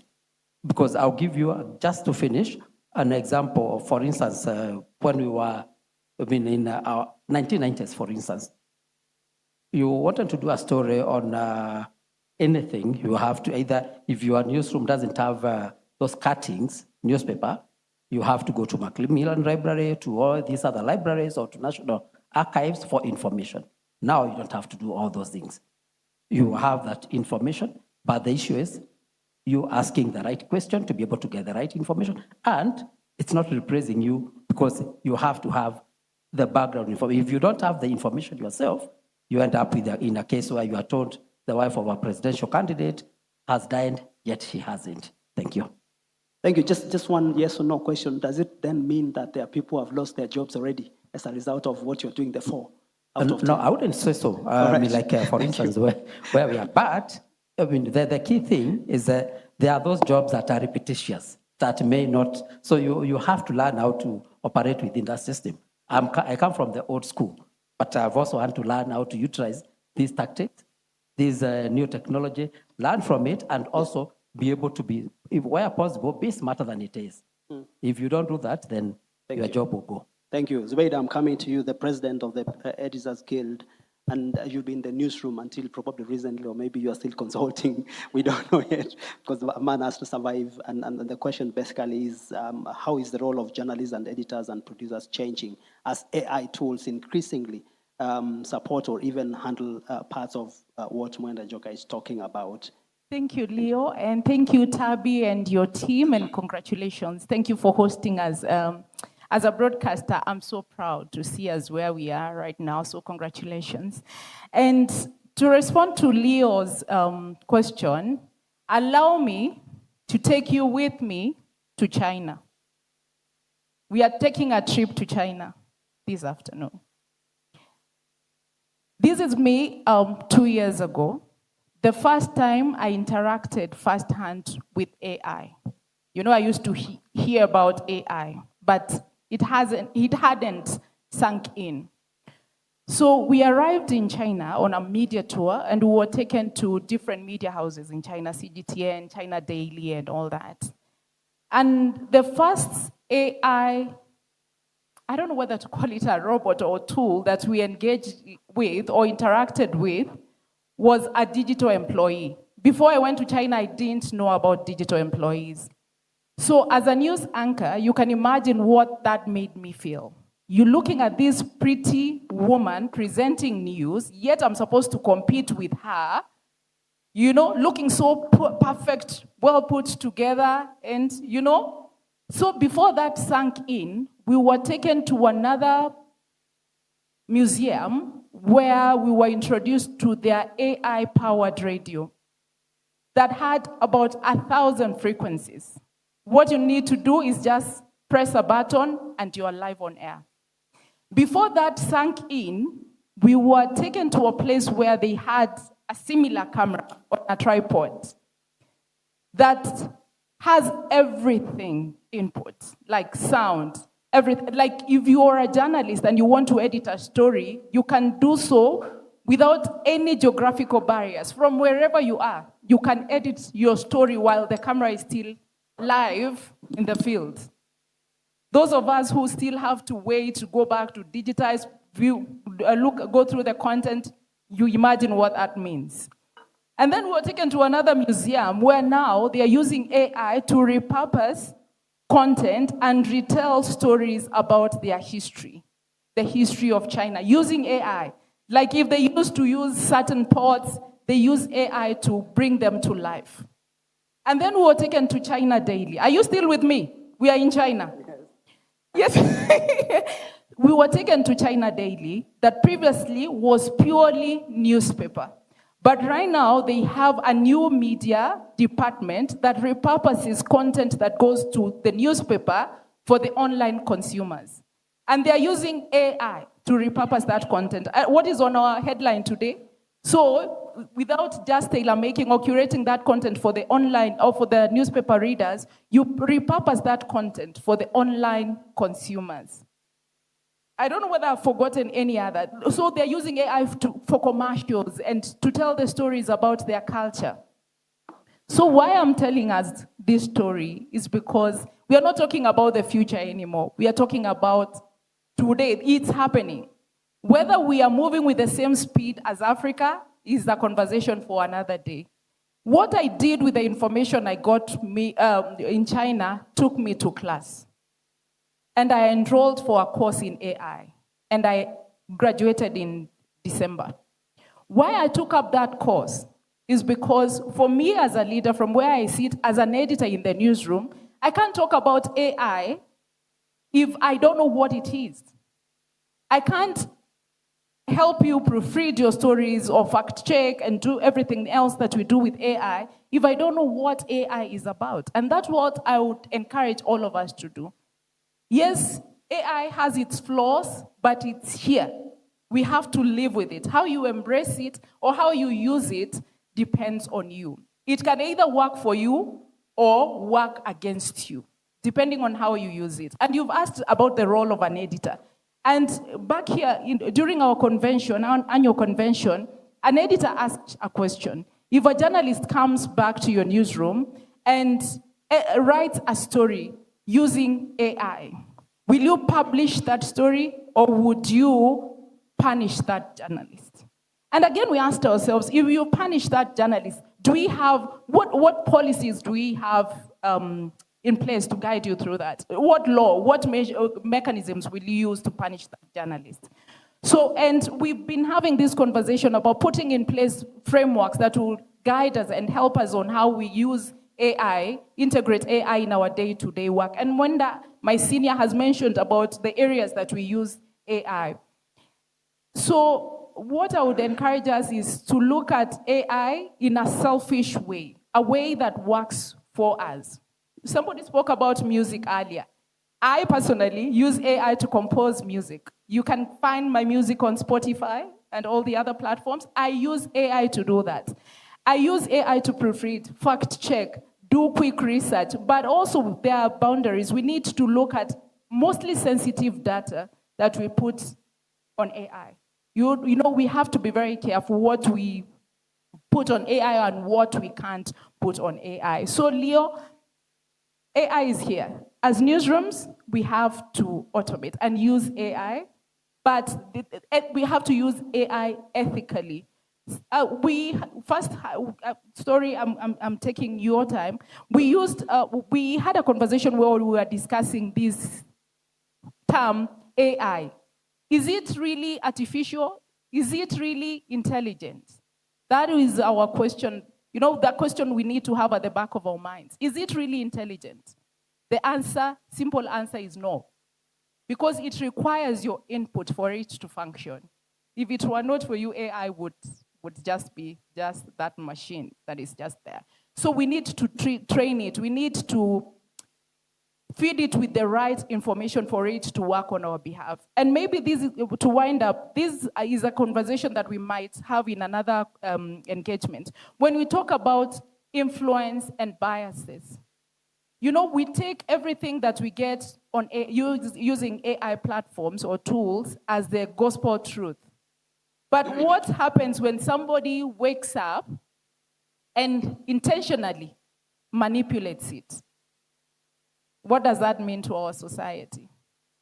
Yeah, so, thank you. Yeah. I think Monica will answer that question, because the question is the balance between automation and media ethics, issues related to accuracy, you know, balance and so forth. If you're looking at internal institutional guidelines, editorial guidelines, and of course the code of conduct for media practice in a country like Kenya. Thank you. Then after that, I'll go to the industry. I was dealing with the newsroom first, then I come to the solution providers. Okay, thank you. And big up to the organizers, big up to BMA, big up to APB for this wonderful gathering. First, I'll start by asking ourselves as journalists, what informs our vocation? It is accuracy, it is truthful, it is being relevant, it is being accountable, all of those that we learned in school. Now we are at work. We are supposed to dispense of our news, our productions. What are they supposed to represent of us? Of course, AI in its automation can really improve our work. But like Zubeda says, it is our creation as men, as women, in newsroom, in production houses. Because at the end of the day, the best verification is the human. You have to humanize your story. If your story doesn't have that touch of a human, I mean, AI doesn't care. It will give you 6 fingers, 8 fingers, 10 if it wishes. So what is our role? Do we just roll the news because we want to be the first to break it? Do we tell the story from an AI point of view, or do we do it from a human point of view? Are we in touch with that which we are writing? And why are we writing? It is for the viewer.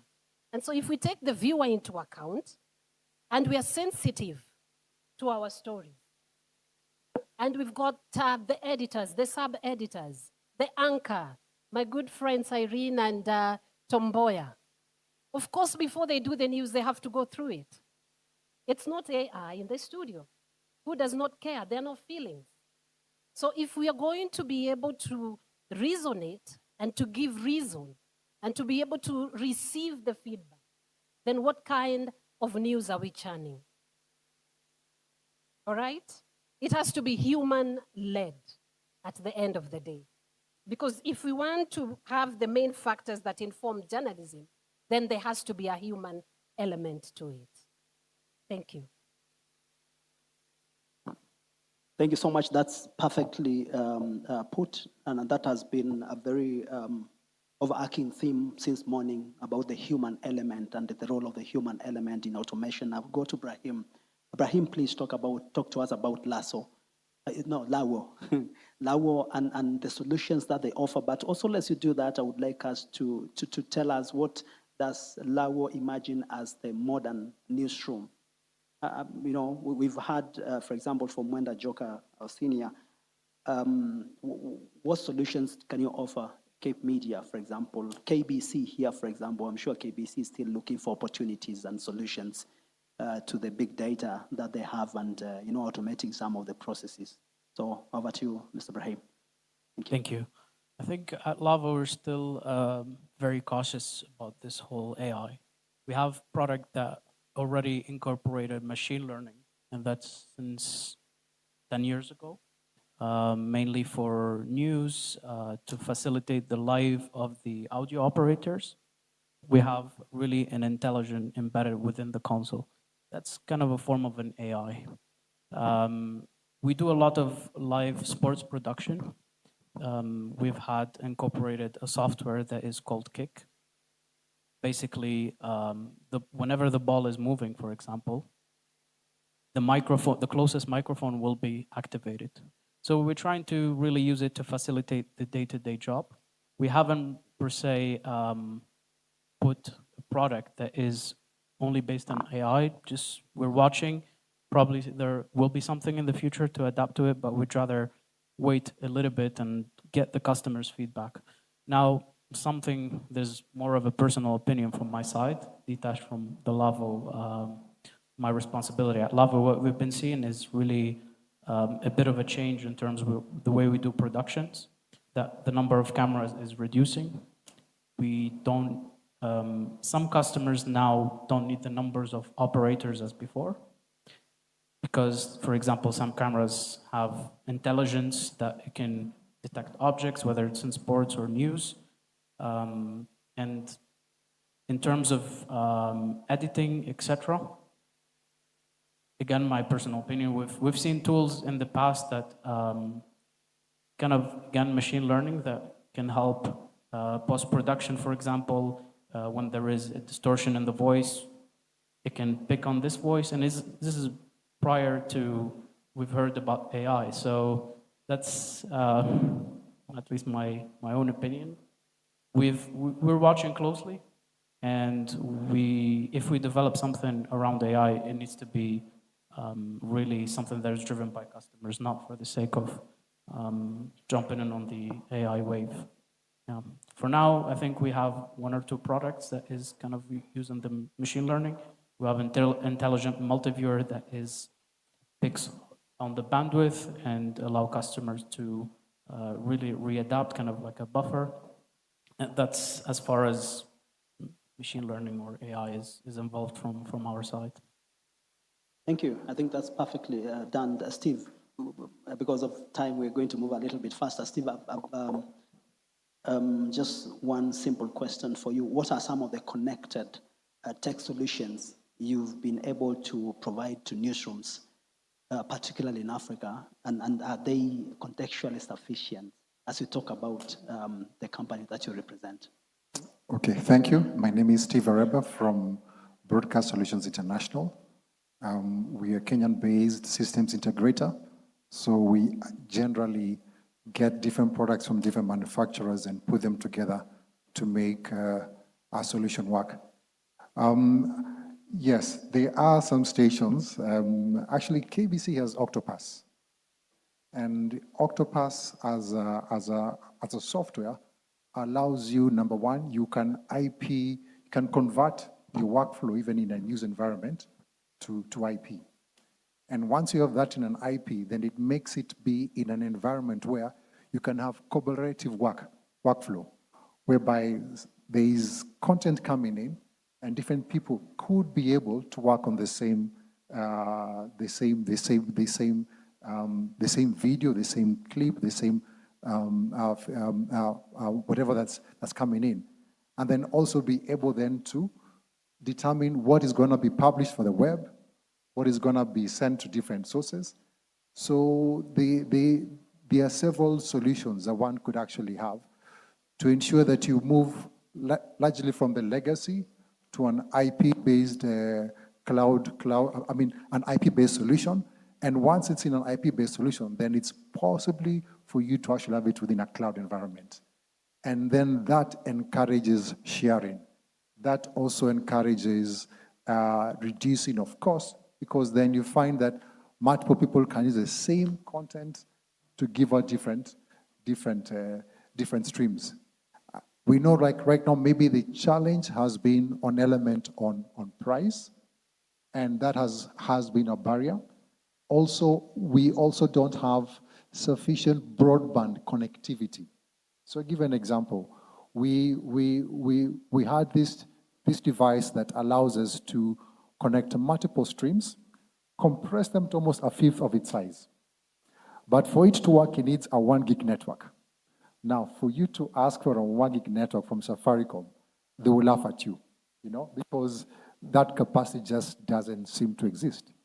Yet, if it were there, it would easily make production much easier, because you can be able to produce multiple events from even one location. And that's what more or less is being adopted.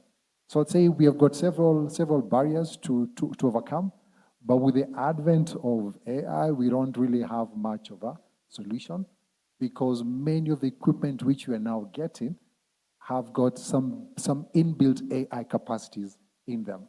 And therefore, we'll find that it will be the natural transaction when we begin to upgrade and innovate in our solutions. Thank you. Thank you. I'm going to ask the MC to give us a few more minutes. He was talking about 5 minutes. Is there someone with a burning question? They can shout it out. Someone? Anyone who was ready with a question? 1, 2, 3. All right. Thank you. So then we're going to go to move to closing remarks, and because of time, and I will start again with Mwenda Njoka. I mean, what would be your concluding remarks in this regard, and basically looking at where you feel like Cape Media is going? Now you have one of the most competitive radio stations in the country. The TV came, and of course, now it has, it's stronger and properly competing with the established media houses. So what is the vision? Where are we going? Where are you going in this, particularly in the area of innovation? Thank you. What I would say is that, okay, like at Cape Media, we have one advantage in the sense that we don't have what I would say legacy burden. We are nimble, we are agile, we can move much faster, unlike the other established media houses. So that makes it easier for us to make decisions, including decisions in terms of adoption of technology. And that's one thing that we are doing. So the bottom line is that at the end of the day, I mean, I look at AI as a tool, like the way you have, the way, in ancient days, you had people used to use djembe, and then a tractor came along. You didn't throw away the djembe completely, but the tractor made you more efficient as a farmer. So AI makes you more efficient, but at the end of the day, somebody has to manage it, and that is what we are trying to do. But one of the biggest challenges that we will have is to be able to manage and ensure that, one, we realize AI, unlike a human being, can't verify an intent, can't feel an emotion.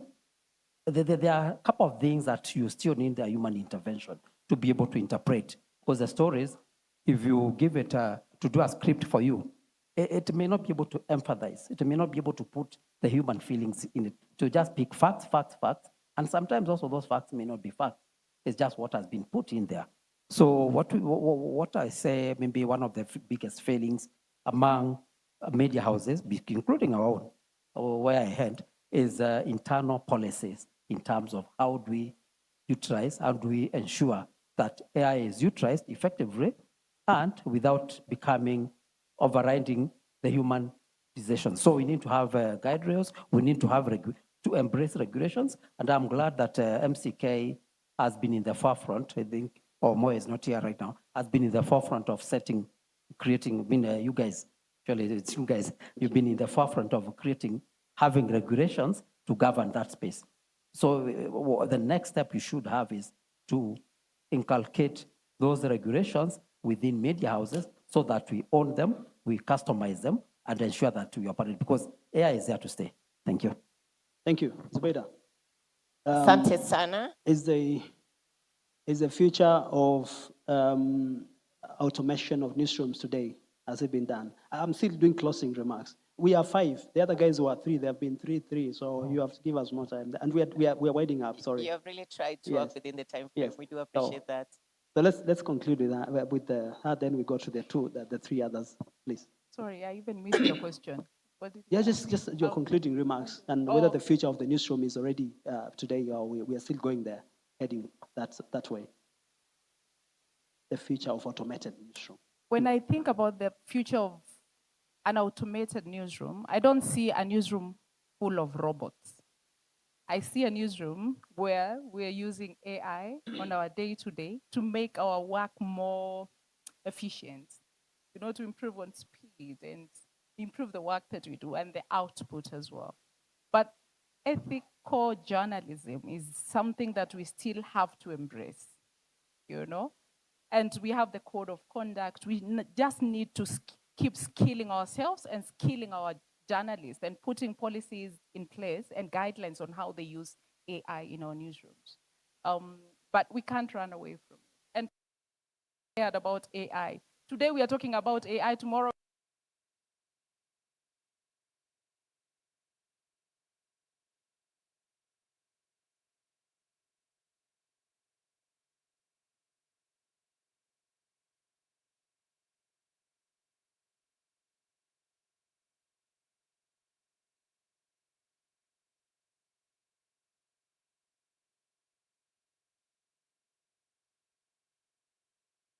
you know the challenges that you face. Why can't we come up with our own AI solutions to those challenges, including media sustainability? Can we look at AI also as an avenue for revenue generating as a revenue generating stream. I'm a user of AI. I use literally all the tools, but there's no tool that I get for free. Why can't we use the same mindset to see and put in place measures or tools that work for us in our favor? So that's one thing I would leave us with, something that keeps me awake at night. I long for a day where, as Africa, we will develop our own tools that understand our culture, that understand our language, that understand our tradition, that understand our day-to-day life. Yes. Let's get to that Thank point. you. Thank you. Monica, please, concluding remarks. A very quick one, just to reiterate what Zubaida is saying. Even as we comply legally and ethically, let us see how best we can be as Africans. Develop our own. That even can, sometimes you write an African name and it gives you an underline, like your name doesn't exist. It is not. It can't be recognized. So can I get one that can be able to recognize Wanjiro, Atieno, Komugisha, and even the accent, so that then we feel like we are part and parcel, moving and also earning from it. Yeah. Thank you. In a minute, Brahim, then we finalize with Steve. Quick comment from my side. I think for journalism, news, it cannot be replaced by AI. Just you need your journalist on the field. You need really a written press. You can sense the difference between an article that is written in AI and written by a person, and within 2 lines of reading, you can flip the page when it lacks authenticity. And that's my own personal opinion. Thank you. That's perfect. Steve, please. Thank you. No, indeed, I think AI sometimes can be a scary word, but it's not. And I think more or less we need not to fear about it, because I think, as mentioned, it's just a tool. And really for us is to custom make all of those tools to fit and suit our environment. But for sure, AI is a disruptor. So expect that there will be disruption. That is something that we cannot assume. And there are advantages when you do it, because you'll be able to simplify daily repetitive tasks can be done and automated in a much more faster speed. So indeed that is possible. I think I'll just close and say we did a project for USIU where we automated their production system. And in that, it now enables them to have something they call a one-button studio. And through that process, means one person can walk in, produce a feature, have it stored in, students can go in, get it either on their portal or even have a VOD service pulled out of it. Now, all that capacities are done when we have an automated system, when you've got something that is able to be scaled and to be spread into many multiple outlets. Thank you. Thank you. Let's come to the front for group photo. Let's clap for them. Basically that's digital transformation in the newsrooms. We've just touched just a very small, minute part of that, but we appreciate the opportunity and for your contribution. Thank you. Over to you, MC. Thank you, Leo Mtisia, for keeping time together with your team. Leo Mtisia, Assistant Director, Media Council of Kenya. A round of applause to the team. There's, as I ask Simaloy Dejom, Head of Broadcasting Nation Media Group, to come forward and present a gift to each of them. Thank you, DJ. Thank you, Simaloy. Thank you. Thank you, everyone, for coming.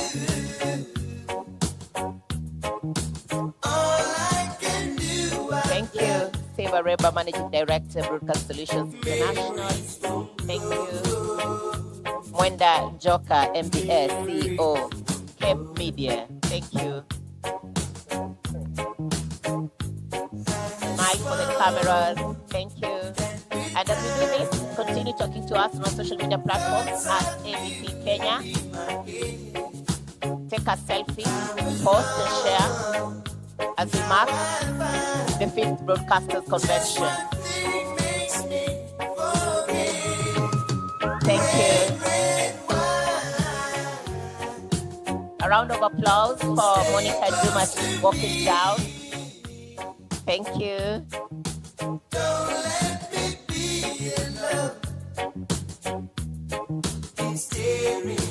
Asante sana. Asante. Asante.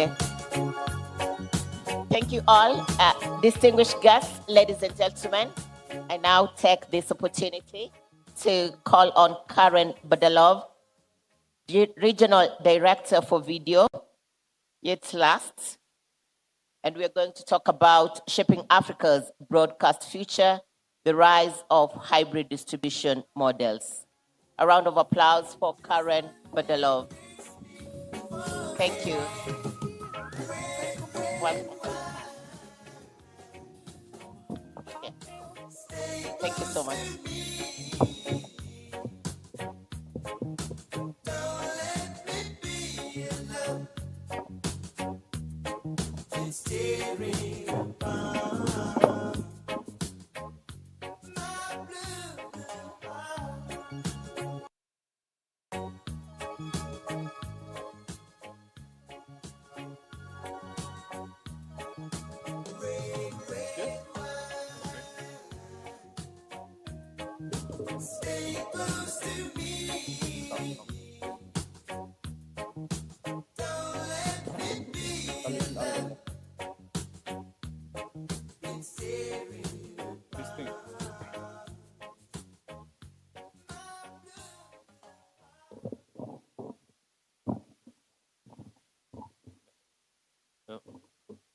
Distinguished guests, ladies and gentlemen, good afternoon, almost good evening.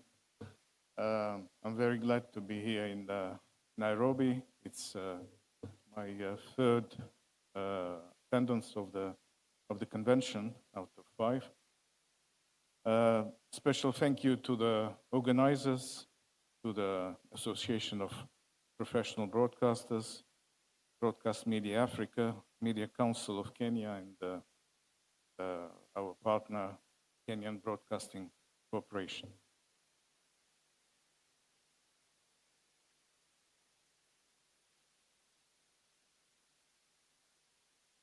So to start with, I would like to say a few words about Eutelsat. Eutelsat is a leading satellite operator in the world. We established almost 50 years ago. Today, with a fleet of 34 geostationary and 600 low-orbit satellites, both intended for the provision of video, connectivity, and internet services. Having merged several years ago with the British company OneWeb, Eutelsat became a unique satellite operator that combines geostationary and low constellation fleets, which both in the future will become one integrated network, meaning that LEO satellites will communicate with the GEO satellites, vice versa, to take advantage of both technologies. Today it looks like a science fiction, but in a few years that story will be implemented.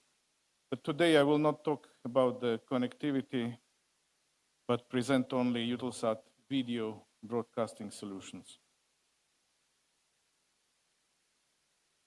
So what are these solutions? They comprise traditional DTH, direct broadcast to households, contribution, digital terrestrial television, and signal delivery to cable headends, platforms, etc.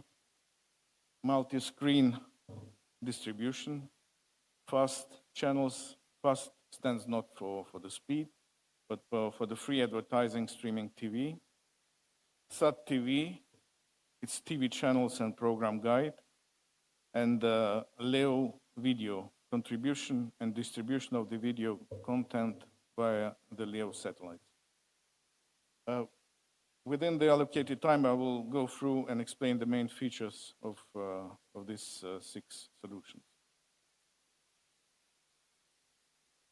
So what's new in the traditional DTH? The most important news is that we are opening the new free-to-air position at 36 degrees east. Before it was a a position which was used only for the pay TV content. Now we are opening free-to-air access to the channels which would like to be on this position. So for that purpose, we have created a new Eutelsat digital platform and are inviting channels to join the multiplex to enlarge and enrich the viewing audience. Once being on E36D satellite, the channel will be immediately viewed by more than 7 million homes, having antennas already pointed to this position.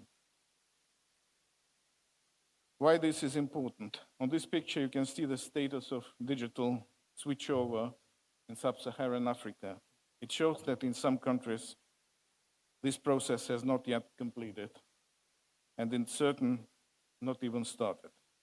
And we all know that in this transformation, satellites play an essential role.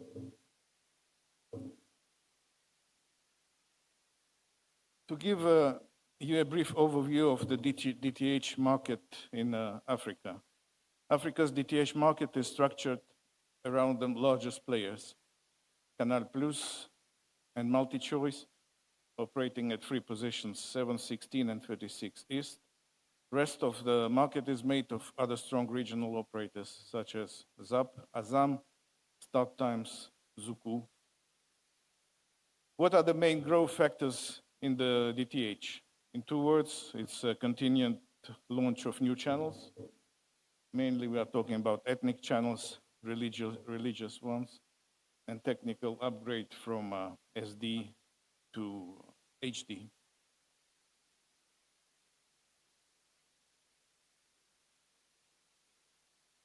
So what is it about 36 East position?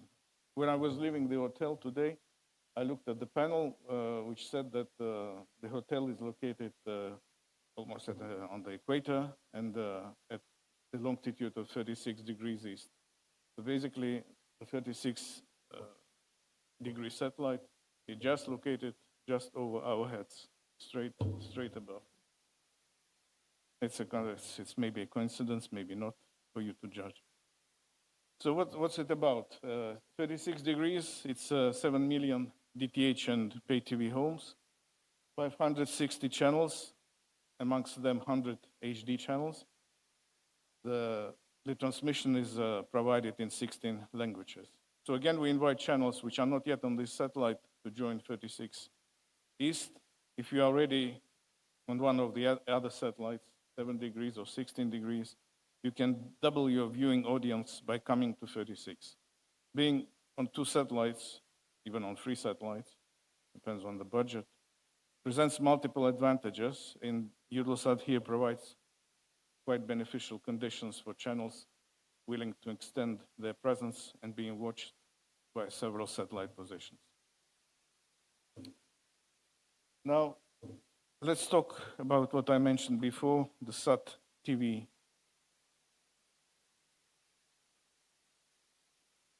So SAT TV,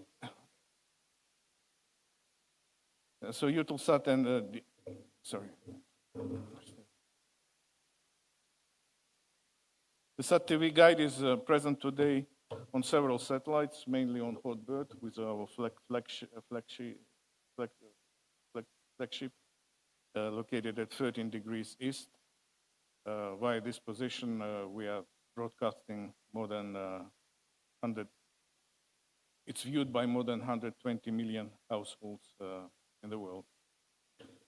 So SAT TV is a free TV channel and program guide. In fact, it facilitates the viewer to watch the channels he has chosen and which the viewer wants to view again or to couple with other programs.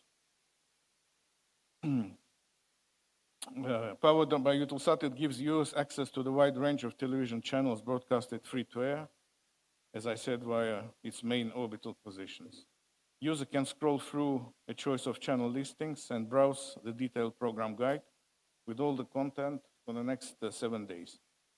Channels are organized numerically according to the country or language selected and easily identifiable by their logos. So, as I said, the SAT-TV is present today on 3 satellites, Hotbird, 7/8 west position, but soon it will be available at 16 degrees, meaning that will be extended to sub-Saharan Africa. Here on this slide, you see the SAT-TV packages on each position. Again, for Europe, MENA, it's Hotbird. For MENA only, in the middle, it's the 7 west position. And for the coming extension of this SAT-TV guide will be 16 degrees east, which is presented on the last picture. Now let's consider the native IP standard and the multi-screen distribution based on this standard.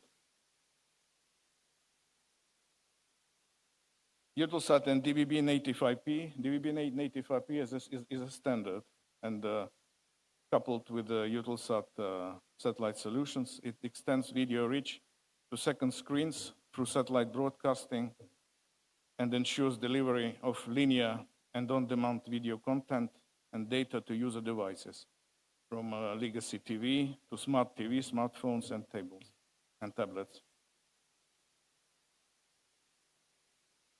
The applications of the native IP platform are mainly the following.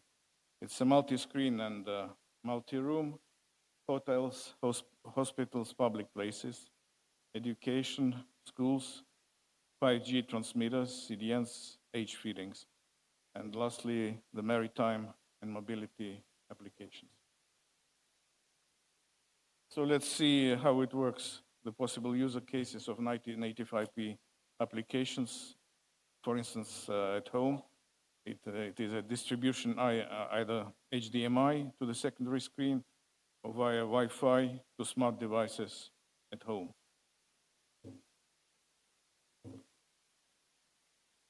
Secondly is the hospitality use cases, which are presented on these cases, used in hotels, hospitals, and other public places. And lastly, it's what I said before, it's the H feeding with the DVB NIP case. Now, the last point I wanted to raise is a Eutelsat OneWeb LEO constellation and the contribution technique. First of all, a few words about the LEO constellation and how it works, what I mentioned earlier. So Eutelsat OneWeb constellation consists of more than 600 satellites orbiting on 12 near-polar orbital planes. Each satellite has 16 beams, each active in an area for about 11 seconds. A beam is about 1,006 kilometers wide in the east-west plane and about 65 kilometers tall in north-south planes. A user terminal can see the satellite for about 2-3 minutes, then the other one takes over the connectivity with the terminal. The system is intended for the provision of internet connectivity. But we thought, why can't it be used for video applications too? And indeed, there are several advantages of the LEO versus GEO video contribution. First is well-known low latency. Secondly, it's global coverage. Geostationary satellites cannot cover polar orbits, and with the LEO, we can cover them. High throughput and small terminals. Here you can see the visual representation of the transmit chain, where the signal originated from the live event is transmitted via the OneWeb antenna terminal and OneWeb satellite, and then received traditionally, as it's done before, by the teleport to be retransmitted via internet to the control center or the facilities of the client. The system is now deployed and has been used for several project implementations. It covered live events like sport events, football matches, political forums, concerts, etc., and proved to be a very reliable and cost-efficient solution compared to the traditional OU flyways, which are also quite big and sometimes not easily deployable. Now I wanted to present a short video, and with this I came to the end of the presentation.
So thank you very much again.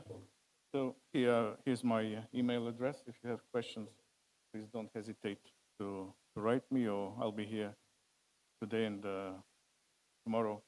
And I wish you a very productive, nice convention, and all the best in your business. Thank you very much. Thank you very much. Thank you very much. A round of applause to Karen Badelov, the Regional Director for Video at Eutelsat. Thank you for speaking about the rise of hybrid distribution models and how they are shaping Africa's broadcast future.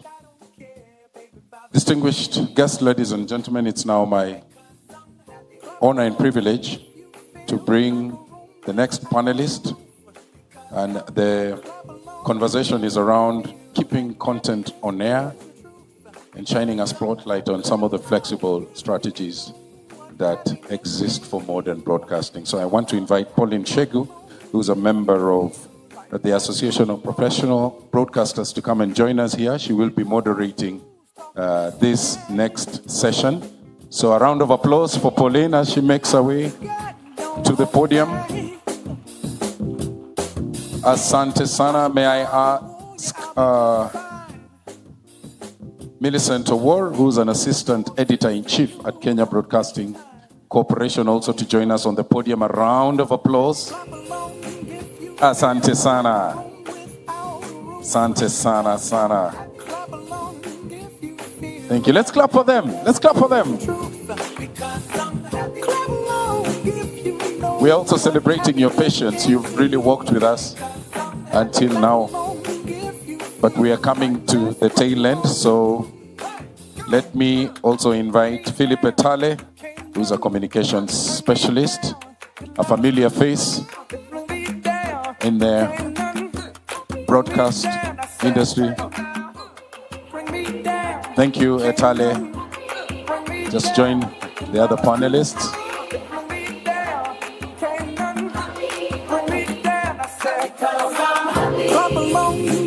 Oh, yes. Dula Tesema, who's the founder and AI consultant at Liqui.ai, will be joining us virtually. Now I hand over to Pauline Shegu, who happens to be one of the fastest rally drivers in this country. So I know she will drive this segment very well in record time. To you, Pauline.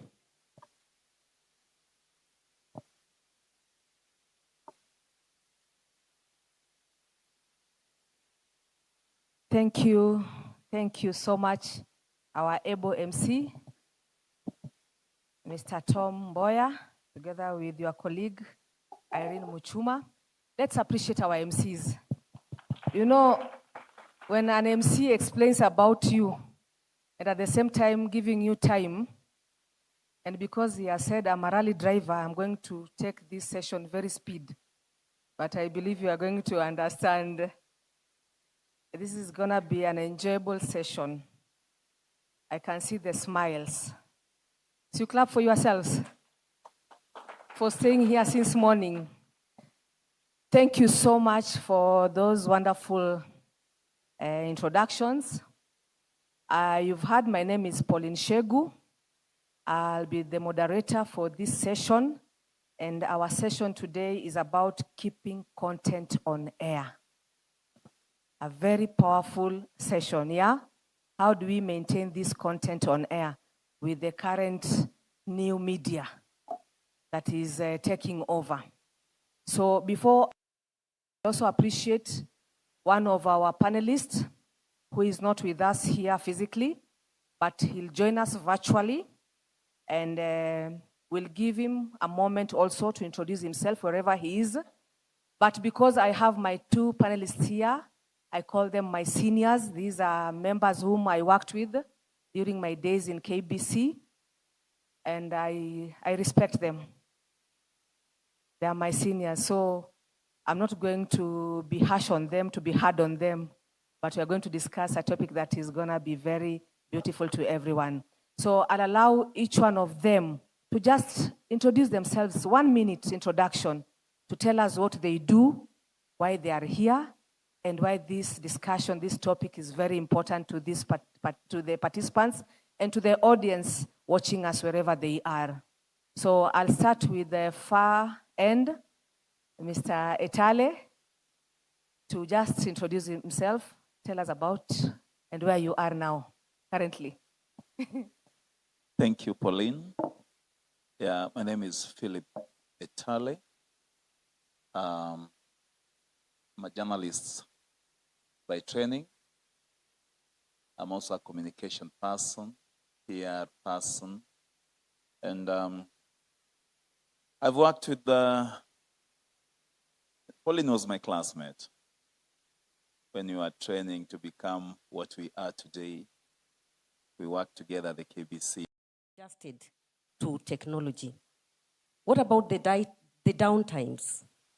We are able now to use satellite and at the same time use SRT and at the same time also use IP. These are all modern ways through which we are able to maintain and ensure that we are on air 24/7 and on all platforms. When one platform has a problem, the other one picks up very fast. And we've also not forgotten the earlier modes, like real-time monitoring. This also happens. But what is critical, as our MD said earlier, is capacity building. Capacity building to ensure that our teams remain relevant. So how do we sustain this? Because sustainability of media is also a problem. We are getting partnerships across the board. I think I'll stop from there. I'll stop there at the moment. Thank you, Millicent. I'll come back to you to discuss more about this, but allow me to go to Etale. Phil, that's the name I used to call you in campus. Tell us, you've been in newsroom, you are still a journalist, and we normally say a journalist is always a journalist. It doesn't matter which space you are in. You are in politics now, but you are still a journalist. You are one of us. And we've seen a lot of disruptions, outages, unexpected crises. What would you say practically about the strategies which can help broadcasters to stay on air with these disruptions, the outages, and the unexpected crises? Thank you, Pauline. I think with the advent of digital media, the issue of outages and disruptions caused by power, power blackouts and all that, I think should be a matter of the past, because, we are now in a space that is quite dynamic, a space that requires innovation and minds that can think ahead, so that we can have uninterrupted content. The current broadcasting model is not like the past that we had in the past when we were growing up. Back in the 90s when we were kids, we used to glue our eyes on television sets to watch programs, long programs.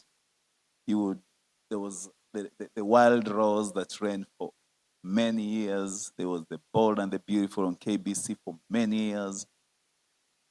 Nowadays, the audience of today has no time for that.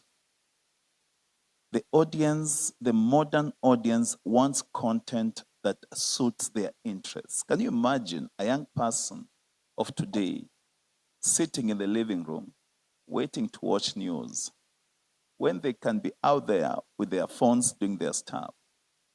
Digital content is what they want. They want broadcasters now to transfer what they do on the traditional media platforms direct to their phones where they are in the CBD. When you have your news running on YouTube, I think you are more likely to have more viewers than when you expect somebody to sit in the living room watching that news. In fact, most parents nowadays find it difficult to share a television set with their young ones, because they want to be on Netflix. They want quick stuff that is quite interesting content. And that's how broadcast need to keep up with the changing trends. We need to change the way we do things. Broadcasting nowadays is not about the flashy transmitters on the hill, big studios, lucrative setups. Somebody can just set up something. There are podcasts. Young people have come up with podcasts in a small room, just 2 seats, and the content goes out there. It's all about what you do to attract revenue. It's about what you do to attract views so that you can get that revenue. So the content that we give out now, it's not the content that we used to enjoy when we were growing up. Back in the day, you remember, advertisements were very creative. I remember on radio, when you were growing up, you would hear an advert that was straight to the point. Something like, wadudu ni hatari, wadudu ni wachafu, waue mara moja. Doom, doom, doom. And you'll go to the shop and buy doom to kill that mosquito and the rock, the cockroaches that disturb you in the house. But nowadays, things have changed. Times have changed. We need to change with the trend so that we can fit with the demands or in the demands of the modern audience. The audiences of the past are not the audiences of today. In fact, some of us who have been here for some time, now I'm in mid-40s, I'm also trying to keep up with my boy, my son, who is now 22 years old. He was born when Arsenal last won the trophy. I'm an Arsenal fan anyway. I'm an Arsenal fan. I'm an Arsenal fan.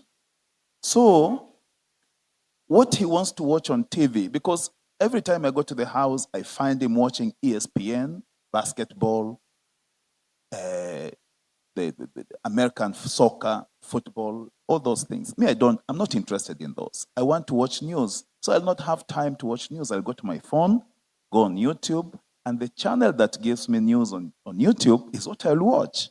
So please, broadcasters need to change with the needs and wants of the modern audience. Number two, we also need to, for broadcasters to be attuned with the changing times, they also need to consider ensuring that revenue should not be at the back of their minds more than what they give to the audience. When you go digital, you are more likely to receive much, much more revenue than when you want to go out there and market your stuff, attract clients to come and advertise with you. You just do it online, go digital, and your revenue will just go up. So I think times have changed. We need to change. We need to attune with the digital world and ensure that broadcasting is attractive to the modern audience. Thank you so much, Mr. Itale, for that very comprehensive. And to our participants here, there's a song Itale has just sung, Wadudu ni wachafu. I know, Mr. Dula, where you are, that song, it was advertising a certain repellent. So after this session, our participants here will explain to you what it meant. And thanks for taking us back then. So to our able panelist, Mr. Dula, who is a consultant on AI, because AI is taking over almost everything in this broadcast space. My question to you, sir, how is artificial intelligence shaping the future of broadcasting operations and audience engagement, the future of this? Now you are a consultant in this space of AI. That includes TV stations who have the big budgets and the big cameras and all of those things. But just like the two guys doing their little podcasts gather more viewers than the big TV stations, if you are able to capture somebody's heart, if you're able to capture people's hearts, then everything else, including AI, is something that enables you to do great things. And I'm really happy that we are actually alive and engaging in this world to be able to do these things. So, so I want people to take a look at it from that perspective. It's not really a technology issue versus really being creative and using all of these tools that this world has brought upon us to excel and capture people's heart and entertain, educate. Thank you. Thank you so much, Mr. Dula. Still on you on this AI issue. And also, as you prepare also to give us the challenges that we face in this space of AI and for our topic today. As audience habits continue to evolve, could you please tell us how can broadcasters build future-ready workflows that remain scalable, responsive, and sustainable? You as an expert of AI, how can broadcasters continue to build this future and ready workflows that remain scalable in this space of broadcast? Okay, very interesting question. I'm actually currently working on such a system for Arts TV. Arts is African Renaissance Television Service here in Ethiopia. And we're building this system whereby, starting from citizen journalists giving us news or registered to our internal workflow for the news team, and all other departments in the TV station. So what AI has allowed us is things that have used to have taken me, 100 people, 6 months of work, millions of dollars or birr or shillings, are things that I can do in 20 minutes now. So my motto for Leak AI, or as I'm dealing with coworkers and clients, is really people are afraid. Either they're not knowledgeable enough, or they're actually afraid to go head first and use them. If it was a few years back, as I said, this is something that would have taken 100 people and 6 months to be able to do something that you're asking. But right now, I can do it in, I'm kind of exaggerating for a player, 20 minutes, half an hour, an hour. That system could be up and running, and we can improve it as we go. And the sustainability and the capacity of the AI models and the large language models and the systems that enable us to do this is exponentially growing by the day, which basically means it gives me back my time to do more important things. It could be family things, and if we're in the line of whatever line of business you are, you can do. And for journalists and TV personalities, it means it's not really you're worried about how to do systems and maintain those and build great cloud systems. Those things already exist, and we're able to take advantage of them. So my advice, jump on it right now. If there's any TV room that does not have AI in their midst, you're already too late. And part of the system I just explained that I was talking about is the managers can come and tell it, how many articles do we have written today? Which one is approved? Which one is not approved from an internal perspective? They could just as well ask, give me the most interesting news happening in Africa today. And the AI could go scour the internet and bring it back to them. It doesn't really prevent them from doing what they do, because you're a journalist, you have to abide by your principles and respect your audience and still bring something creative. But all of that is something that AI allows us to do. And it's all great. And it's all great. Yes, we have a lot of work to do.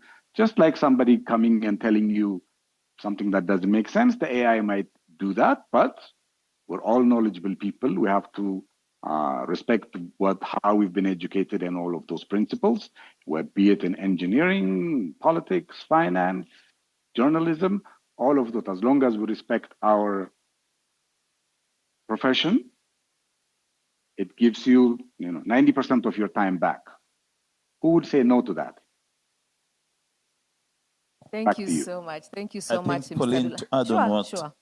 Mr. Dula said, I think as journalists, as media practitioners, we don't need to over-rely on AI, because AI came to help us think, not to become lazy thinkers. Because if you ask AI to create content for you, you become a lazy person. You need also to be creative with your mind, even as you put into consideration that AI is in existence. Let it help you think and be creative, and you'll complement each other. I think it can help us in the modern broadcasting, because there's a journalist some time back who was trolled, I'll not mention his name, for asking AI to write an article for him, and then it was published in one of the dailies. And nowadays people have AI checkers. They'll know this is Chat GPT generated story. So let us not deviate from our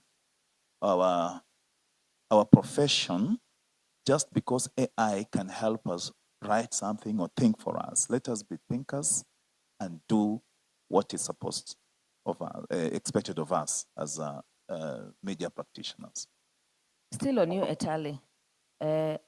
You've talked about Gen Zs with their social media handles, whatever, the gadgets. Our topic about keeping this content on air. How do we attract them, the current generation, to appreciate our content? I want to give an example of Millicent here, KBC. Allow me to give an example, KBC station ya Mama na Baba. It has managed to keep that content of, for example, the Vitimbi, still on up to date. Vioja Makamani, but the Gen Zs, they are not appreciating because they feel the current creativities, the artists are they are out-fashioned. The older ones are out-fashioned, so they believe on the current ones. But there's a message that goes out there through Vitimbi and Vioja Makamani. How do we appreciate? How do we make this generation, the ones who are now into AI, to appreciate the content that we maintain on air? For example, KBC, the Vitimbi, the Vioja Makamani. You've talked about your son, and you've mentioned about Arsenal. I'm sorry, I'm a Man U person. I'm a Man U fan. And everyone who has come here has talked about Arsenal. Anyone Man U, we are together, don't worry. Thank you. Clap for yourselves. We will be there. So these Gen Zs, they come watching the current programs, but not appreciating the old ones, which have the very, very most and important message to them. But AI now has taught them how to turn around things. So I know, Mr. Dula, you've said if no one is embracing AI, the newsrooms, the media houses, the managers, they are late.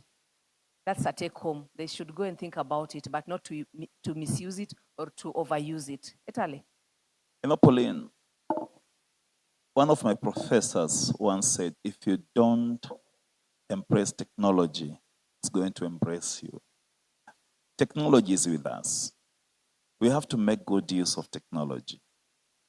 For programs that are of all age, I think they are good programs with good teachings, teaching morals to our youth, to ourselves, and even the older generation. What you need to do as broadcasters, move production pipelines, or rather replace production pipelines with the modern technology. Content architecture is what we need. We need to change the content architecture, how we produce these programs. Let us have these programs, gel the older personnel who are involved in those programs with the modern, the young ones.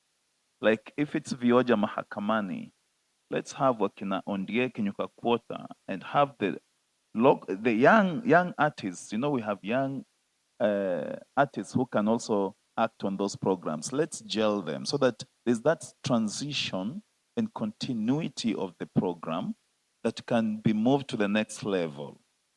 And when you do this, you'll be able to attract viewership from these young people because they get tired and bored when they see the same faces coming on their screens, talking about the same things they used to do. Then they say, oh, this kind of acting is old-fashioned. We need to change. So we need to modernize the production of these programs to fit with the standards of the current audience. The audience, as I said, has changed. It's not the audience of yesteryears. It's the audience of today, tomorrow, and the future. So let us change how we produce these programs, the kind of programs that we put on air. They should not be boring to this audience so that we can attract more viewers from the younger generations, even as we want to appease the older generation. Okay, maybe just to add to what Etale has said, we have video on demand, and it will surprise you that most of these Gen Zs are calling us in the newsrooms to ask for video on demand, whether it's about Moi stuck in mud somewhere, his vehicle being pushed, or something like that. So video on demand is there, and we are utilizing it. This is modern, and it is really selling for us, and it's also sustaining us. I also want to add something about AI. Yes, AI is good, but it can be misused. At KBC, we have Kiswahili. There's a part of us that is just Kiswahili, Kiswahili news from radio, TV. And you find the young journalists using AI to translate, which is quite dangerous. So whatever comes out of that is negative. And this pushes me to talk to the Kenyans. We need our AI solutions, something that can work for us and serve us. I know like in Zimbabwe, they have Alice as a AI news anchor. And when they are having a vacuum, Alice comes in. Surprisingly, Alice... Is she a robot? Alice is AI generated. And these they did in 2023. So when they first did it with a dark-skinned girl, we were Africans, most of us, yeah? We are talking about Africa. Alice did not appeal to the viewer. So they made her light a bit, and this is all AI. So today they have embraced Alice as a news anchor. So Alice is not competing with the other news anchors, but to realize that at times when it's too late, there's some downturn, then Alice can just come on board. Thank you. Are you trying to say we should embrace Alice in Kenya? Pauline, KBC has a big library of old videos from the 60s, even pre-independence and post-independence. And that's why I think, as Millicent says, there are young people who go to to the broadcasting house to request for those videos. Now, as a broadcaster, make good use of those videos in these modern times. Have those videos in 1 or 2 minutes being posted on your digital space so that the young ones can relate with what happened in the 60s. They can at least be informed. Because I asked someone, a young man who is 25 years now, he's a supporter of Chelsea FC. I asked him, did you know a player called Celestine Babayaro? And he said, Huyo ni nani? You see, so if you have those videos of the old stuff that happened back in the day, and you play them and you remind them with a short caption, say, this is what President Moi said on this and that day. Because I see someone on TikTok called The Historian using your videos to make money when you can generate revenue using your own videos on that space. That's a good one, Italian. That's a challenge to KBC. KBC team here. Maybe just to add that we are already doing it. We are already doing it. Are you using TikTok to share? We are video on demand. We are already doing it. But Congratulations. on demand. But That's of course, great. it can be scaled up. Thank you. Yeah, I can see the MC is now telling me my time is up. But just to wind on this, what is your parting shot? Let me start with Mr. Dula. Your parting shot to this, to the participants and the panel sessions about AI, you being a consultant. I'm not going to repeat what I said about using it, but what we're discussing is AI is a tool that will give us great efficiency in how we do things. But how we do things doesn't really supersede our creativity. You capture audiences by being creative. That is something we cannot play with or move around. Creativity comes from one place, then to be creative is a very hard thing for a lot of people. So as long as you do your creativity, tools like AI will come and expand it tenfold, 100-fold. So, and just as much, if you're writing what you're doing, if you're trying to replace creativity with AI, it's negative 100-fold. So, so as long as we're keeping that balance, I think we can do great things in keeping our content on air and on demand, and for each audience and for each sector of whoever we're trying to reach. Thank you. Thank you so much. You are 1 minute, 1 minute, Etale, you are take home. Thank you. My parting shot will be to broadcasters. I think let production be designed for expansion and not for completion. Make good use of the modern times to produce content that is more appealing to the new, or rather the modern audience. Listen to their needs and give them what they want. That is the only way you'll keep up with the changing trends in this modern society. Thank you. Thank you, Millicent. My parting shot to the broadcasters would be that as much as we embrace digitalization, let us also think about having firewalls. Cybersecurity threats are real. So let's not just invest in capacity building in terms of how does AI work in terms of serving us, but let us also look at how do we guard against threats. Thank you. Thank you so much, my panelists. Question, Pauline? Oh, wow, this is the only session that has questions. And because of time, we'll just give you 1 minute.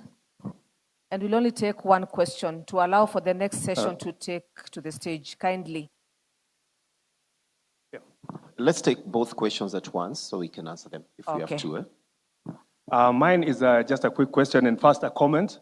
I think I like the concept of introducing the programs we used to watch, like Vioja Mahakamani, because really that is what captivated the audiences then. And it's very good what we said about we need to modernize the production, we need to modernize the way we tell the story and include the younger generation. I don't know how many of us have watched the movie Michael. Yeah, come on. Nobody has watched the movie Michael? Michael is a musical talking about, it's basically Michael Jackson's story. Michael is featuring right now and it's attracting the youngest audience. All Gen Zs have watched the movie Michael. And it's not because they know Michael, they don't even understand the context. If any of us watch Michael, we'll even get deeper into it. Why is Michael become such a hit? Because it's Michael Jackson's story being told again, but it's being done by modern actors, a modern production, and guess what? They've used AI. Not for Michael Jackson, but the monkey, I don't know what the monkey was called, I think it was called something like Bubble.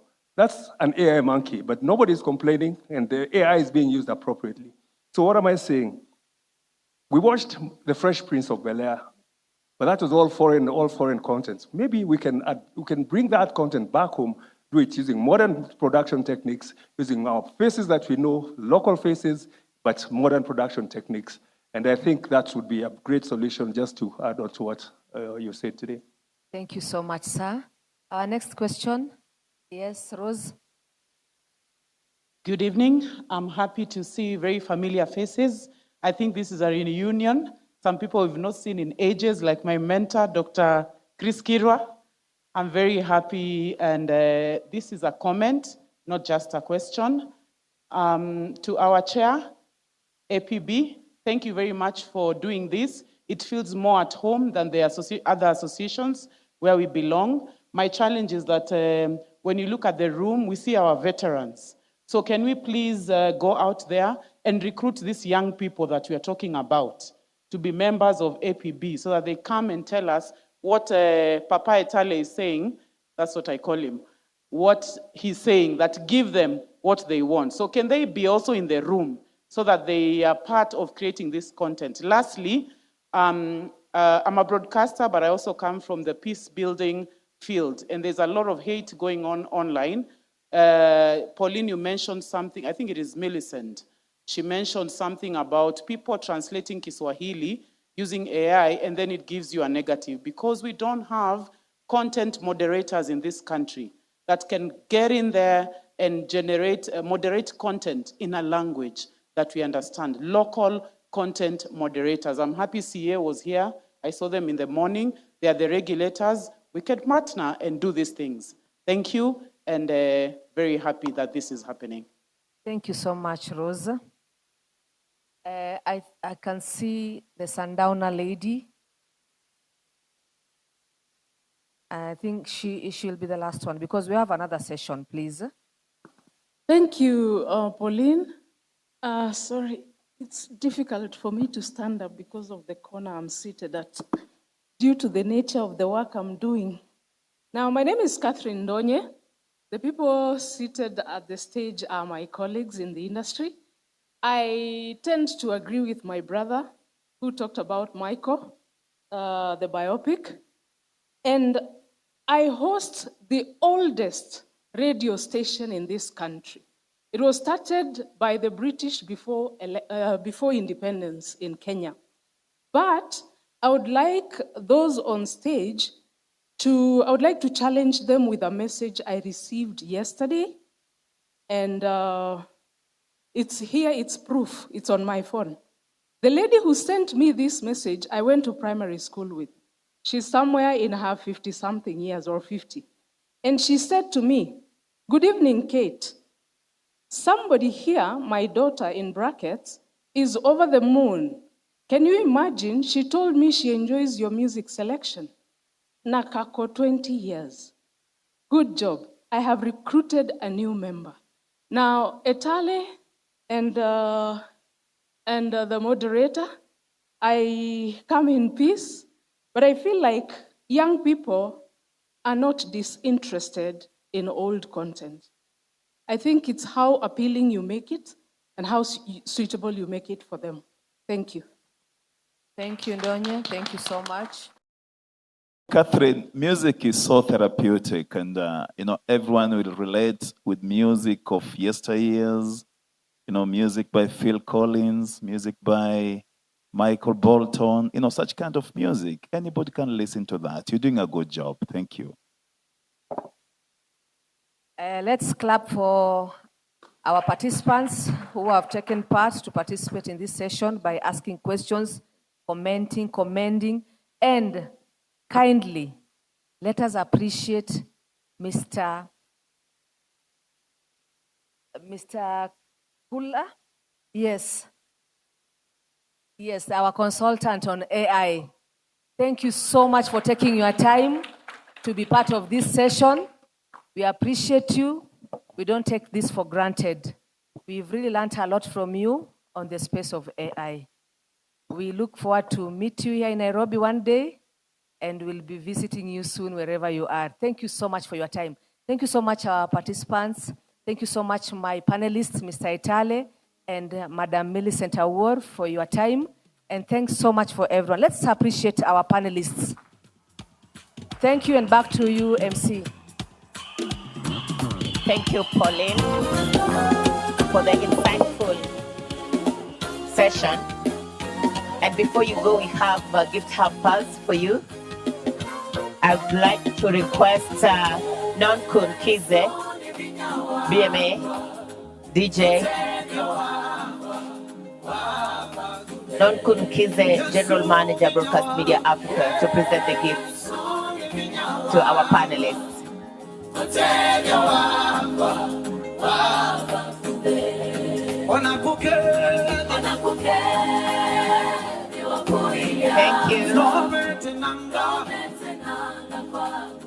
Thank you. Thank you.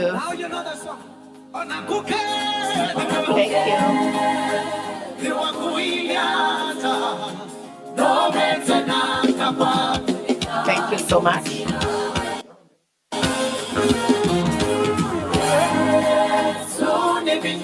Smile for the camera.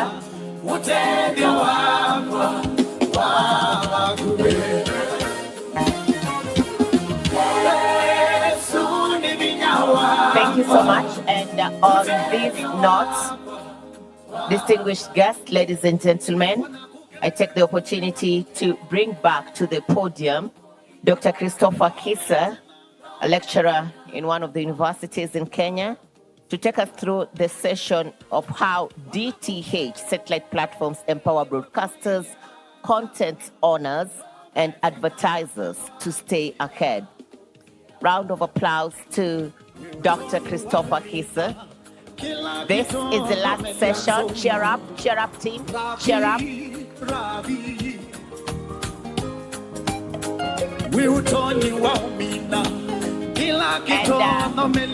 Daktari will be having Menen Agegnehu, Country Manager and Sales Manager, Eastern Africa, SES.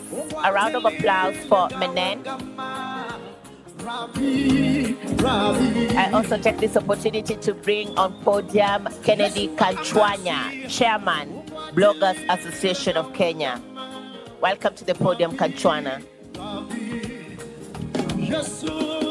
Thank you so much. It is the last session. Let's give Daktari and the team keen attention. Daktari, over to you. Good evening. How are you, Catherine Donye? I'm now taking over Sundowner. This is the last session as the sun goes down. Thank you very much, the previous panelists. We are here now to talk about the transporter of content creator, and the person who will help this content creator to reach the content to the desired audience. When I was having a talk with Menan, she was telling me the strategy here is, as they create content, they create it to target this audience where they are, in the form they are, and what platform they want. So we are working in that manner to see how we can deal with our modern content creators. So I think to set us off, I'd like us to I like our country marketing manager for EthioSat or Ethiopian Satellite. We would like to know, with the world today dominated by streaming and digital platforms, what unique value does DTH, EthioSat, SES still offer broadcasters and content producers and owners today?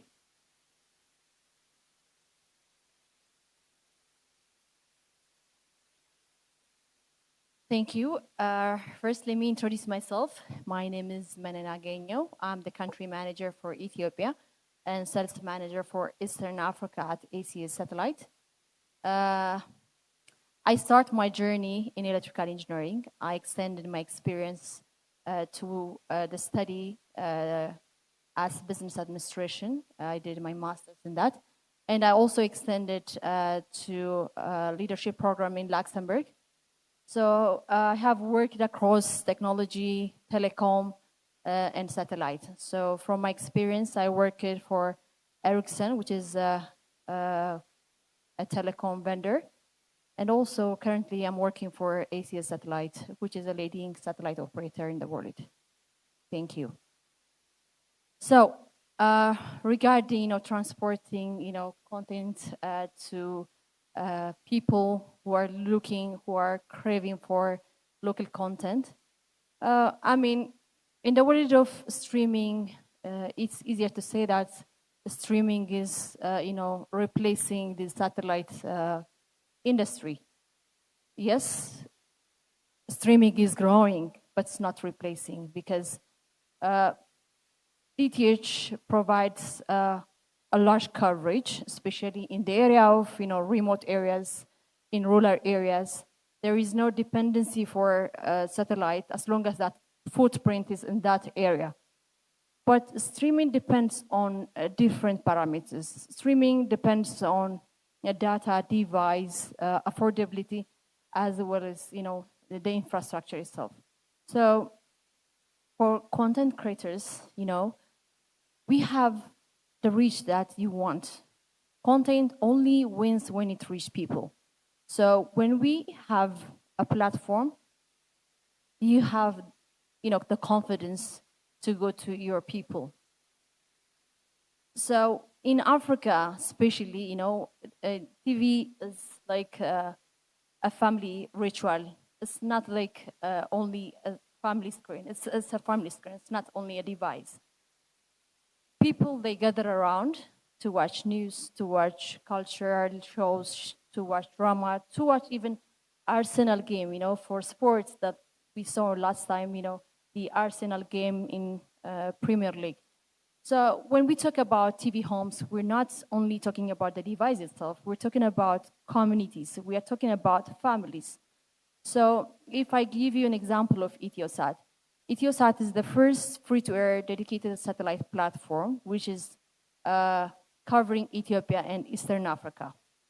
Right now, this platform is serving almost more than 70 million TV homes.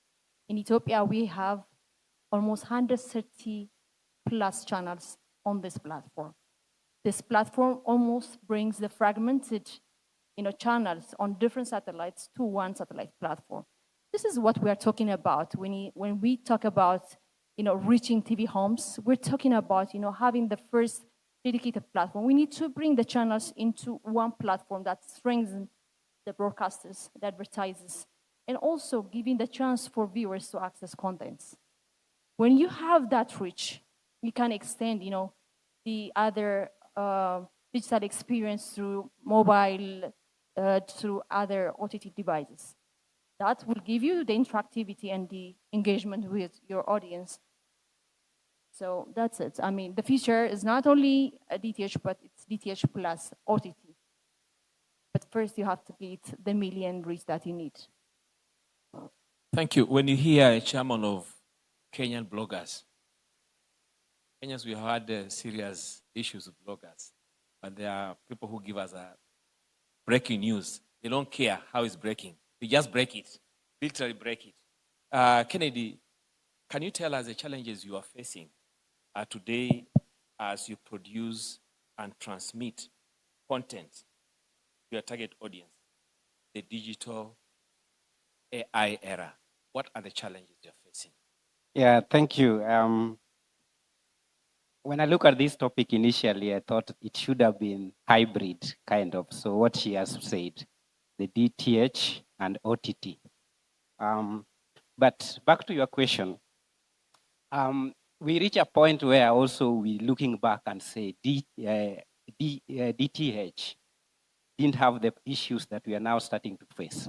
For example, the algorithm and the declining organic reach. So when you're online long time ago, you would say something and everyone who follows you will see it. So if you're on Facebook, on X, or even TikTok, whatever you say, then everyone who follow you will see it. Now the platform themselves have decided that they put in the system that, filter what reaches some audience and not others. So what we call algorithm bias. And of course, that is a big problem at the moment. The other problem is what we call ROI and measurement. And I think she has talked about a little bit about where you need to measure the reach, the engagement, and everything you're doing. The third challenge is the pressure to monetize. When you're working on online, people think you're making a lot of money. So there's that pressure, to monetize. Even as the traditional journalist, most people think the journalists are very rich people, and that pressure is always there, even for the younger content creators. So you see them trying to see how to appear rich or go out there to make money. And that's why we try to make money anyway, yeah. And of course, we also have the issue of the fragmentation, the audience fragmentation. So we have the platform fragmentation, audience are all over. At the same time, the generations. So the boomers, the millennials, the Gen Zs, all these people have different preferences, and that is a challenge. And I'm glad to see Kate here because one of the things that I've seen on TikTok is discovering very old songs. As much as you look at it, these young people enjoy the old songs. And that's why I think what Etale was saying here was very good, that KBC and other broadcasters, for example, personally, I would like to listen to the what happened on 1982, that period, the whole day, what happened, as in like, I've seen it on different platforms, but I don't have clear picture of what happened from morning to the following days and how did it end. Thank you very much. I think hot on your heels. I would like Meneme, can you, because one of the most difficult things that you've been doing in the yesteryears, the old media, is media monitoring.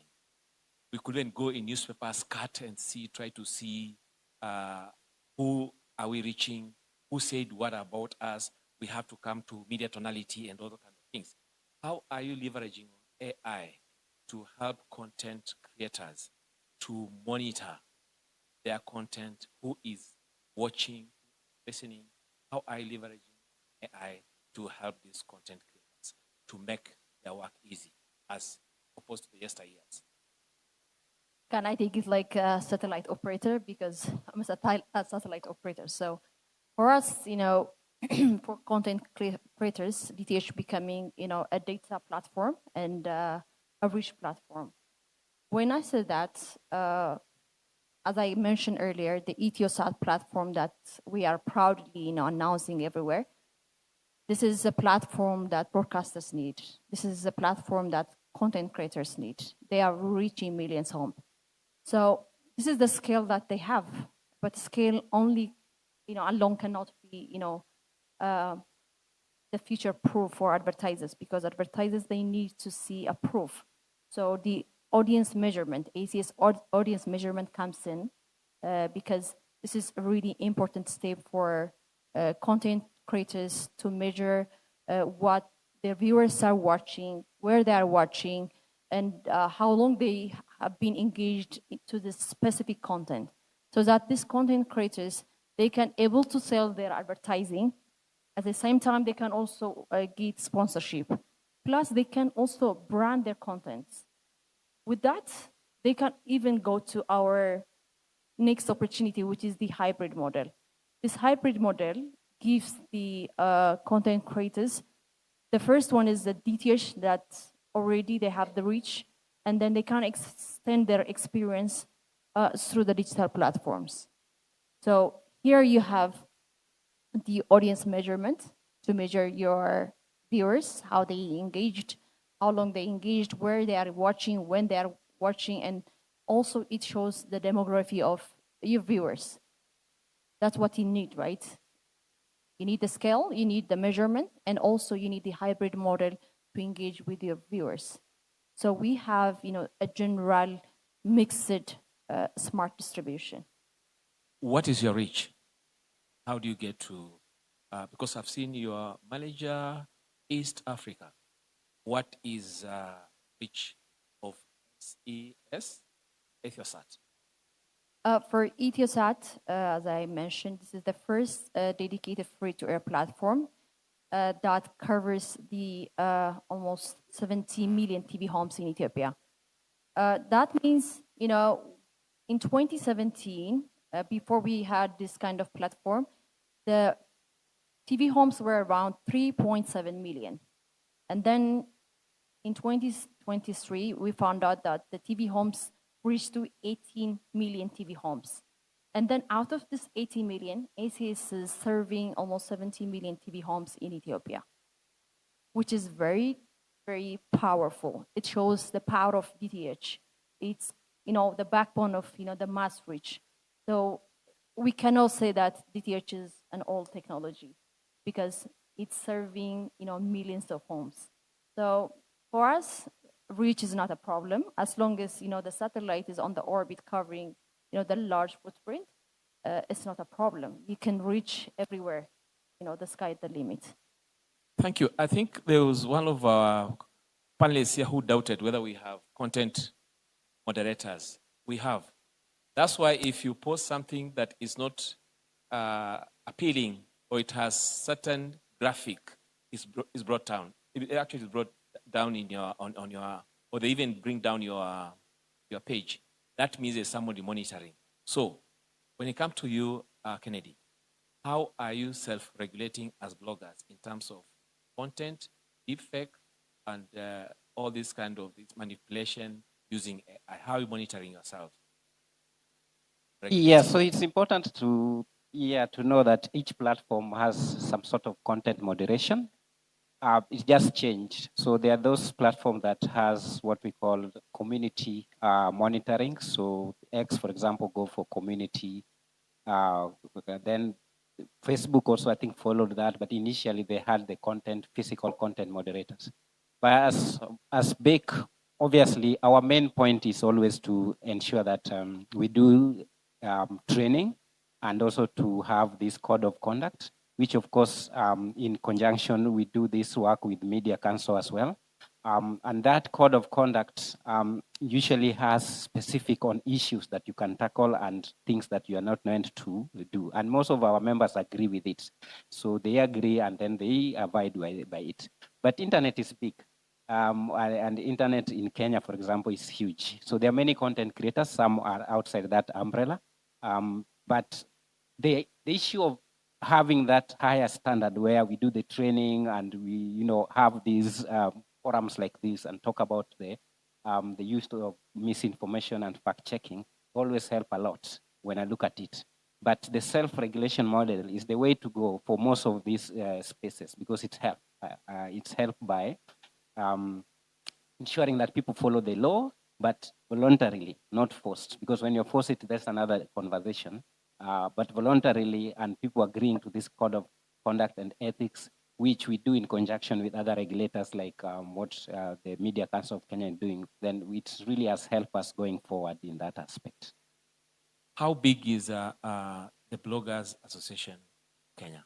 Bloggers Association in Kenya is big, actually, because when you look at members, so we have two tiers. There are people who really paid, and that's around 3,500. But when you look at our whole database, it's over 33,000 that all content creators. But that's not the whole Kenya. That's just generally what is on our database. So some people who have just joined partially and fully not agreed to the code of conduct or have not paid. How are you helping upcoming bloggers to, say, maybe monetize their content and trying to make at least, for lack of a better word, make sense in what they're posting, at least ethical posting? Actually, I've mentioned it before that one of the biggest demand for training is how to make money online. It's always interesting that whenever we go somewhere and say we are going to have that training, it's a full house. Yeah. And the issue here is the young people want to know how to do it right, and they're trying to do it right. And I'm glad about that because we are helping them first set up. For those who have not set up properly, technically, we are helping that. And the second part is, of course, trying to train them on what type of content and looking at some of the issues and like what she was saying, the measurement aspect. How do you even do your proposal to the to different advertisers? How do you get your site set up for that if it's promoting a post or if it's just a banner advert? How do you do it? So we look at that, and we have had a number of training, different counties in the Kenya, and young people are out there because, as I said, the pressure to monetize is a big thing for content creators. Maybe to come to you as we come to the conclusion, Menen, what new opportunities are there for content creators at SCS in this region? For content creators, for broadcasters, for advertisers, we need to think about the free-to-air DTH platform. Because right now, viewers, they're not, they don't have the appetite to pay for any single fee, especially for subscription for monthly payments. DTH free-to-air allows them to have a set-top box and a receiving satellite. This is a one-time cost, so that they can enjoy different kind of contents. Accordingly, you have the platform with a bouquet of channels, so that they have the freedom of accessing reliable contents through a free-to-air. So that content creators, what they need to do is they need to deal with advertisers to gain the revenue. You might ask me, from where do they get the money? For us, they will pay the monthly payment for the satellite capacity, but at the same time, the experience that we have with the Ethiopian broadcasters is they get their revenue out of the advertisement because it's reaching many homes. So people, they respond. You can target your advertisement to many homes. For example, advertisers, they are enhancing their efficiency in Ethiopia by engaging with different kind of program, choosing the right program, choosing the right language, and also choosing the right time. When they they choose the right platform and the right channel so that they can, enhance, the advertisement, the targeting of their audiences. So in that case, they are also reaching TV homes. Not only one viewer when they target, because of the TV experience in Africa, you might even target in one house a family, might be a community watching sports channel or national event. So that allows advertisers also to target with freedom, with the right suit. So work with advertisers, work on, joining the free-to-air platform that we're serving to East Africa so that, you can reach your content with freedom, with reliable quality that we are serving. If you go and see, Etiosat platform in East Africa, in Kenya, you cannot imagine the quality that we're broadcasting, Viewers, they need quality, they need content. So when the content is local, when it's reliable, when it's affordable, people like Ethiopia, the 70 million TV homes, they will respond to you. Thank you very much. I think as we come to conclusion, I'm going to give you a minute. As a fan of Liverpool and AFC Leopards, leave alone these other teams who like making noise. We're the gentlemen of football. You know that. So I would like you to give Benjamin your closing remarks. Then we can come to Eme, and I think we can. I think the bigger question at this point is how do we use the digital platform, especially AI? I think the earlier on, one of the panelists was talking about people having AI checker to check this. I think at the moment, now is not the time to say, did you use AI to do this? That is a past. It's now the fact that, are you using AI correctly? And as you are talking about deepfake, for example,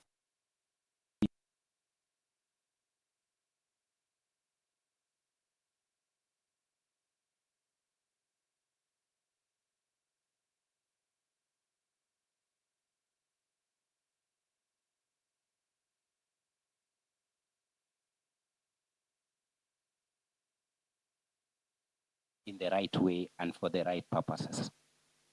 Okay.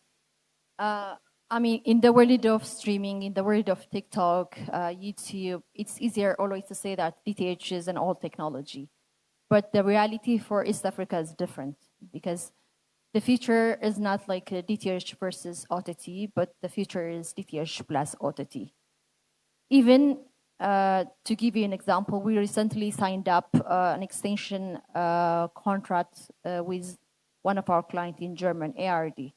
This is the largest public broadcaster, extending their distribution signal distribution contract until 2039. This confirms the future of satellites. So what kind of strategy we're gaining from this kind of market?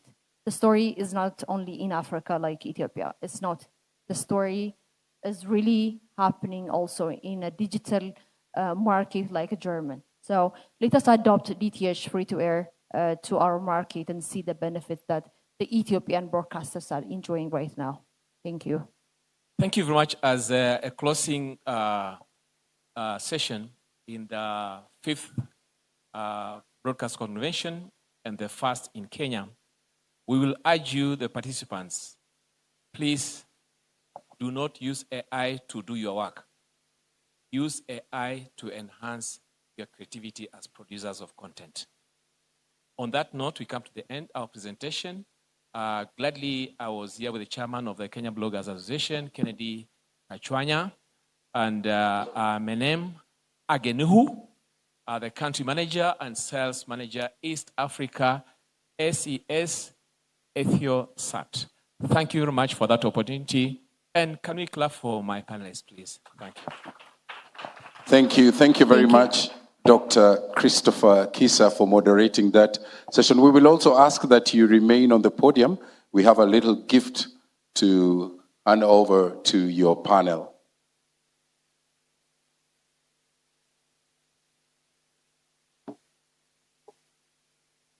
And the gift hamper this time round will be handed over to the very able panelist by the Chief Executive Officer of Cape Media, Mr. Mwende Njoka.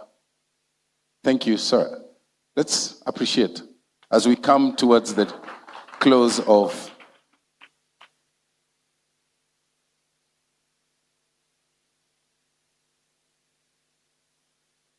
Thank you, DJ. Just give us a bit of music there. DJ, can I have the DJ's attention? DJ, please give us some music. Where's Kayamba? Kayamba is here. DJ, it's okay. Thank you very much. I've spent the whole day with that MC. Now he's looking for me. I'm here. Guys. There it is. Before Kayamba gives us something, let us wrap up the formal segment. So there's a photo up there. There's a photo up there. Thank you very much.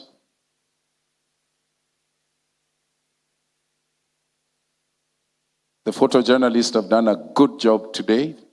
Very patient, always looking for that winning angle. I think you've done extremely well.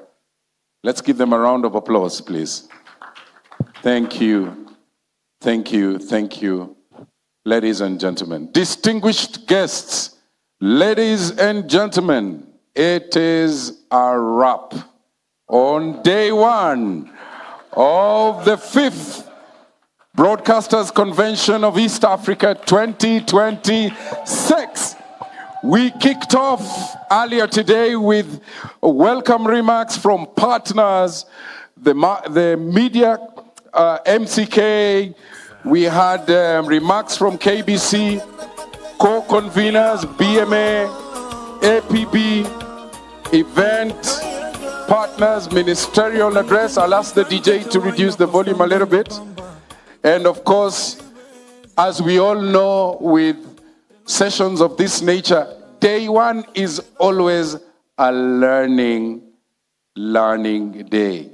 And president of APB, chair lady, I had one of the panelists, was it Mwenda who referred to you as president of the PS, yes, of APB. I was very attentive. And he said the word president twice. And so I internalized that. So, you know, when we started, we were off the mark in terms of time. But can I announce that we are now underrunning?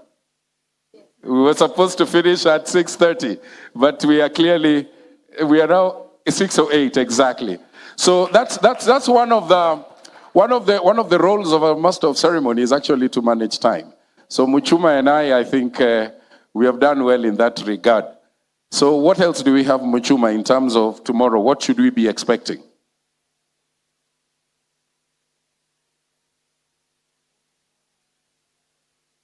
Questions and comments?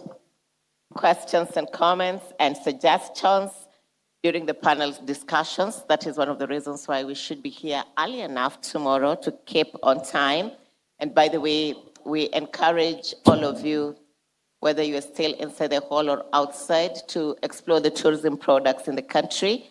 And with us, we have Safe and Travel Tours and Travel Limited attending this event. They have a desk just right outside the hall, and you can engage them and talk to them on places to visit and beyond that. And we'd also want to appreciate these event partners who are here with us today. I underline that, Tom. Media Council of Kenya, Lao, Viori, Nupea, France 24, Etere, A Consistent System, RT, Anti-Counterfeit Authority. And we do appreciate all of you who have attended the event, all members of the Association of Professional Broadcasters and all members of the Media Council of Kenya. Yes, and I want to salute each and every delegate today. You have done extremely well. I know that tomorrow we are going to be up bright and early, 8 on the o'clock. We should be seated so that we start early. Starting early delivers better outcomes. So we want to really, on behalf of APB, the Association of Professional Broadcasters, the Broadcast Media Africa, and the entire broadcast fraternity, we want to thank you so much for attending day one. And I say this, that when you go back, please rest. Day ones tend to be a bit hectic, so ensure you take a lot of rest so that we are back tomorrow, bright and early. And I want to say, don't forget also to catch us tonight on the Prime Edition. We will be doing the news with my co-MC, the ever-smiling Muchuma Odim. And again, of course, we will be reconvening here tomorrow at 8 p.m. on the o'clock from Emara, 8 a.m. Thank you. And you know, it's interesting that time as a concept has never converged. Because in the United States now, it's during the day. In Kenya here, we are going to the night. So as a concept, time has not converged. So I think that's okay. Let's meet tomorrow at 8 a.m. from Emara Ole Sereni. And it's from Emara Ole Sereni in the capital city of Nairobi on behalf of APB and KBC. It is a good evening. And remember, there is tea right out there. But before you go, and before we listen to Kayamba, there is a small mental exercise that I want each one of us to do. Can you raise your right hand, please? I love this. Very good. And let's all do a thumbs up, because this was a wonderful one, all right? The first for APB, okay? We've done well for ourselves, correct? All right? Now, those moments where we miss the target a little bit, let's do like this. Ah, nice. Nice. Let's do like this, eh? Ishindwe, sindio? Okay? But broadly speaking, I want us to do this. We have done a good job. Isn't it? And keep it up there. We have done a what? A good job. And then do this. Click, click, click, click. A little bit, click, click. Click, click, click, click. A little bit, click, click. All right? And then hold it there. And then I want you to pull slowly and put it on your chin. On your chin. Thank you. Thank you so much. May I now introduce Kayamba Africa? Perfecto, perfecto. Yeah. Oh yeah. Shake it out. Tushangilie Kenya, taifa letu tukufu, Kenya tunayoipenda. Tushangilie Kenya, taifa letu tukufu, Kenya tunayoipenda. Kenya yetu tunayoipenda. Twajivunia sana tukijiita wa Kenya, nchi yenye baraka. Twajivunia sana tukijiita wa Kenya, nchi yenye baraka. Kenya nchi yenye baraka. Kenya makao yetu ni nchi ya usalama, kamwe hatutaiacha. Kenya makao yetu ni nchi ya usalama, kamwe hatutaiacha. Kamwe hatutaiacha.